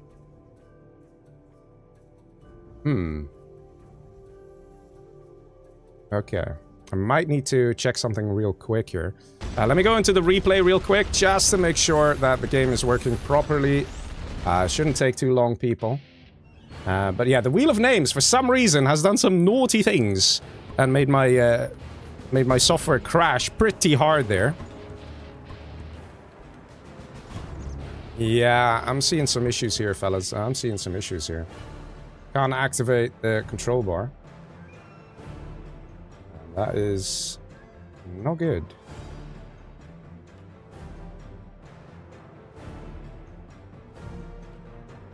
Okay. Give me a second here, folks. Gotta make some quick changes happening. Apparently the issues are still not fully sorted. Which is a bit annoying. But hey, man, it can happen. There are many moving parts in these kind of things. So let me try something a little different. See if we can restore things. I know the music just vanished, but don't worry about the music, okay? Don't worry about the music. It'll come back. I promise. I promise. It should come back very soon. Come on. Come on. We'll get there. We'll get there. I saw Xcal was ready. I didn't see his opponents yet. So let's see if by the time this gets sorted, they're both there ready for the games. And are we good? Let me test by playing a replay clip here. That's very important for me to make sure everything's okay. And that's working. Okay, so it looks like we're back online, fellas. Looks like everything's gonna be A-okay. Let's go jump into the next match here. Let's do it. Are you ready? Discord's in the way. Discord, go away. Okay. Let's do it, boys. Let's see Xcal, who's been playing phenomenally tonight. Let's see how he's gonna do. Is everything okay on Twitch? Can people please confirm that everything is set up and ready on Twitch, as well as on YouTube? It'd be very useful to get that feedback at this point in time. That wheel, man. That wheel. Very naughty. Alright, let's wait for the players to join. Also, pull up the bracket for me here. We have a donation coming in from Mr. Marshall. It says, Leggy, stop using kitchen Wi-Fi. Fix your firewall settings. Hey, man, firewall's fine, man. Firewall's fine. It's the wheel. I tell you, man, it's the wheel. I literally created the new wheel to pick the army. And, why the players aren't joining. Let me message the creators. But yeah, I put a new wheel in. Oh, there's Hort. And there's Xcal. Good, good, good. Hello. Nuke mirror, boys. But yeah, I put the new wheel in, and then the moment I did, my PC was like, yeah, I don't like this. And then I had some weird crashes. I had to do the graphics card reset thing. The Windows Shift Alt B thing or something like that. And yeah, things sort of recovered. Sorta. So I'm not sure who to get mad at. Whether it's Wheel of Names inserting malware. Oh, you know, who knows? They have to make a profit somehow. Maybe it's all Bitcoin mining this whole time. You know, you can't say no.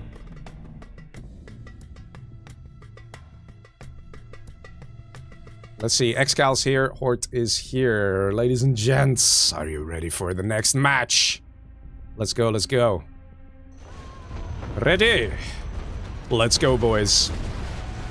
Nuke Mirror is going to be pretty fun on this map, because the map itself has a lot of potential when it comes to strats. You don't have to necessarily do one thing. You can choose to go heavy on the oil. You could choose to go heavy on supplies, or just on aggression, harassment, things like that. And now my camera thing ain't working. Man, so annoying, but it's okay. It's okay, boys. I've been through this many times. Many times. And it's working. Okay. We're there. We're finally back. All ready to go. Apology for the delays, guys. It can happen. It can happen. CBSMO says, missed my super chat. No, I got it. The last super chat was, Leggy's providing us superior content related to our childhood. Let's give him something back. Twitch, you have been quiet. Wake up. Okay, fine. I didn't see that super chat before. But yeah, thank you very much, sir. Thank you very much. You guys are really kind. All right. Basim, I love your message in YouTube chat. It just works. Yeah, until it doesn't, right? All right, let's see. Excal starting with 2 barracks. Wants to go for the oil grab and gets 2 red guard out. Gonna fly across the map, seeing if he can spot any oil derricks to capture. We also have some red guard coming out of Hort. Now, the difference is already there. This guy does not have veterancy on the red guard, whereas Excal has. So what that means is if it's going to be a red guard battle, red versus purple, it's actually going to be Excal's red guard that's going to be victorious, because he's got the extra veterancy, and the veterancy increases attack speed, increases attack damage, and increases health. So it's going to be a no-brainer. This guy will win it. So it's interesting to commit to that early game advantage, though. Because once we get to level 3, then it's more useful for red, because he can actually get an extra general point, like an extra general power. People saying Twitch working fine. Thank you very much, guys, for the feedback. Let's see. Going in the building. That's pretty clever from the red player. And already going in with the oil capture. But here's the thing. Because the red guard of Excal deals more damage... Okay, I know this guy probably is going to get it.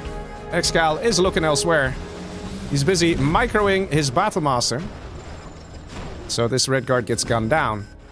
There are going to be a lot of oil captures, guys. Question is, who gets the first one? We're about to see over here. It is Excal with the first oil capture. I mean, it doesn't make too much difference, I think, all in all. Not that much of a difference. Going in the building. Very clever, man. Very clever. And a Battlemaster being nice and annoying here from Excal, trying to clear up this building, trying to break it open. And he succeeds in doing so as well. Now a red guard coming from Excal. So it's a lot of red guard denying a lot of other red guards. That's the thing. Everybody kind of wants that oil because there's so much oil. It is just worth spending that extra micro time focusing down to try and get those oils. At the end of the day, it's going to translate into a very nice economy there, as you can see. Jason comes in with a super chat, says, Leggy, I love you. You're my favorite streamer. Hey, thank you very much, man. I'm very glad you guys enjoy it. Let's see. Because there's all that money coming into the bank of Excal, who has a 5k float. He's trying to spend his money, but he can't. So he's like, you know what? I'll get something really expensive. A Helix. And immediately that money drops down. No more float. Just like that. That is very powerful stuff.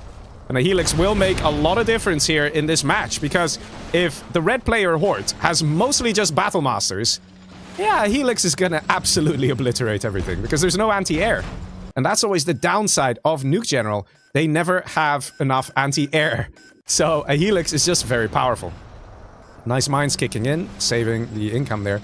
But you can see here, there's a lot of purple dots on the minimap. You can see the income as well. Most of the oils belong to Excal. Excal now with a prop center up as well. So he's not only gonna go for a Licks, he also has a prop center ready to potentially pump out Overlords or get a nuke silo and get those crucial nuke MiGs that also just seal the deal and get him a very nice victory. Look at this. The destruction is insane. There is no anti-air here. And I don't know about you guys, but this is already starting to look like the GG. Excellent plays from Mr. Excal here. He's trying to move the GAT into the war factory. Not gonna be enough. But let's be honest here. The damage has been dealt. Excal closing in on that level 3. Does he have a command center? He's building one now. And when he is level 3, which is about to happen, he's going to have Carpet Bomb ready, Artillery Barrage. So his investment in the Red Guard veterancy seems to have paid off. Attacking the oils here, very interesting choice. Here we go, level 3. Excal is on it, boys. Excal is on it. Really making sure that Horde stays stuck in this tiny position in this game. Great job. That's it. That's game. 5 minutes is all it took for Excal to come in with a victory here. That's how long it took. Is there any hope of recovery? No. He just has oils. But command centers being camped, production destroyed, GG says Hort, and that is a very, very fast and aggressive victory for Mr. Excal, who has now entered the finals. Oh, boys. That's something. CTK in YouTube chat says, oh, that's already GG. Yes, we have a stream delay too.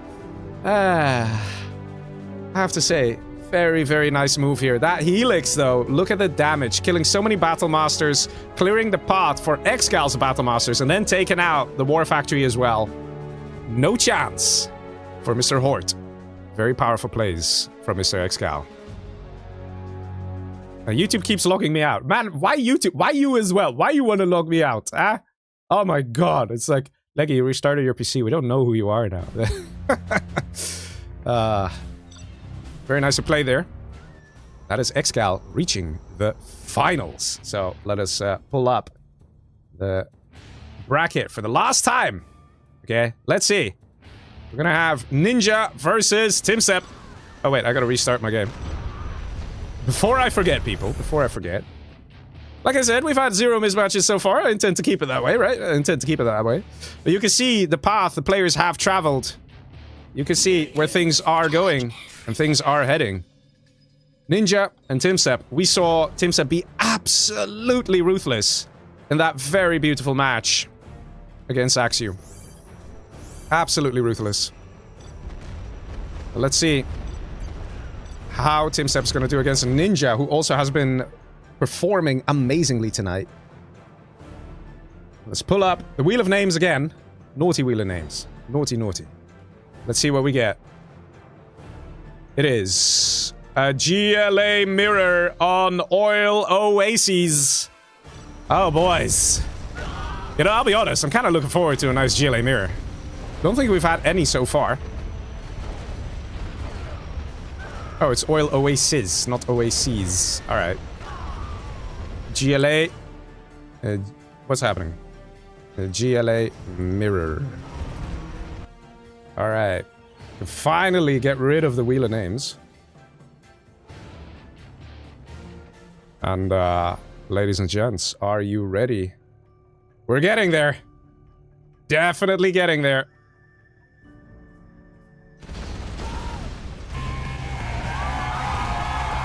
CB as a mule says, Twitch sleeping as always. Wake up. What do you think, Leggy? Would you win this tournament? Oh, no, man. I wouldn't have a chance. Give us some analysis, what you would do at this situation. Oh, man, I wouldn't have a chance. 0. These guys, they know the build orders, they know the moves, they know everything. I have a good game knowledge, I guess. But what I don't have is the fast reaction and the right build orders and the right combination of stuff. I can predict to see where something's going, but, like, these guys, man, they are trained in 1 versus 1. Ladies and gentlemen, here we go. GLA Mirror. It is Timstep at the bottom here in purple versus Ninja at the top here in pink. And I have to say, the colors with the map lighting do feel a little similar, just a little bit. You can still see the difference, but it is a bit, you know, feels a bit like Tiberian Sun, right? The lighting of this map. Just all that's missing is an Iron Storm, just saying. I know some of you guys saying, like, hey, wrong game, focus on generals. All right. But yeah, let's see. We have GLA Mirror. So we're in for a nice long match, hopefully. Unless one of the players is going to be absolutely ruthless and devastating to the other. Big open fields here. So I expect this area to get covered in tunnel networks. Otherwise, everyone's going to take away their likes and follows because, I mean, you know, we're here for tunnel networks and aggression and terror attacks. We don't see that. And we're all gonna go home and say, no, screw this. Lots of money actually here. In fact, this is literally just as much as one big supply dock. All these piles combined. Give you guys an idea.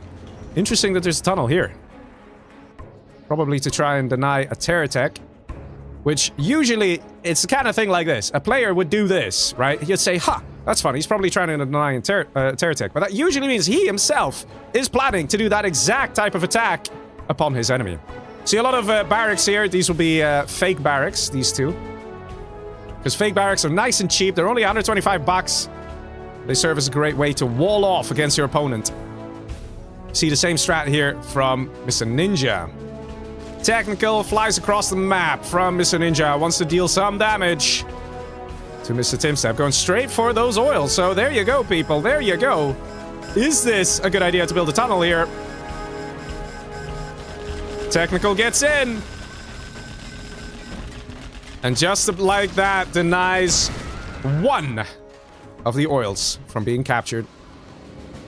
See what's happening here. No defense here on the oils. Do we see a terror attack? Do we see a terror attack? No, just a crush. But perhaps this is foreshadowing, people. Perhaps this is what is coming eventually. A terror attack from Timstep over there. Maybe. We'll have to see. Although there's no real point to building this here unless you're going to block a unit. Unless you yourself have quad cannons that you can pop to stop a terror attack. Capture now coming through here. So far, Ninja is playing it nicely. Got the supply up over here as well. So there is the oil capture that has come through, though, for Mr. Timstep. RPGs! Oh! Wow! Wow! Wow! Okay, that went a little fast there, people. That went a little fast. And we have a super tech for Ninja! Double scrapped, Vet 3! Oh my god! That actually changes a lot. Is it gonna get gunned down? Is it gonna get it? No way! Wow, man, the clutch last second save there on destroying that very crucial unit. All right, let's watch that replay back. That went a little quick there. So the building, the barracks got exploded. That's a fake building. It got exploded to deal damage to nearby units. And then one of the technicals got scrapped up. So it started dealing splash damage. And that's why all those technicals went down. That is why we saw the whole chain reaction of events. Technical coming in from Timstep. And the oils not captured yet. And the real question is, are we going to see a terror attack? No, we're not. It's just denying the oils. Come on, it's just they're so close together. It's so nice to hit. At some point, we'll probably see it, though. Attempting to capture the oil refinery, but denied. You see now a supply going up here. Timstep still ahead in economy, and I suspect those oils are a big reason why. 2 tunnels this time, guarding this section. Quad pop potentially from the wrong side. Do we see the terror attack land? Oh, boys! It almost gets both oils. Look, how is this alive? Oh my god, man. It was, I think 3 terrorists there, or 4. If that actually killed both oils, that would have been devastating for Timstep. Also, it's nice that he has the supplies here. Supplies here as well. Needs to get a couple more workers. But Ninja's definitely not playing bad here. His income is a little lower, though, and I'm not entirely sure. I think it's because we're missing a worker here. Let's check the other side. And this guy's just... Hey! Hey! Get back to work, you! That's why. And this one, too! He's only on 2 workers! Wait a minute! That's why the income is so off! He's on 2 workers! These 2 are chilling! They're having a conversation about politics! Refusing to get to work! That's devastating! Guys, you have no idea how much this is going to impact the game, because he's going to have a glance and be like, 4 workers, it's fine. The ideal number of workers is bare minimum 5. Timstep here has 5. Beacon on the demo trap, and over here 5. That's the difference, because I'm like, why is Timstep so far ahead in eco when you have this as well? Well, that's why. There's 4 supplies out, but 2 of the supplies are not mining optimally. And here's that crucial terror attack. What did I say about the foreshadowing, huh? Ah? That is gonna hurt, fellas. That is gonna hurt. I feel a little bad here for Mr. Ninja, because he's actually doing very well. And he's just not noticing this. Even here, it's just 4. Yikes. He's gonna watch this stream back and feel so rotten, man. Beacon was slightly off target. Should probably put the beacon back as a reminder. Or just suicide one RPG, you know? But he could have put this on manual, actually, so he might just wait for a good strike. That being said, though, Ninja is not giving up. 3 workers, could do with a couple more. And he's got this building here as well, so he's defended in quite nicely. Remember when I said wall of tunnels? We've got a tunnel here, we've got a tunnel here, tunnel here, tunnel here. We're getting our great wall of the GLA. It's getting there. And the number of attacks is slowing down. Both players have lost 1 oil in the middle section of their base. So 1 oil gone, 1 oil gone. This still hasn't been captured, though. That should be priority number 1 for Mr. Ninja. And I just feel so bad, man. So bad. There is one advantage, though, to having only 2 workers collect. And that is that the supply will last longer. So this will take a lot longer to mine out than this. You can already see there's less supplies on here, right? So there's probably already like 5k difference. So the longer the game goes on, the more it will favor Ninja. But it's not about money you want to have in the future. It's about the money you want to have now. If you have money now, you can build a black market now. And then that black market will give you more money over time than if you build it later. Let's see, we have a interesting strat. Oh, man. This is what's so great about watching online players. Like, no matter how great we make the AIs or whatever, they will never do something like this. Never. RPG gets a shot off. Maybe Ninja's gonna hear that. Yeah, he knows. He knows. Wait. No, he doesn't. Oh, boys. Oh, boys. I don't know about you guys, but I'm getting flashbacks to the game with Mario Kart. This is, something, man. Palace is up. Lots of markets. Rocket buggies. Here we go, man. And look at that income per minute. It just remains a bit behind there. Lack of workers. Oh, he sees it. And an instant pop. Is this a wise decision from TimStep? Because there is a pink building there. And why, oh why, is Ninja not engaging this? This building here was drawing away a lot of the fire. The Scorp rockets all fired. So these Scorpions are pretty useless now. And another Terratech. Doesn't quite reach the oil. Nicely defended by Ninja. But now there's a problem here. This is an offensive tunnel.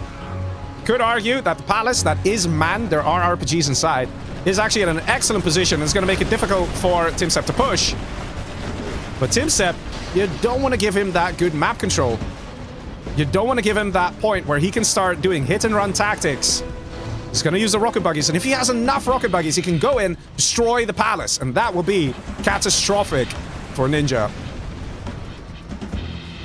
Here we go. TimStep with that income, he's just having a great time. He's investing in all those markets, and it's paying off. How many markets do we have here? Just the one, probably just for upgrades. And look at the rocket buggies now. TimStep, with that slight lead, is just pushing more and more forward in this game. Making it difficult for Ninja to come back around. Level 1 Ninja, level 2 TimStep. It's gonna get tough. We need to see some very good strategies here. Brute force is not gonna win the game for Ninja. He needs to use tactics. The question is, what is he thinking of? What does he want to do? So GLA mirror. What is the unit that will make the difference? Financially, right now, it's equal, but TimStep is level 3 already. Did he fix his mistake? He's still on 4. And still these two guys not collecting. Still. Somehow, cash per minute is leveled. Both players, 10k per minute. TimStep reached level 3 using his general points. I'm guessing he's going for cash bounty. Let's have a look. He may have, but he hasn't gotten a CC up then. Let's have a quick look. Oh, he just cancelled it. So let's see if cash bounty is now activated for Mr. TimStep, which again is going to give him a slight economic advantage. And it's always that, the slight economic advantage. He's got level 2 cash bounty, so he's going to get 10% of the value of everything he destroys. Look at that. You kill a couple of workers, you already get $100. And slowly but surely, TimStep is pushing Ninja out of this position in the middle. And that means no supply collection here. That means the income is going to start to suffer. or Ninja. And because of that cash bounty, because he's already level 3, we're going to see a higher income per minute. Because that is more money going to the bank of Team Step. The map is slowly but surely turning purple. Finally, that demo trap gets spotted, right? Finally. Let's see. He's still building black markets. And I really like this here from Team Step. Look at this. Look how many he's building. And each market will add 0.6k per minute to that income. So you can imagine, if he builds 5 markets, it's just going to be an extra 3k per minute. That is juicy, man. Especially because he already has a bit of an economic lead. Scudstorm. Not sure if Ninja is making a mistake going for the Scudstorm there. Because that is quite the investment. Let's see, where's that Scudstorm hiding, eh? Over here. Nice and safe in the back. That is good. But I have to say, those rocket buggies pack a punch. And are really dealing good damage here for Team Step. KD is also something quite impressive there for Team Step. He's way ahead with the kills. Way ahead in XP. Level 4 versus level 2. He's just... Oh, that German snipe! Oh, man. He suspected it. Look at that. The money. The money. The cash bounty is really helping Team Step here. It's increasing that income by like 10%. He's getting his own Scudstorm now. He's like, yeah, I can do that too. Team Step has the economy to do it. To build a Scudstorm and just not be affected and still pump out rocket buggies. I think Team Step's plan is to reach level 5 and then come in with like a sneak attack in the back here and then see if he can take it out in one clean sweep. Let's see if that's going to happen. And now he's taking the money here. And this really hurts in 1v1, right? In 1v1, this is so devastating. If you take the money that's actually destined for your opponent, it hurts twice as much because you are getting the money and your enemy is losing that potential money. So the difference is ×2.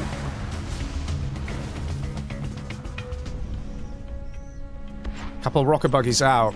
Ninja is struggling. He's finally level 3 himself. Team Step level 4.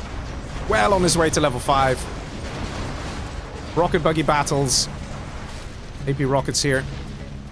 And AP rockets.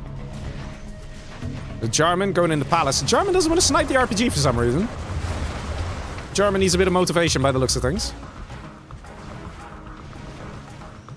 But yeah, you can see where this game is going here. Team Step is ahead on economy. Slowly chipping away at the defenses. Dealing good damage. And Leggy AI says we are 11 likes away from 400 likes. My god! You guys are enjoying this a little too much, I have to say. I guess we'll just have to do more of these kind of tournaments, eh? I guess we have no choice. I guess we gotta do it. Let's see, rocket buggies trying to get to safety here. Usually when you see a player doing that, grabbing all his attacking units and going back to safety, that's because he's clicking, like, his buggies to go home. And then what does he do? He's actually looking over here, and he's quickly placing down some scaffolds, quickly doing some other things. Hey, what's this? Oh my god. He's putting on a show, isn't he? What is this? We got some saboteurs to reset the Scudstorm. We got some terrorists. Is he really going to put terrorists on the bike? Oh my god, yes he is. He's going to destroy the oil. Guys, this is so much micro, right? So much micro comes into it. That's why we're seeing the rocket buggies retreating from time to time. Because he needs to deal with the micro. I don't know if he really needs the terrorists on the bike here. He's basically just killing the player. Just organically. The palace has been destroyed. Crucial structure to lose here. Needs to be reestablished. Look how long this takes. It's so tiring to rebuild a palace. Team Step is ahead on all fronts. He's almost level 5. He's got double the income of his opponent. His KD is beautiful. Honestly. This is it. This is game. Sneak attack here to help keep the buggies alive as well as to reinforce. It's up to him what he wants to do. Battle Bus comes out. Scorpion comes out. Ladies and gents, I think I know who's going to reach the finals here. And it ain't Ninja. Look at this. He's naturally fought his way to the oil. Can take it out. Anthrax Bomb comes in on the left-hand side. GG, well played, says Mr. Ninja. And that, ladies and gents, is Team Step getting the victory and reaching the finals here tonight. Ready to face off against XCal. Who is gonna do it?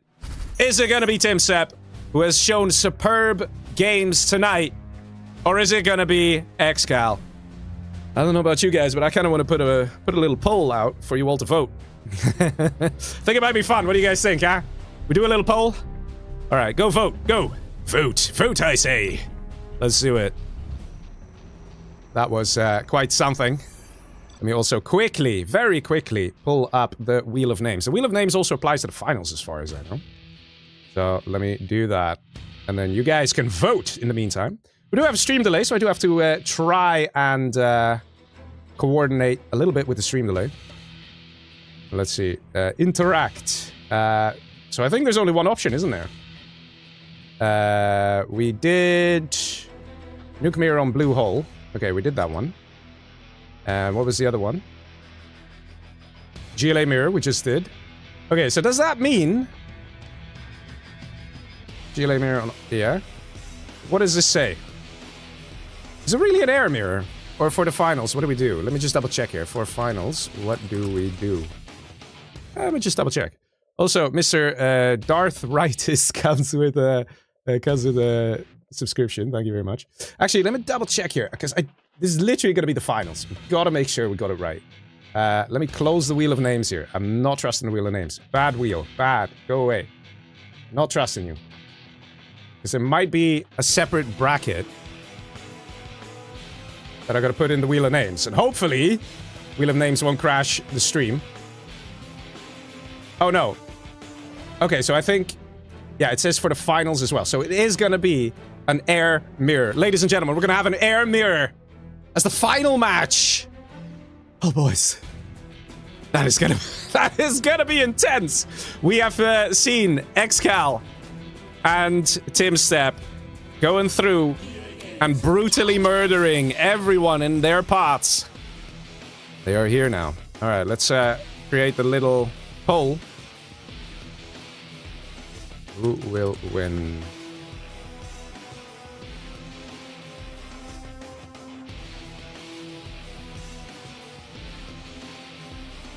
Alright guys, vote away.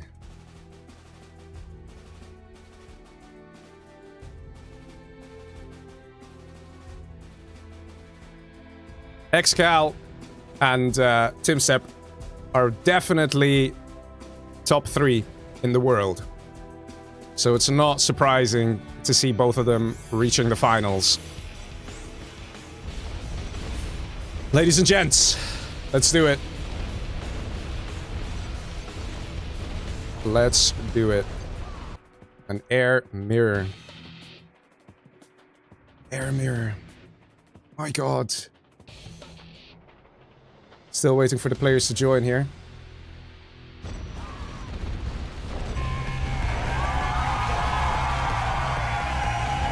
We see me as a mule comes in with a super chat. Says Tim Sepp.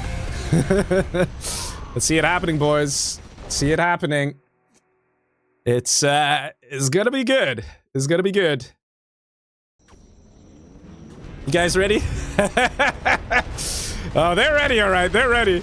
All right, let's see. So far, we have the votes. The votes are Excal's gonna win it, according to the Twitch audience. Excal's gonna win it, according to the YouTube audience. 60% says Excal, 40% says Tim Sepp, and 80% says Excal on Twitch. So that is very good. Ladies and gentlemen, here we go. Final match. This is the grand finals of the tournament. One match, one chance. Let's see it happen. It is the legend Excal in the left bottom corner here on Oil Rampage as Air Force. Oh wait, no, that's Tim Sepp. Sorry, Tim Sepp. Why'd they switch colors? Is that some next level? Huh. Okay, so fine. Tim Sepp, left bottom. Okay, as Air Force. We have Excal, top right, in the blue, as Air Force. Air Mirror. Oil Rampage. Ladies and gentlemen, are you ready? Ooh, it's gonna get scary. A lot of you saying that Excal is gonna win it. But this isn't the first time that we've done a poll and people say, no, Tim Sepp's gonna lose it. And then he just does some amazing strats. So to me, I don't think it's quite clear and quite obvious. We have the same strategies coming out, but I have to say, Excal, he's slightly faster. They're basically perfectly matched here. Look at that. Pretty crazy. Look at this. Slightly faster here. From Mr. Excal. I'll be honest, I gotta get used to Excal being blue. He's always purple. He's flying up. Ah, he wants to go nice and aggressive. I like it. In the meantime, we have a drop over here. Missile defenders coming in. And rangers. Builds a barracks. Interesting choice. And the PDL. This is the kind of stuff you see in the pro level games, man. Using a Chinook to save the dozer with the point defense laser. And the barracks over here is very threatening, to say the least, fellas. Very threatening indeed. Airfield is up over here. Airfield is up over here. Oil grab is gonna... Ooh, is he going for the building? Oh my god, oh my god, oh my god, oh my god. This will be huge if he gets in. Does he get in? He gets in! Oh man! That is actually pretty annoying here for Mr. Excal. Let's see it. Oil grab coming in on here. Sort of. No, there's a dozer. Could get laser locked. We're gonna see it. Excal comes in with the first oil grab, and there's no supply collection here yet. What about down here? We have a single supply as well, so that's quite matched. The dozer over here from Excal is being rather annoying. And is coming in to crush these rangers and being successful at it. But the missile defenders, sadly, it's GG. Oh my god! Is that Timstead surrendering here? Oh my god! Probably because Excal got in the building, right? GG says Tim, and he surrenders! That was it! Excal takes it! Excal gets the victory in. A very quick match there. Very quick match. I have to say, I got a little confused with the blue versus purple. My god. Excal definitely ahead on the income, though. He had the first oil grabs. He had more oils. Did a great job. Timstead struggled to find his way in the game. Definitely struggled. People are saying the points are broken. Yes, the points are broken just for this match. But, my god. That was a very, very quick final. Very quick. Alright, let's have a quick chat here. Excal VC. Let's see if he wants to have a quick voice chat here. Mr. Excal. My god, that was fast. That was aggressive. Look at that. The dropping of the dozer there from Excal in the bottom right. It was very powerful indeed. But at the end of the day, it was the oil grabs that did it. Let's go have a chat with our victor of tonight, Mr. Excal. Ladies and gentlemen, are you ready? If you have any questions, please do ask them now. Hello, Mr. Excal. GG's. Hello, yeah, I'm whispering to not wake the baby up, but yeah, GG's. Oh, I see, I see. My god, what intense games, man. That was nice, man. That was nice. How you feeling? Yeah, I'm good, thank you. Yeah, well done for your stamina. That was a long old stream. I don't know how many games I played. Was it 4? So yeah, you definitely were working harder than me. That's for sure. Well, you know, it helps when they are really fun games, and they've been amazing. We've had so many players here, and they all put on one hell of a show, so it was really nice to watch. I think I pretty much watched most games, and actually they were all very fun.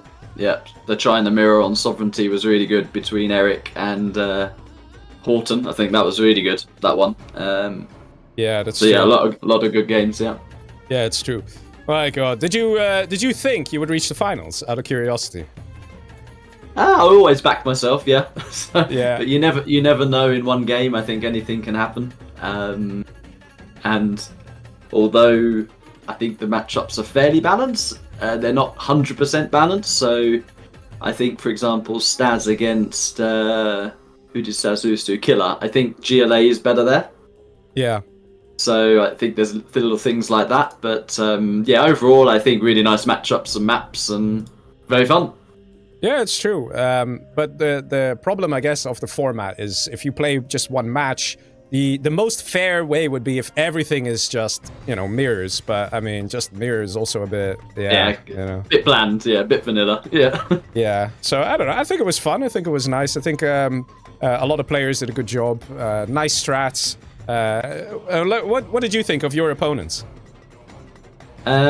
Trying to think who I had now. So I had Killer, who performed well, didn't he? So he was a bit of like a dark horse. So yeah, he's definitely improved a lot. I had, who else did I have? I've totally forgotten now. Yeah, you faced Killer. You basically messed him up real good with the technical. He kept coming with dragon tanks. Oh yes, that's right. That's right. Yeah, you did a very nice aggressive early dozer hunt, and that sort of crippled him. And that helps me, yeah. And then Tim Horton, I think I just had a better build there. I just seemed to have way more oils, and he kept his CC on Blue Hole. So, but yeah, I mean, he's dangerous as well. He tends to be quite rushy, so the fact that it was a bigger map, I think, helped me as well. If it had been a smaller map, that could have been a banana skin, for sure. Yeah. Yeah. Oh, for sure. No, it's, let's see, who else did you face? The last match there was really fast as well. I think you were a little successful there with your oil grab. You also had that nice barracks there. Would you say it was the barracks that kind of sealed the deal there for Timstep? Well, he did something similar, but I think he like added MDs to try and kill my dozer. But I mean, if I move my Chinook and block it with the PLD, I don't think that's worth doing. So I just think, he wasted too much money on MDs, to be honest with you.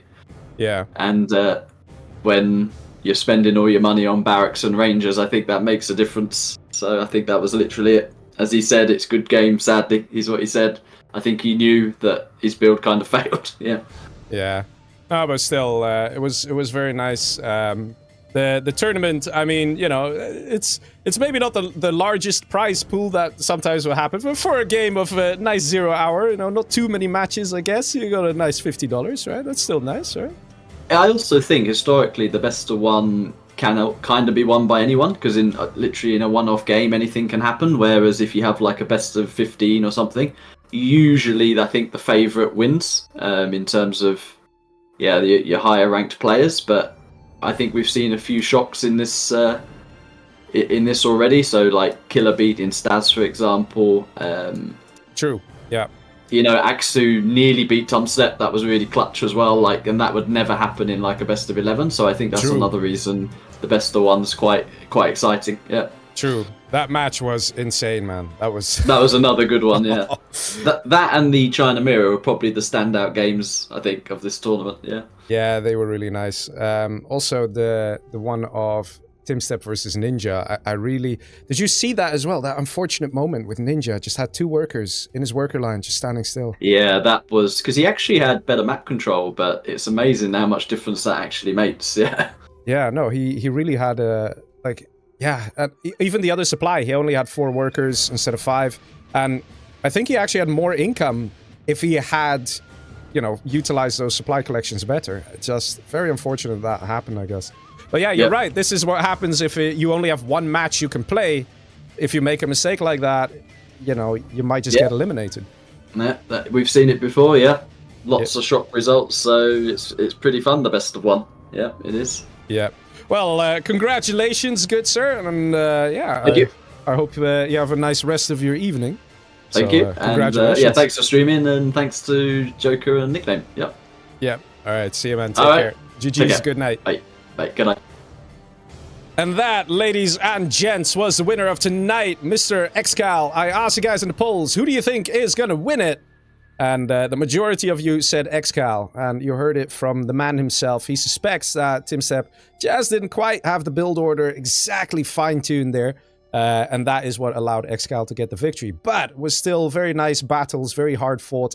We saw lovely plays out of so many players here. Just heard our little chat here with Excal, like even he agrees, some very nice matches. So yeah, I want to just say thank you all for tuning in. Of course, a big shout out to the sponsors, which is Nickname with $25 and Mr. Jazz with $25. So that's going to be $50 going to Mr. Excal. And also want to give a shout out to the organizers, which is also Nickname. He's also sponsor and organizer. So, you know, he's sort of like the one of the driving forces behind this tonight. And Joker, also one of the organizers, being involved, making sure everything runs nice and smooth, telling the players to get ready and things like that. So, yeah, really nice to see the community coming together with this one. And we had some lovely matches, right? Lovely matches. So, yeah, thank you all for tuning in. I really hope you guys enjoyed the games tonight. I definitely did. It's the been going on for quite some time now, too. Like, that's I guess, also kind of fun to do a whole tournament from start to finish like that. Can be a lot of fun. So, yeah, I hope you guys enjoyed it. If you want to see more of these kind of casts, right, because I know some of you prefer it, some of you don't, it's always great to hear the feedback from your end. If you say, Leggy, I don't like this kind of stuff, then, hey, voice your opinion, let us know. If you say, I love it, I want more, then we can do that. I've noticed we're, like, at an astronomical 430 likes, which I can tell you, that doesn't really happen on streams. So I think quite a few of you were enjoying the matches. So yes, if you do like it, then yeah, just let us know. It's always good to have that feedback. I see Timstep also in the YouTube chat, so if you guys want to tell him he played a good game, that's always nice, always appreciated, because he did. And yeah, ladies and gentlemen, I'll be back again on Tuesday, so hopefully I will see you guys then. This is Legionnaire signing off.